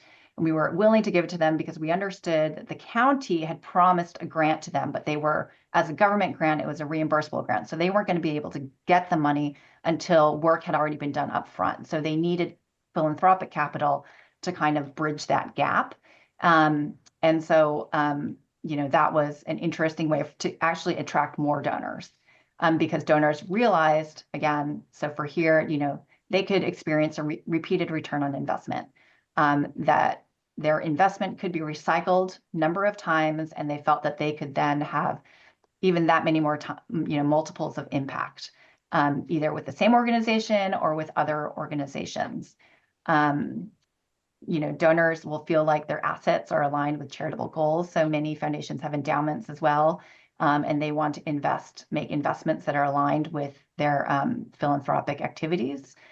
And then, donors are excited about amplifying their philanthropic goals. So they want to both unleash the power of their markets to have social impact in addition to the philanthropic work that they're doing. So they see that work in combination and very much complementary. So, there are challenges. I mean, challenges in all kind of, investments that anyone decides to move forward with. There are going to be challenges and risks. I think just overall, the takeaway here is, expertise is important on the donor side. Like I mentioned, you're operating on two different dimensions, financial and social impact, and how you want to measure impact given those two dimensions can be challenging. And oftentimes you'll find, financial advisors, again, they don't know the philanthropy side, and philanthropy side doesn't know the financial side. So understanding that is important. And then again, on the investor side, having the infrastructure to be able to do this is important. And then on the grantee side, or the nonprofit social enterprise side, again, thinking about the infrastructure that you have to ensure that you're able to manage impact investments is important. And then kind of one other point that I did want to raise, because given the state bar as a public agency is just sort of unclear at the moment, and worth exploring whether public agencies can be an investee. And I promised to talk a little bit about a recoverable grant. Remember, if you recall, it sort of fell along the spectrum of being closer to the impact side on that umbrella of impact investments. This is an impact investment in the sense that it allows for charitable capital to be recovered if the nonprofit or the social enterprise has hit certain goals. But unlike a traditional investment, which is contractual, you are actually bound to return and recycle the dollars with whatever rate that was agreed upon. In this case, there is more leeway and there's no actual legal recourse for the donor to recover the funds if the nonprofit or social enterprise has not met their goal. And that goal is often tied to, for example, they've built their earned revenue to a certain point where they can repay that grant. And so there is an expectation, it's just a little bit more of a flexible tool for both, particularly for the nonprofit, because it just gives them a little bit more space to return the grant or return the dollars if things aren't going quite as well as, or things have happened, bumps in the road that don't allow them to return the money. And I've definitely heard of cases where, in fact, they never hit it and the grantor or the investor is comfortable with just sort of leaving it with the nonprofit and letting them kind of work through whatever they need to do to get to their goals.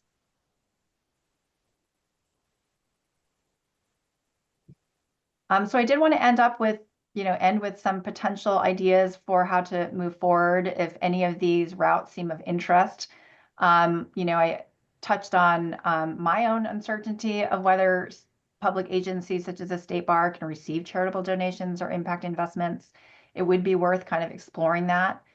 Should it form a nonprofit entity, or should it partner with a nonprofit entity to act as an intermediary? And then, it's great to be able to apply for grants. That is the typical and classic way to get them. But like many things, applications are, not always, not that they're not always enough, but they could certainly use a little boost from some just interconnections or relations with people who are in the philanthropic space. So I would encourage folks, if they know people who know people, just to get in touch and think about kind of resources that the state bar might be able to connect with to have further conversations about gifts, whether they're philanthropic or impact investments. And then, like any nonprofit who receives funding, just kind of thinking about what is the overhead? What are the kind of finance, admin, and operations that you need to kind of manage either grants or impact investments. And that's it for me. Great, thanks, Joyce. I think we should probably go to Renee and then open it up for questions. Thanks. Great. Hey. Hi. So first of all, nice to be here and to see Brandon and Leah. It's been a long time. Just to tell you how long ago it was, I was actually on the recruiting committee that hired your fabulous Leah. So it's nice to see that. And I think, I don't know, Brendan, you must be like on your 10th term or something, because I feel like I've been gone for a long time. So let's see. I am going to share my screen, and for some reason, let's get to the right place. So I guess by way of background, hang on one second. Sorry, it's not letting me get to, strange. Kind of lost the little thing to show my, all right, well, you're gonna have to live with it like this, I'm afraid, sorry. It's not, Renee, if you try the bottom of your yeah, screen. it's not going away is the problem. Oh. So I'm trying to get rid of that bar down there. And it's not, How about from the top under slideshow? yeah, let me try that. No, it's blacked out. Hang on, let me try this. Hang on. Okay, there we go. No, that is not working. It's very strange. I can't get this toolbar to go away. So, hang on one second, Louisa. Hang on. Crap. All right. It just won't close. So, all right. Can you all see it okay, though? Yes. It's not the end of the world. Can you see are you seeing the slide? Yes? No? We're seeing it. Okay, all right. All right, so the issue, as I understand it, just by way of background, I was in the venture capital industry for a number of years. I'm now mostly a private investor and teach at the UCLA Business School. My understanding when Leah first called me, and she said, I want to talk to you about venture capital.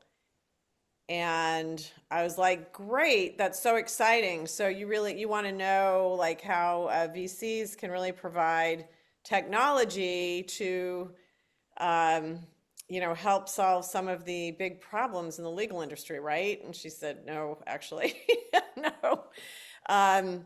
But she did describe to me the situation, and this is kind of where I started, that you're seeking funding for a project that requires significant upfront capital, i.e. building a new test, but provides a relatively certain revenue stream over time.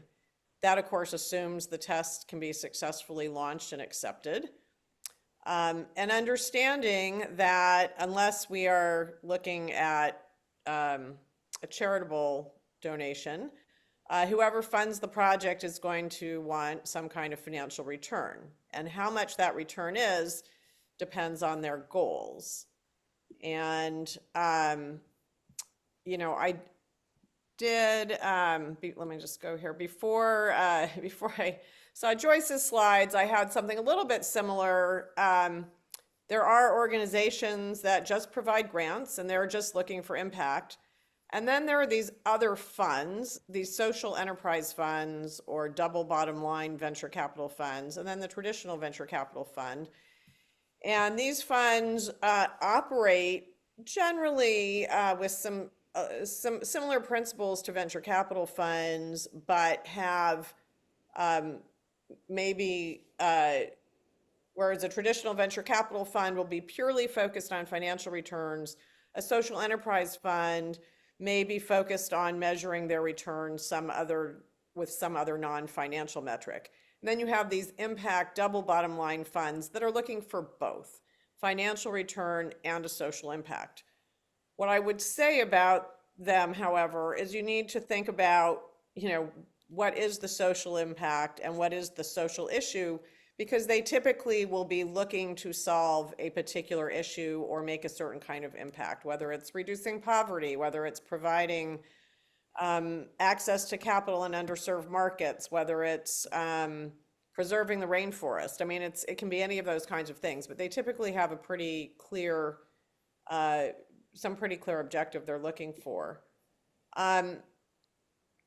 I also thought it'd be helpful to provide a little definition. People hear about private equity, venture capital. They don't necessarily know what the difference is. I would say venture capital, sometimes people consider it a subset of private equity, but private equity firms are generally looking to invest in established companies that are already profitable. So, these are the big buyouts that you see. Venture capital is looking for startups with innovative ideas or technologies. Given that they are a startup, they're of course higher risk than private equity, but they do have a potential for higher returns. So they are high risk, high return types of investors. They provide financing to startups at the very earliest stages through expansion. Early stage investors are typically seeking the potential to earn a 10x return.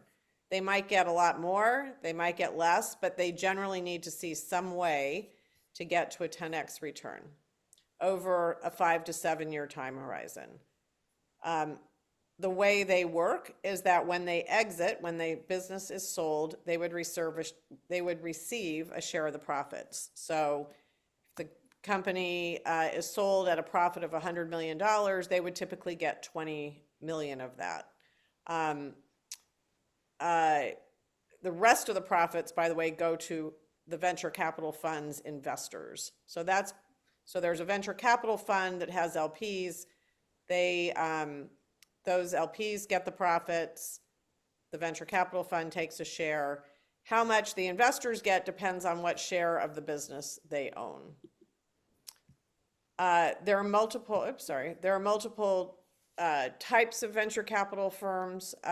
They differ by stage at which they invest. So really early investors would be an angel investor who might invest in something that doesn't even exist yet. It might be an idea on a napkin, what we call pre-seed and seed.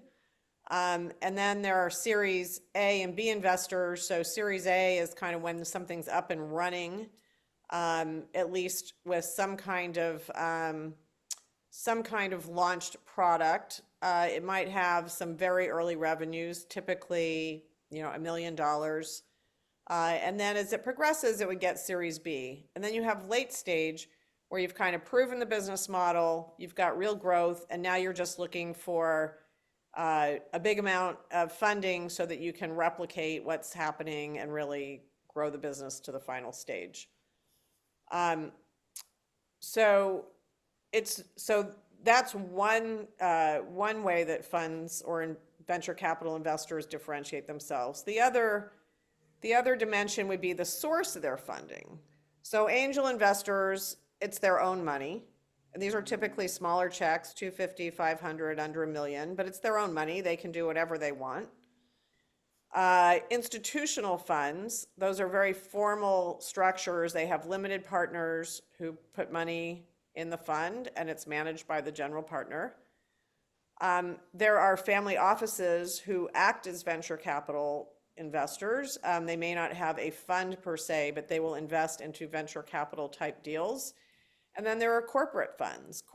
And again, it may be a formal fund or it may just be an investment that they make into a venture capital opportunity. So and any of those can be different stages. You can have family offices that invest in late stage, family offices that do Series A, B, that do seed investing. There can be any combination.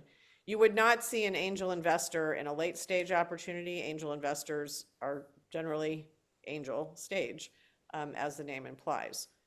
So that's just kind of like who's out there. I think the question is, is this test development, is this really an opportunity for venture capital? So just like in not-for-profit, the impact has to match the goal of the donor. What are they looking to put their money towards? It's the same with venture capital. So they are going to be looking for opportunities along a number of dimensions and criteria. And so the first, which actually I left off of here, is what industry is it? So a lot of venture capital funds, like donor impact funds, like grant makers, they have a lane that they swim in. They may be looking to invest in clean energy. They may be looking to invest in software as a service. They may be looking to invest in artificial intelligence driven businesses. So that's kind of the first lane. So having to find somebody who this fits in, and I don't know exactly how it fit in, maybe in education. But then it's also how much capital is required. Okay, so does this investor, are they looking to invest $500,000 at a time, 2 million, 10 million? I don't actually know how much it costs to develop this test, but you would need someone who that's the right amount of money for. And then how big is the opportunity? Venture capital investors are not looking to put in $2 million for something that is going to earn them $1 million. If they're investing $2 million, they want to get $20 million back. And remember, they may not own the whole business, so it has to be a lot bigger. So how big is this opportunity? Is it sustainable? And by that, I mean financially, not environmentally. Well, it could be that too, but financially, is this a business that it's not just a project, right? It's a business. And then what's the exit strategy? And this may be particularly problematic, but how is the venture capital investor going to get out of this investment? They're in it for financial return. It's not permanent capital. So how are they going to get out? When are they going to get out? And how much will they likely get on exit if the plan goes according to the vision? So all these things have to match. It's got to be, I guess the point here, it has to be a viable venture capital opportunity that aligns with the kind of opportunity that an investor is looking for. Some of the structural issues that I think you have to consider, one, I think it probably needs to be a standalone entity operating at arm's length of the state bar. Remember that unless it's an impact investor, they are in here to make money, and they're not in here to provide what could potentially be a grant to the California State Bar. So it probably has to be a standalone entity that they can have actual ownership rights in, because it has to fit their business model. They're also likely to require some governance rights. I don't know. That may be some conflict with legislative oversight requirements. I don't know, but hopefully not if it's a standalone entity. There's also a potential conflict between managing for growth and profit versus the interests of the bar, right? So they are going to be looking to make as much money as possible. That may not be your goal. And then what are the legal limitations for the state bar? For state bar investments as a public corporation? I don't know. That's something for you all to think about. But I will stop sharing there. That is a really quick overview of the venture capital world, how it works. Main thing to remember, they put in money, they're looking for a huge return, they need a way to get that money out, and they will likely want to have some say along the way into how this business works. And the venture capital, if you were to seek it and you could solve all these other business issues, you would need to find the VC firm that aligns with the amount of capital that you need and the business opportunity that you're presenting. So that's kind of my very quick 10-minute overview. And then we happy to talk about whether or not, how it may or may not fit with what you're hoping to do. Before we open up for questions, Renee, can I ask you if you were going to talk about private equity versus venture, do any of these things change or is it the exact same? So venture capital, I guess the point that maybe I didn't spend enough time on is they were looking for established businesses. So they're looking for businesses. Usually you'll see, like we invest in companies with $3 million of EBITDA or 10 million of EBITDA or 100 million of EBITDA. So private equity is typically looking for businesses that are established. They're going to buy something and then they're going to buy more businesses like it to add on and create greater scale. And maybe they buy something at, 3 times EBITDA, and then they're going to sell it, the whole thing at, 10 times EBITDA because they've created so much scale. So I didn't really focus on private equity because I don't think you meet those criteria. Oh, okay. I think I was confused. It's hard to have EBITDA when you haven't even launched anything. What I didn't talk about, I mean, besides private equity, sometimes there are people who are just, looking to fund interesting kinds of opportunities, right? They're not venture capital per se. They're just private investors, or a corporate investor that are willing to fund something because it fits in their whatever it is that they're doing.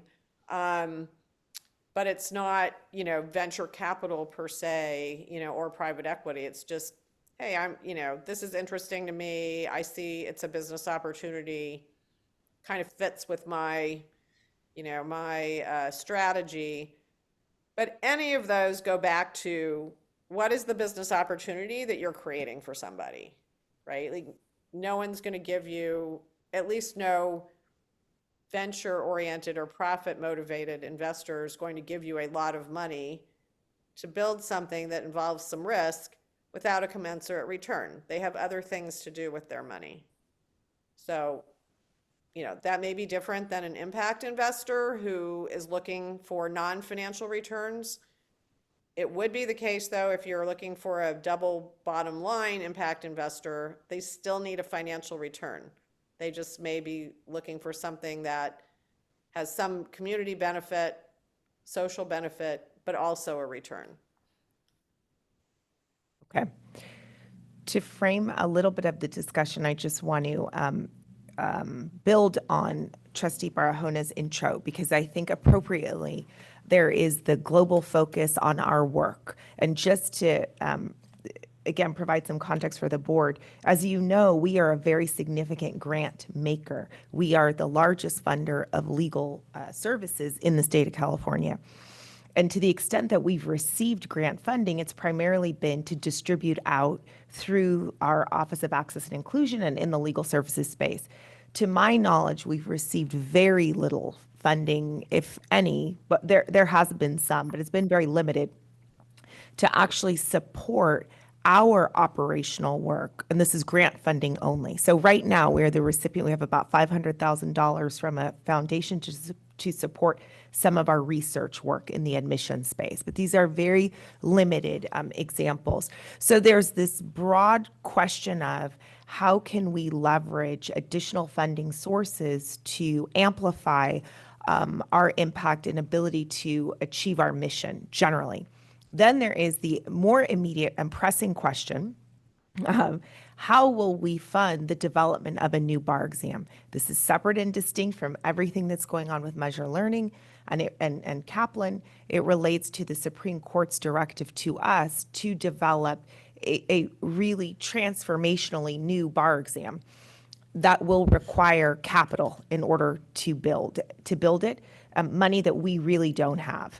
And if we were part of the big state, what we would do likely is seek a loan from the state general fund. We don't have the ability to do that. So given that we don't have the ability to do that, what are our options? And so you've heard today some different options presented, but I just wanted to lay out that context, really hoping to hear from the board your thoughts, and if you're interested in sort of assigning staff some homework to learn more about anything that you've heard today. Thank you.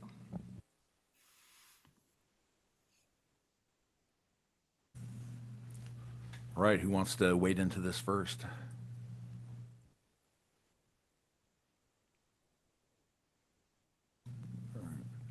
I'm happy to jump in. Okay, go for it. So just as a quick background, I actually run my own family office after having done it for a few years for other families and done a variety of different deals, which is why it was interesting to have this conversation with some of you. So I went out and just kind of, I think a good way to explain this is what we've seen in terms of funding opportunities and different pockets and whatnot that's available.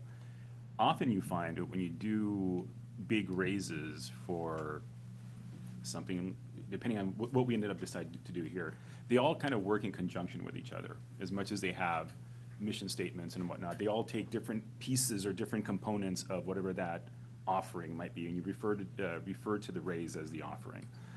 So the venture capital folks that I was at least informally speaking to, the first question that they asked, and it's the right question for a venture capitalist to ask, was, what's your role going to be? Because the primary focus for them is, because this is high, because if it's a brand new start, let's just say that what we want to do is, we have two projects. The first one is building the test, and the other one is administering it. Let's just say that they're two different deals, right? So, and I focused on the administration of the test. I said, okay, well, my company is this new company whose sole focus is to administer a test that's already been developed, right? So how do you see that as a possible opportunity for you? Is the distribution of this exam a possible business, right? So we started doing some of the back of the envelope kind of calculations, right? Going just based on some of the assumptions that I saw in some of the public record that's been given out, right? The cost of administering the new exam was in the $4 million range. You start backing into how many people take that per year. What other services can you provide for them? What does this look like as a standalone? What are your costs? What's left over? Someone touched on the issue of governance. What is this entity? Who is this entity exactly? Are you going to be serving as a limited partner? Are you going to be serving as what? These are all essential questions that start from, what do we want to do? Right now, if what we wanted to do was show ourselves to be an organization that already administers a test, then maybe, depending on who the banker is and depending on who the investor is, they might credit those past revenues as revenue, the 12-month trailing revenue or whatever. It all depends on who the investor is and what they want to do. In the conversation that I did have, though, there was mention of these rogue billionaire people out there that are floating around. And based on so then I flipped the idea a little bit to say, and this is true, that the reason that I'm serving on this as a trustee here, and the reason I'm so active in the Survivor Center, is because legal access and representation is important to me. And there are people that agree with me, right? And there are folks that'll cut those checks. But again, it goes to building a rapport, coming up with a sound idea, and then having a general idea of who you want to partner with. Because as we're talking about all these different types of organizations that can invest, everyone is going to depend on some kind of update, some kind of a newsletter, some kind of infrastructure that's going to allow you to be compliant, right? So we're building, depending on which route we want to take and what product we want to provide, whether it's the test or whether it's administering it or some combination of both. That's all in effect going to dictate who we approach, who's going to want to do it. What is our vision? Are we a B company? What does that mean? Like, how does it fit in all this? And who focus? It's just an accumulation of a volume of talking to people and getting it together once you already have that idea. So for me, I mean, these are interesting ideas to think about, but there's, the devil's in the detail, right? Like figuring out what exactly we want to do, what is viable. And I was just speaking theoretically with a lot of these folks. I don't know where we want to go, but again, depending on how we split, there might be, there might not be. A lot depends on how we ultimately want to present ourselves.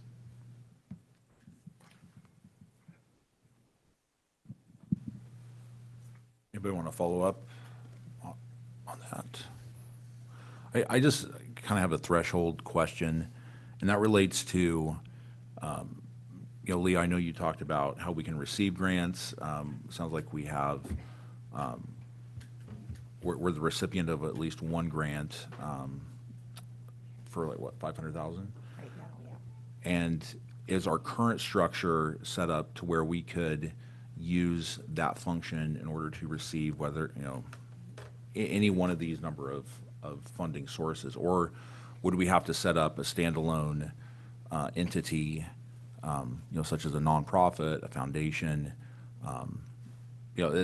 For me, that's a threshold issue. Like, is this possible given our status as a corporation? And then, Can I, yeah, can I comment? absolutely. So I think maybe following on the prior gentleman's comments and to your question, Brandon, you need to kind of also figure out, like, what are you trying to accomplish? I mean, is it just you want to get this thing done and you don't have the money to do it, so you just want someone to fund it? Or, as Leah had said to me, no, we would like someone to fund it and we would like to eventually own it, or, get it back. So that's a different structure, right? Or we would like to get it built and, maybe this becomes a national test and we own a piece of it and it's a revenue stream. So all the questions that you're asking about, can we do this or that, I think kind of depend on what it is, that you're looking at, right? Because the answer might be different on each of those structures. So I think there's a little bit of, chicken and egg thing there. Honestly, I think the most likely, I mean, maybe there's somebody who has a real passion about how the state bar test looks, I don't know, and would want to, donate a couple $1 million to that. I don't know, seems like there might be bigger problems in the world to solve.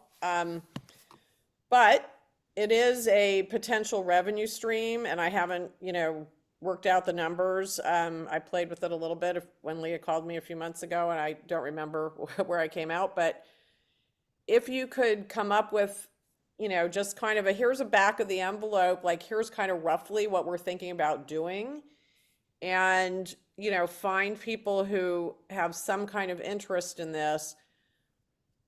It might be a corporation who is, into tests. It might be somebody who, is an education investor, whatever it is, but who understands kind of the testing world in that model. But you could say, like, here's an opportunity. We're looking for someone to go start this because you probably can't start it in the state bar and take someone's money for it. So go set it up outside. You've got, say, we're looking for someone to fund this and to start it. You don't just need someone to give you money. You probably need someone who knows how to start this business. And this is what you, the state bar, are going to get for providing that license and the expertise and the access, whatever it is. And maybe it's 20%, maybe it's 30%, maybe it's 50%. I don't know. It depends what the numbers are and what you are able to do given your limitations. But I think you're going to have somebody do this for you, build this business, and then somehow you're going to have some kind of interest that is consistent with whatever the rules are. I'm going to guess that the rules are going to be very, unclear on this, and that you're going to need to say, like, here's an A, B, C option, and then see what you can make work. But I don't think this is going to be, hey, someone give us money to develop this test, unless it's a charitable donation. Okay. For what it's worth. That's Trustee Good. Well, it sounds as if one option may be for us to create an entity so that we create our own test and then we license it to other jurisdictions.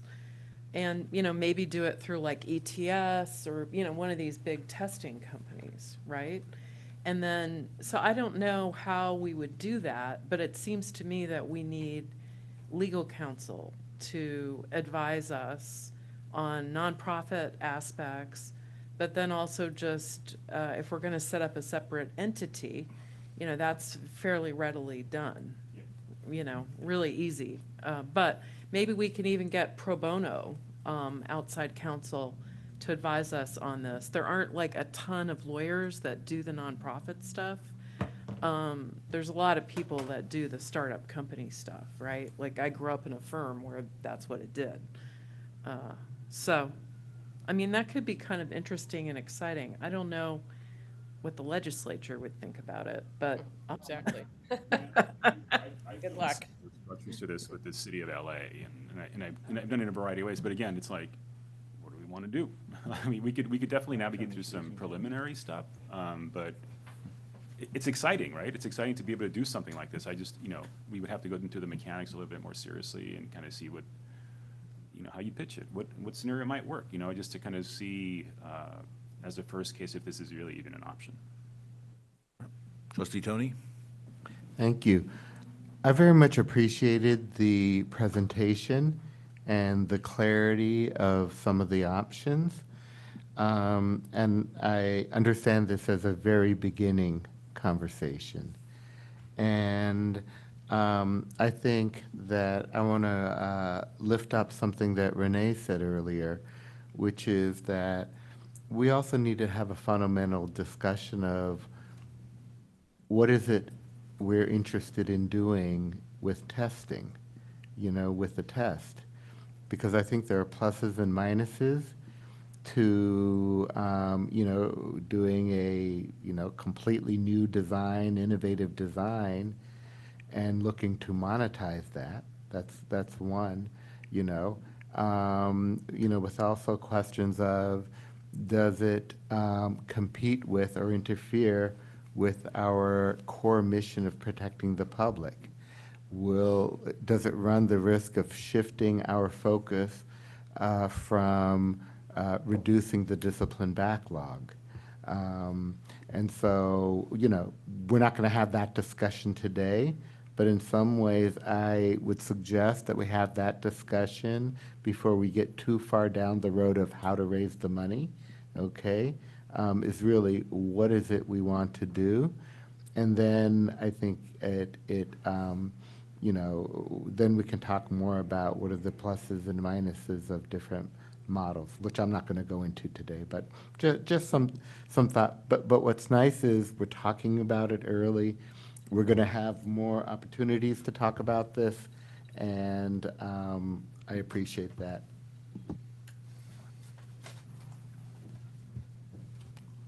Any other questions? Yes, Trustee Barahona. Yeah, so a couple things. One, I think it's incumbent upon us to think about the future of the bar and our sustainability as an organization. And so this is, I think, putting a set of, having the right discussions to Trustee Tony's sort of point first, and then putting together a set of options that the bar could consider feels like a really important thing we should do. Because it allows us both to answer, yes, an immediate need on a new exam and what that might look like, and how we might receive the funds to make that happen. But it also actually answers some of the future financial challenges that we're continuously facing.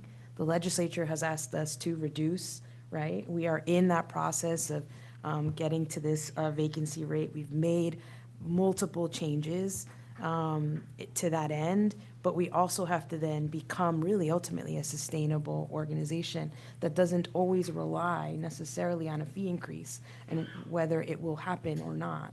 And I think that we're doing really great at really conveying and showing the receipts, as the young folks would say, who I work with, around what we have accomplished and what we still have to grow in and learn. But I do think that having a great discussion about, like, okay, philosophically, are we all on the same page? How do we see this advancing our mission? And then what are the set of options we should consider and the drawbacks? And, starting a whole new entity is like a whole thing. And it may answer some real big future financial challenges that we have been wrestling with and we will continue to wrestle with. So, you know, and I think we should talk to philanthropy all day, every day, is my perspective, because the work that we are doing is in complete alignment with philanthropy right now, particularly in this moment when philanthropy is under attack, right? Everything is being attacked right now, and everybody wants to make sure that our communities have access to justice. And they are funding that, and we should say, this is how we could advance that, not only through this test, but through our work as an organization. So I just wanted to add that, and that would be my, yeah, those would be my thoughts.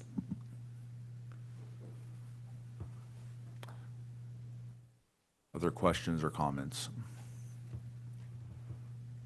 I would just ask how the board would like to have that next conversation, sort of making those policy decisions. Because a typical board meeting, right, isn't necessarily the venue for that. It's different from what we're able to do here. I agree we have time, but it would be helpful because it will take a lot of time if we are going to do something like seek legislative feedback and approval to set up an independent entity. That will take plenty of time. So I would just love to figure out how the board would like to have that next conversation. I really think the legal piece has to happen first. And so, you know, we would look to our general counsel to probably hire outside counsel or whatever to kind of figure out what the legal landscape looks like, because if it's foreclosed, it's foreclosed. So I see that as the first step. And then, Question. So would you, I mean, I guess would the goal be just to get a kind of a, just from a structural, like the entity itself, is it even plausible to consider any type of LP relationship other than what we have currently? And does it go somehow against the very essence of our bylaws or whatnot, like, or some variation there? yeah, or can we do it within our quasi-governmental entity structure being overseen by the Supreme, you know, our very complicated structure? Can we do it? Or can they come up with a way that we can do it? So you'd need some creativity too. Yeah, because you have to define what it is. Frankly. Renee was asking what the it is. Are you talking about establishing an independent entity, Sarah? I think it would have to be, right? Because you've got to hire people, you've got to, we don't want that as part of our. It's part of the state bar. As part, Yeah, but I'm just saying, like, how you define the it may drive that answer. That was sort of what I was trying to say before. There's a lot of ways a lot of things that it could be. Well, and perhaps what we could do is we could have some liaisons work with staff to attempt to define the it, and then get that to legal counsel and say, okay, here's 3 different its, which is going to work best and which is legally viable. And, you know, I think we have a, I'm sorry? I'd be curious to see how that works. Yeah. So I think we have a good idea of what some of the its are, but we just need to know what's possible. Okay. So I don't know if trustees Barahona and Trejo as our equity capital liaisons. Yeah, absolutely. I think there's an interesting problem, and if there's a solution, it'd be great if we could find a solution. So. Okay, and maybe we'll try to just set aside a decent chunk of time on the May board agenda to bring this back and have kind of the policy discussion informed by legal. I mean, I think this could be a fascinating project. Yeah, and we already receive philanthropic dollars. So that's also an avenue outside of an entity too, right? Yes. That's already happening, so that's the good news. Maybe there's an angel investor out there listening right now, even presenting Renee LeBron. She knows too much about the bar to be like, Yeah, I mean, that actually is going to be an issue, you know, on this entity. I mean, I do think you're going to really need to think about that kind of arm's length, because anybody who looks at the history of the state bar And the way that the legislature inserts itself is going to see that as a huge risk, just being blunt. So you've got to, you're going to have to take that into account. That's going to be a big risk for someone if you can't create a moat and some kind of wall. Words of wisdom. Yeah. Thank you so much, Renee and Joyce. Really appreciate it. Nice to see you. Thank you. Renee, great to see you. Thank you, Joyce. Bye. Nice to meet you. Thank you. All right. Finance? Araceli, how long? We don't have any long items, right? Yeah, you don't need to do all of your slides. Yeah, I say if we can get to finance today, because tomorrow's going to be We need jam-packed, to. then let's, Yeah, it's agendized only for today. yeah. Yep, true. There we go. All right. Okay. All right, and What are the two decks? Oh, with two slides. Okay, all right. go ahead and, yeah, when you adjourn out of finance, then I'll do an announcement. But I think you can probably just adjourn into the full board meeting tomorrow, right? Tomorrow's board meeting is a separate meeting, so we're gonna call it to order. Okay, yeah. Maybe you end this one now and then finance. Yeah. You're Yep. adjourning today. Yep.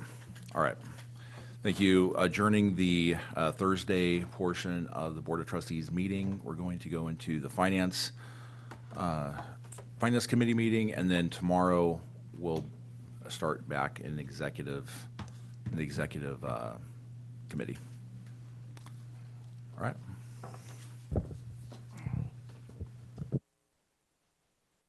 We're taking a 5-minute bio break, so we'll be back on about 5:55, or I'm sorry, 4:55.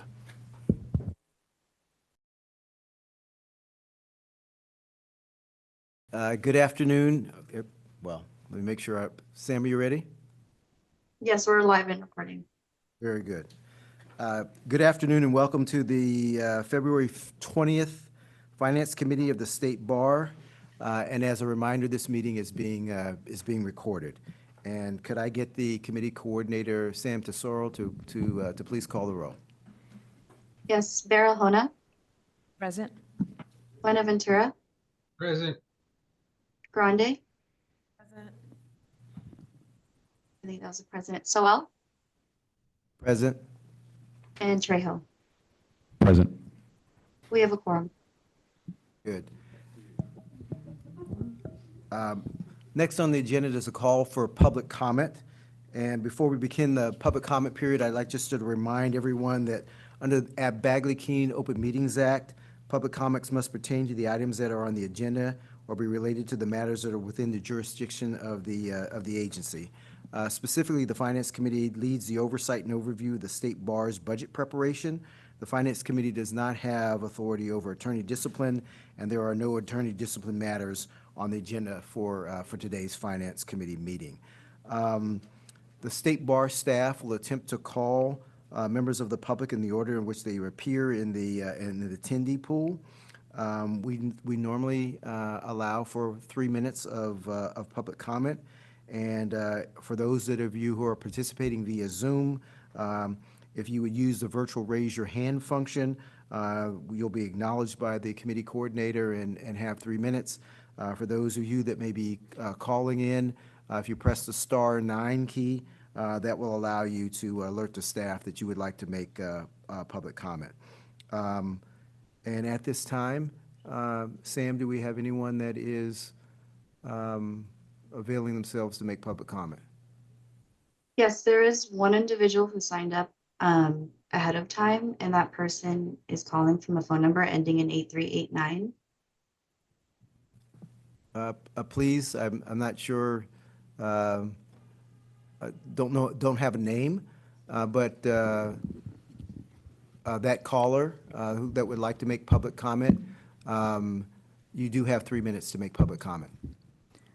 Chair Sowell, I can confirm that that person is not in attendance. They are not in attendance? No. Okay. Sam, anyone else that may have, or Louisa, anybody else that may have expressed an interest in making public comment? We have Yes, one person. Sorry. One person has their hand raised, and that's Ray Hayden. Okay. Mr. Hayden, good to have you. Glad that you stuck with us to the late hour of the afternoon. Please, you have 3 minutes. Yeah, it's 8 o'clock here. I'm on the East Coast. I have my comment is for finance. I have a real big interest in finance, and especially is in how I was able to, not be broke my entire life. And I hated being broke, and I hated being born broke. But we excelled and went past that, and finally hit what I would term as critical mass. That means as long as I'm happy in the lifestyle I live, I never, ever, ever have to work another day in my existence. And I don't plan on blowing that position because it is gravy to be here, okay? I don't need money, and I'm not asking for any money, but I can save you many, many millions of dollars over what was just being discussed in the previous thing of starting up your own, anything to do with a new bar exam. I have ideas. Let's put it this way. I did work with a national emergency services operation back in the early 2000s and a little before then. And I created a program of training for them as a template. And it was designed to be very, very flexible. And I haven't been involved in that organization for a long time, probably about 2 decades or more. Well, no, about 2 decades now. And they still use it today because it's flexible.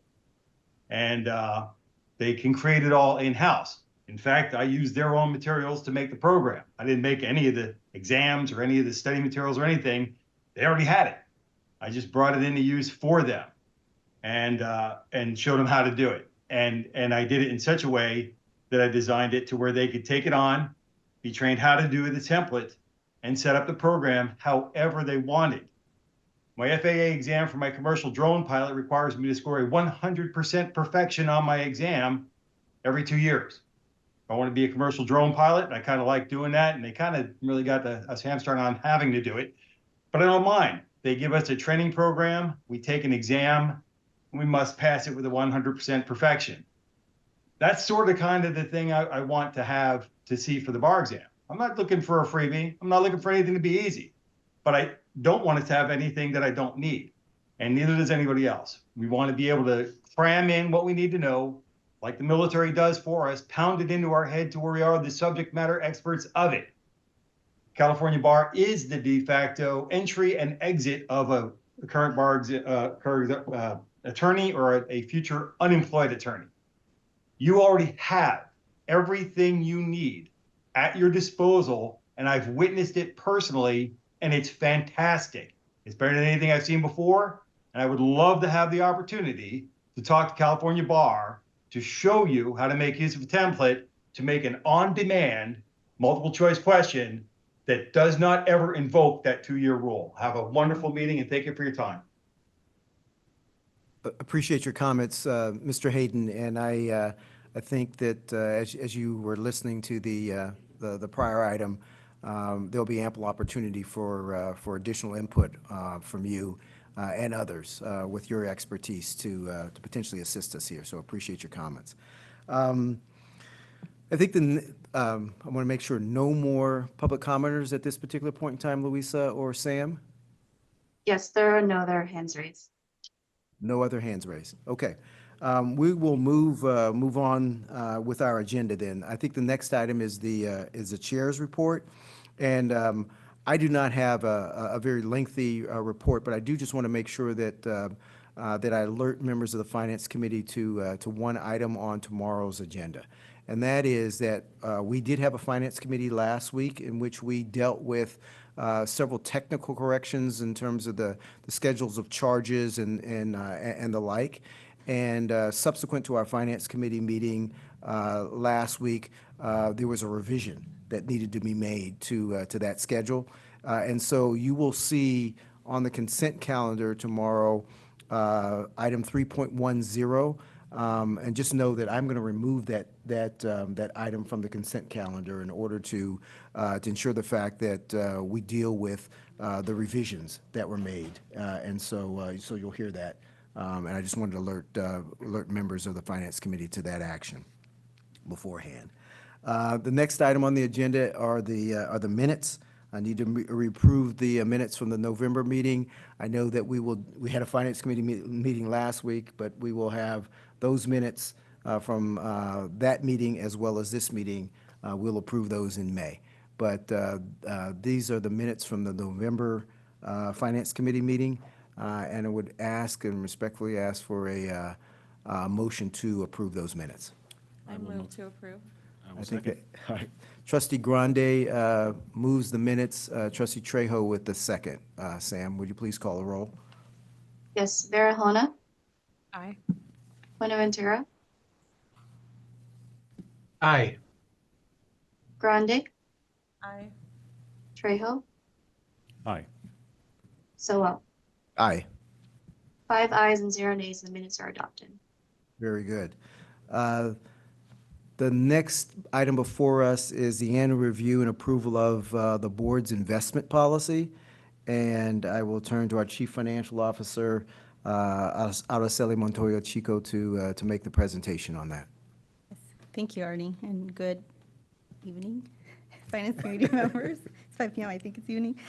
Yes, this first item, I don't have an agenda for the next couple items. It's just the annual review of the investment policy, which is mandated in the board manual that the Finance Committee reviews the investment policy. The last investment policy was approved last year in March, which is when it was brought forth to the Finance Committee then.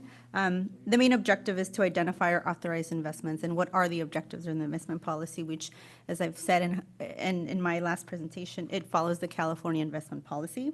It's just meant to be a broad framework. It doesn't specifically, it's not intended to provide specific procedures as to how individual investments are purchased. The attachment in here, is what is the policy itself. I don't have any actual proposals today from last year's policy, other than, actually there are no proposed revisions to that policy, so it's going to be the same one. It's just, it's a formality that we do have to review it. And the sections of how they're broken out are also attached in the agenda if anybody has questions on the sections themselves.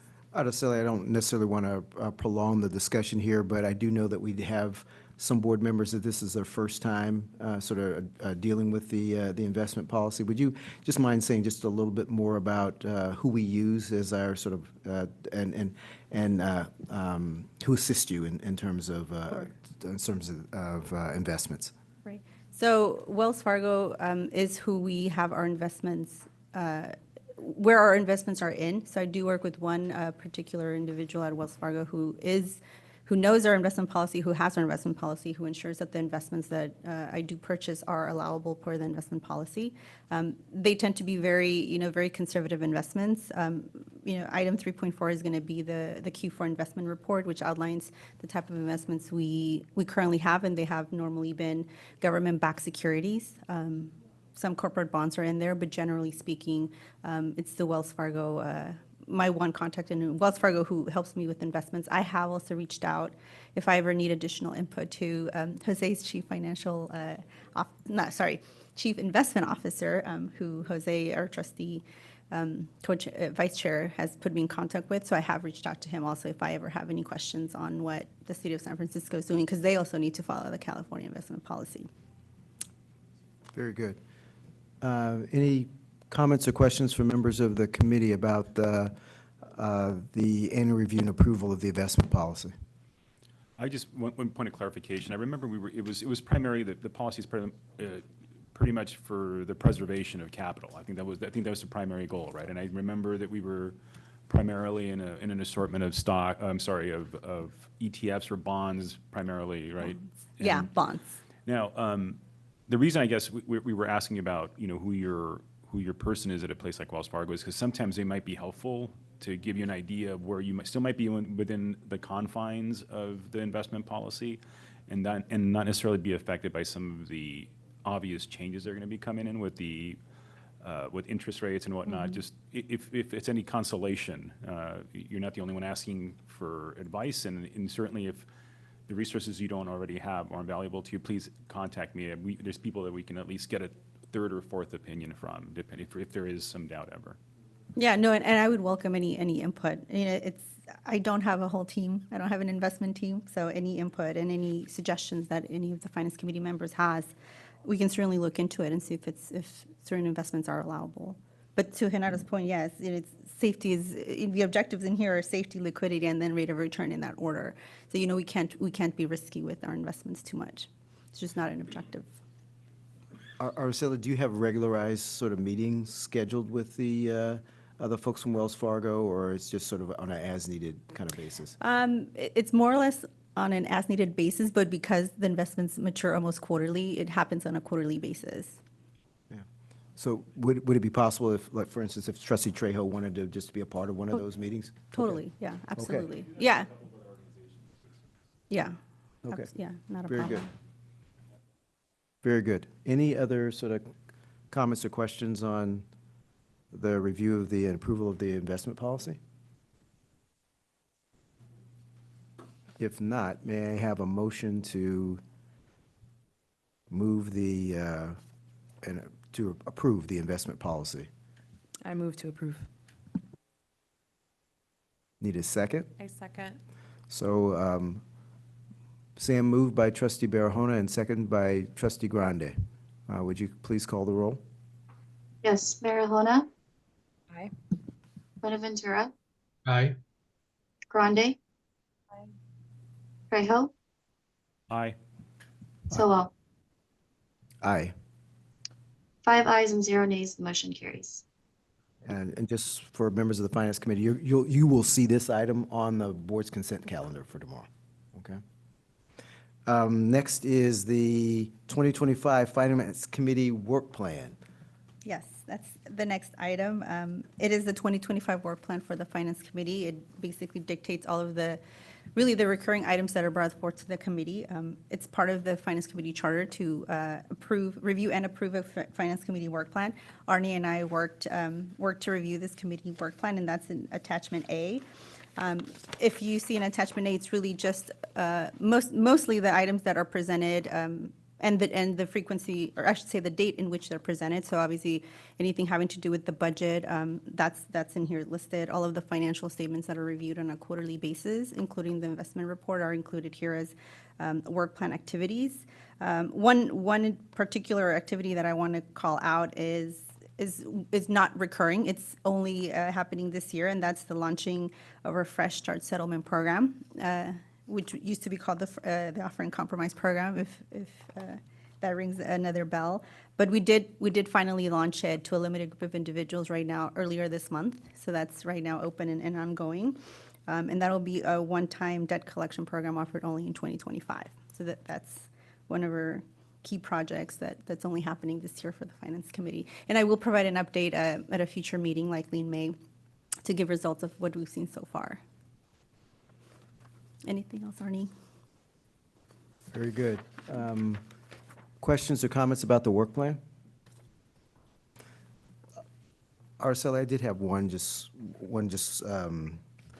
quick comment, and that is, is both the narrative and the sort of the chart, those all make up the work plan? The narrative. So the bullets on the bullets that say the Finance Committee work plan, it's the narrative and the chart? Yes. Okay. Yes. So in the chart, we definitely reference the investment policy, but in the bullets, it's not specifically captured in the bullets, and I just No, wanna- and it's, I guess the bullets are meant to be a summary. Not every single bullet represents a line item in the chart itself. Okay. Okay. But it's both.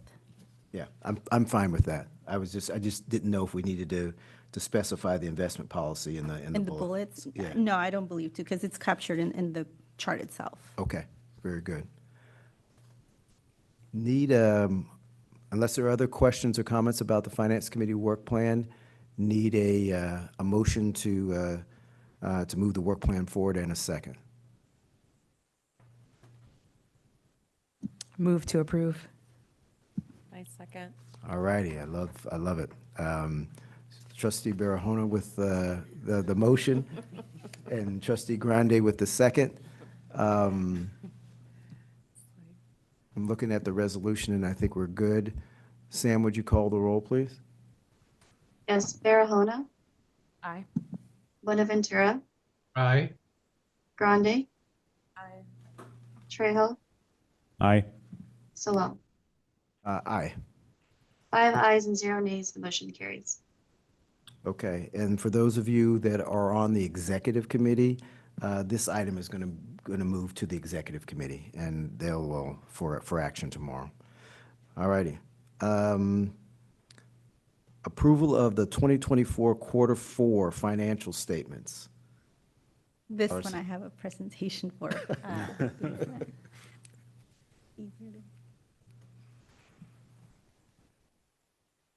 Let me just make sure it works. Yes. So this agenda item is the results of our Q4 financial statement results. I do want to start by saying that these are preliminary numbers, just given the time frame from when we had to put numbers together for this particular meeting. We are still closing the books. We had to do what I would call a hard close, but it's not final numbers. We are still doing some year-end accounting adjustments that have to be done in preparation for the audit that's starting next month. So these are preliminary. They will change a little bit, but generally, I just wanted to make that distinction that these are preliminary, and usually they're final, but for Q4, it's just not possible given the time frame. So first, I'm going to start with the revenue highlights of the Q4 reports, and it's a little bit different format how I usually present it. The red is the actuals, and then the blue is our budget. So on the far right side is where we have our total bar-wide operating revenues, which ended above budget by almost $5 million. And then these are all of the funds that make up that difference. So first, I'll start with the general fund. The general fund is, as we can see, also ended above budget by just under $4 million. And that's really because we had, and this is, I think, a common theme that you've heard me say quarter over quarter. It's really because we received a lot more late CTAP fees and MCLE compliance fees, as well as some late penalties in Law Corporation and LLP renewal fees. One thing that I wanted to point out is that I have been mentioning, our mandatory fees, which is the primary source of income for the general fund, did come under budget. It fell under budget by about $800,000. So really, if it wasn't for the late fees and MCLE compliance fees, we could have actually fallen short of our budget. It's not these late fees that we incurred. We don't anticipate seeing that same occurrence in future years. So we really need to make sure that, or there's only so much we can do with attorney growth, but if it wasn't for the late fees, the general fund likely would have fallen short of our targets for revenue. So I want to highlight that.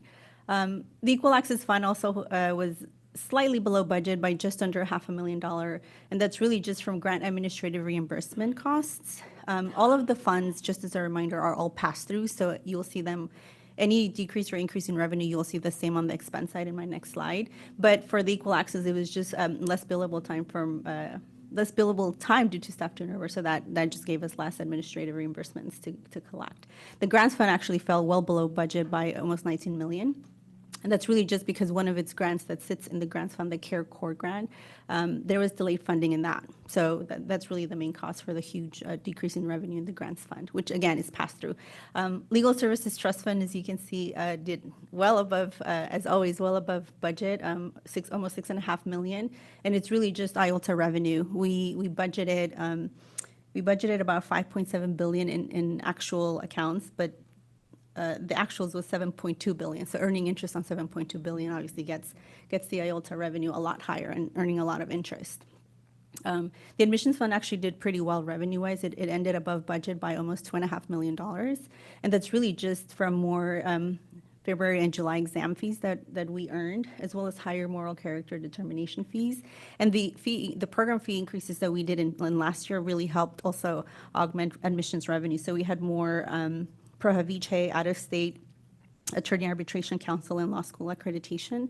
All of those fees increased as a result of the fee increases the board approved last year. Finally, the other funds the main reason for the increase in revenue or being above revenue by just over $1.5 million, it's just really from settlement donations that the Justice Gap had. Now moving on to the expenses on the, what happened there, Lisa? Can you remove the? Okay, there you go. So total, again, on the right side, total operating expenses bar wide were below budget. We were below budget by almost just under $28 million. And then this is the composition of the fund. So I'll start with the general fund. It did end below budget by almost $8 million, just over $8 million. That really has to do with savings in several categories within the general fund. That's in professional services, in IT equipment, and in building operations. When it comes to professional services, there was a lot of delayed or canceled projects within the IT offices and non-IT offices, so that was a huge savings there. Some of these projects are getting shifted to next year, but some of them were just put on hold. There were also less 2201 program referrals, so that there were professional savings there. Again, IT equipment has to do with certain IT projects getting put on hold. And then on the building operations side, when we moved to less office space and when we sold the San Francisco building, we had savings in insurance, as well as we redid our Los Angeles parking lease contract. So we had savings there as a result of having less parking spaces leased. The Equal Access Fund, it was right at budget. The grants fund, as you heard me explain on the revenue side, they had less revenue, so in turn they have less expenses because we didn't get funding for that CareCorps grant. Admissions, I'll skip to admissions. They were also below budget on the expenses side by $800,000, so almost $1 million, and that's just savings in services. They had savings from testing accommodation process improvements, as well as less law school inspections asking for accreditation status, so they didn't have to incur as many expenses. And then the client security fund, also below budget in the expenses by just over, right around $700,000, and that's just fewer applications that were eligible for payment, and this has been a common theme this year for the client security fund. And then finally, other funds, there was below budget also and the expenses, and that's really just some minor savings from the Lawyers Assistant Program Fund for counseling services, and a little bit of services and personnel cost in the Elimination of Bias Fund. And that's all. If there's any questions? Questions on the Q4 financial statements? I just think you guys are doing a great work. It's like you're clearly wrangling through the number, so I appreciate that for sure.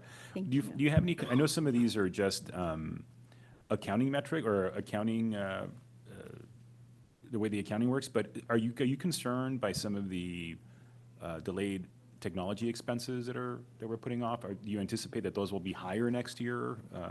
Or I mean, I guess I'm looking from the statement of cash flow perspective. Like, what are you seeing coming? You know. So yeah, some of our projects are getting shifted to next. Some were canceled. Some were getting shifted to next year. In tomorrow's budget meeting, the general fund's actually doing better thanks to the fee increase that we received. So that really is helping us be able to cover the expenses that are getting shifted to next year. The cost doesn't seem to have increased from what we've been hearing from general services, right. But they are getting shifted to 2025. But we also have that fee increase that we desperately needed that's helping cover any costs that are getting shifted. So the general fund next year, as you'll see, is actually, for as long as I've been here, doing a lot better. Great. It's good to hear. Good work. Yeah. But I would say that one of the major projects that contributed to what you saw this year just actually came in quite a bit lower than budgeted. I believe we had $2 million budgeted. This is for the scanning and the records project. And I think it came in at $700,000 or $800,000, if that, costs all in. So that's not a cost. It's going to be transition. Yeah. Araceli, I know that you said that these numbers are still preliminary. When you expect much in the way of changes going final? No, not too much. A lot of what's happening right now are those year-end accounting adjustments that we have to do to prepare our books. The audit is starting next month, which is in like a week. So we have to have all of our entries in and do the accounting adjustments to make sure that our numbers are are US GAAP compliant, which is what the auditors are going to be auditing. I don't expect it to impact the general fund reserve too much, and I don't expect them to change materially, no. All right. You mind giving a quick preview of what we're going to see in the way of a general fund reserve? Yes, we are projecting the general fund to end 2025 in around $20 million, which last year I think we were running out of reserves if it hadn't been for the building sale. If you recall, those of you who are here, and we were projecting to end 2024 originally, I think, at 13-ish million, but because we had lower revenues and, higher revenues and lower expenses, well, that helped obviously increase our reserves, and we're projecting to end 2025 around 20 million. That's great. Which is great. Unless there are any other additional comments or questions, looking for a motion and a second.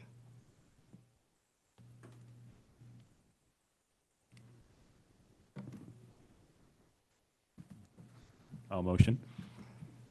I'll second.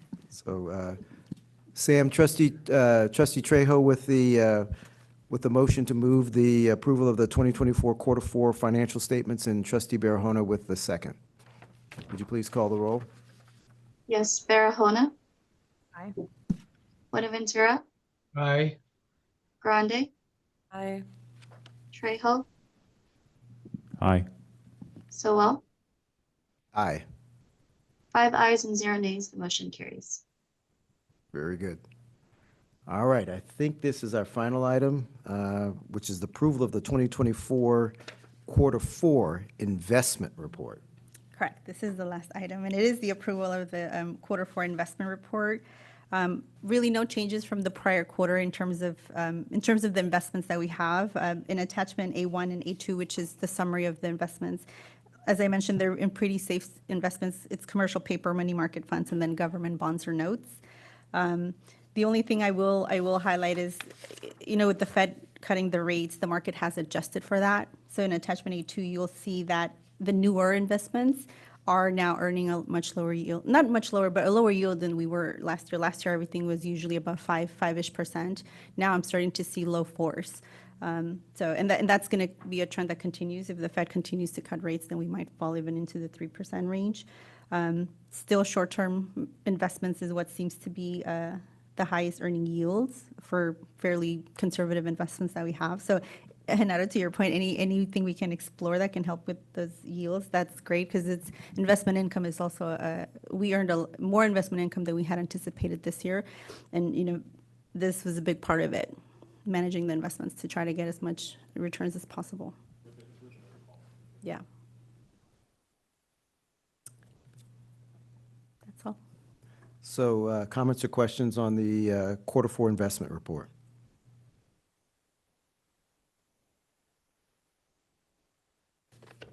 Seeing none, Araceli, it looks like everything is feels like it's in order, and we're churning along in pretty exemplary fashion, Yeah.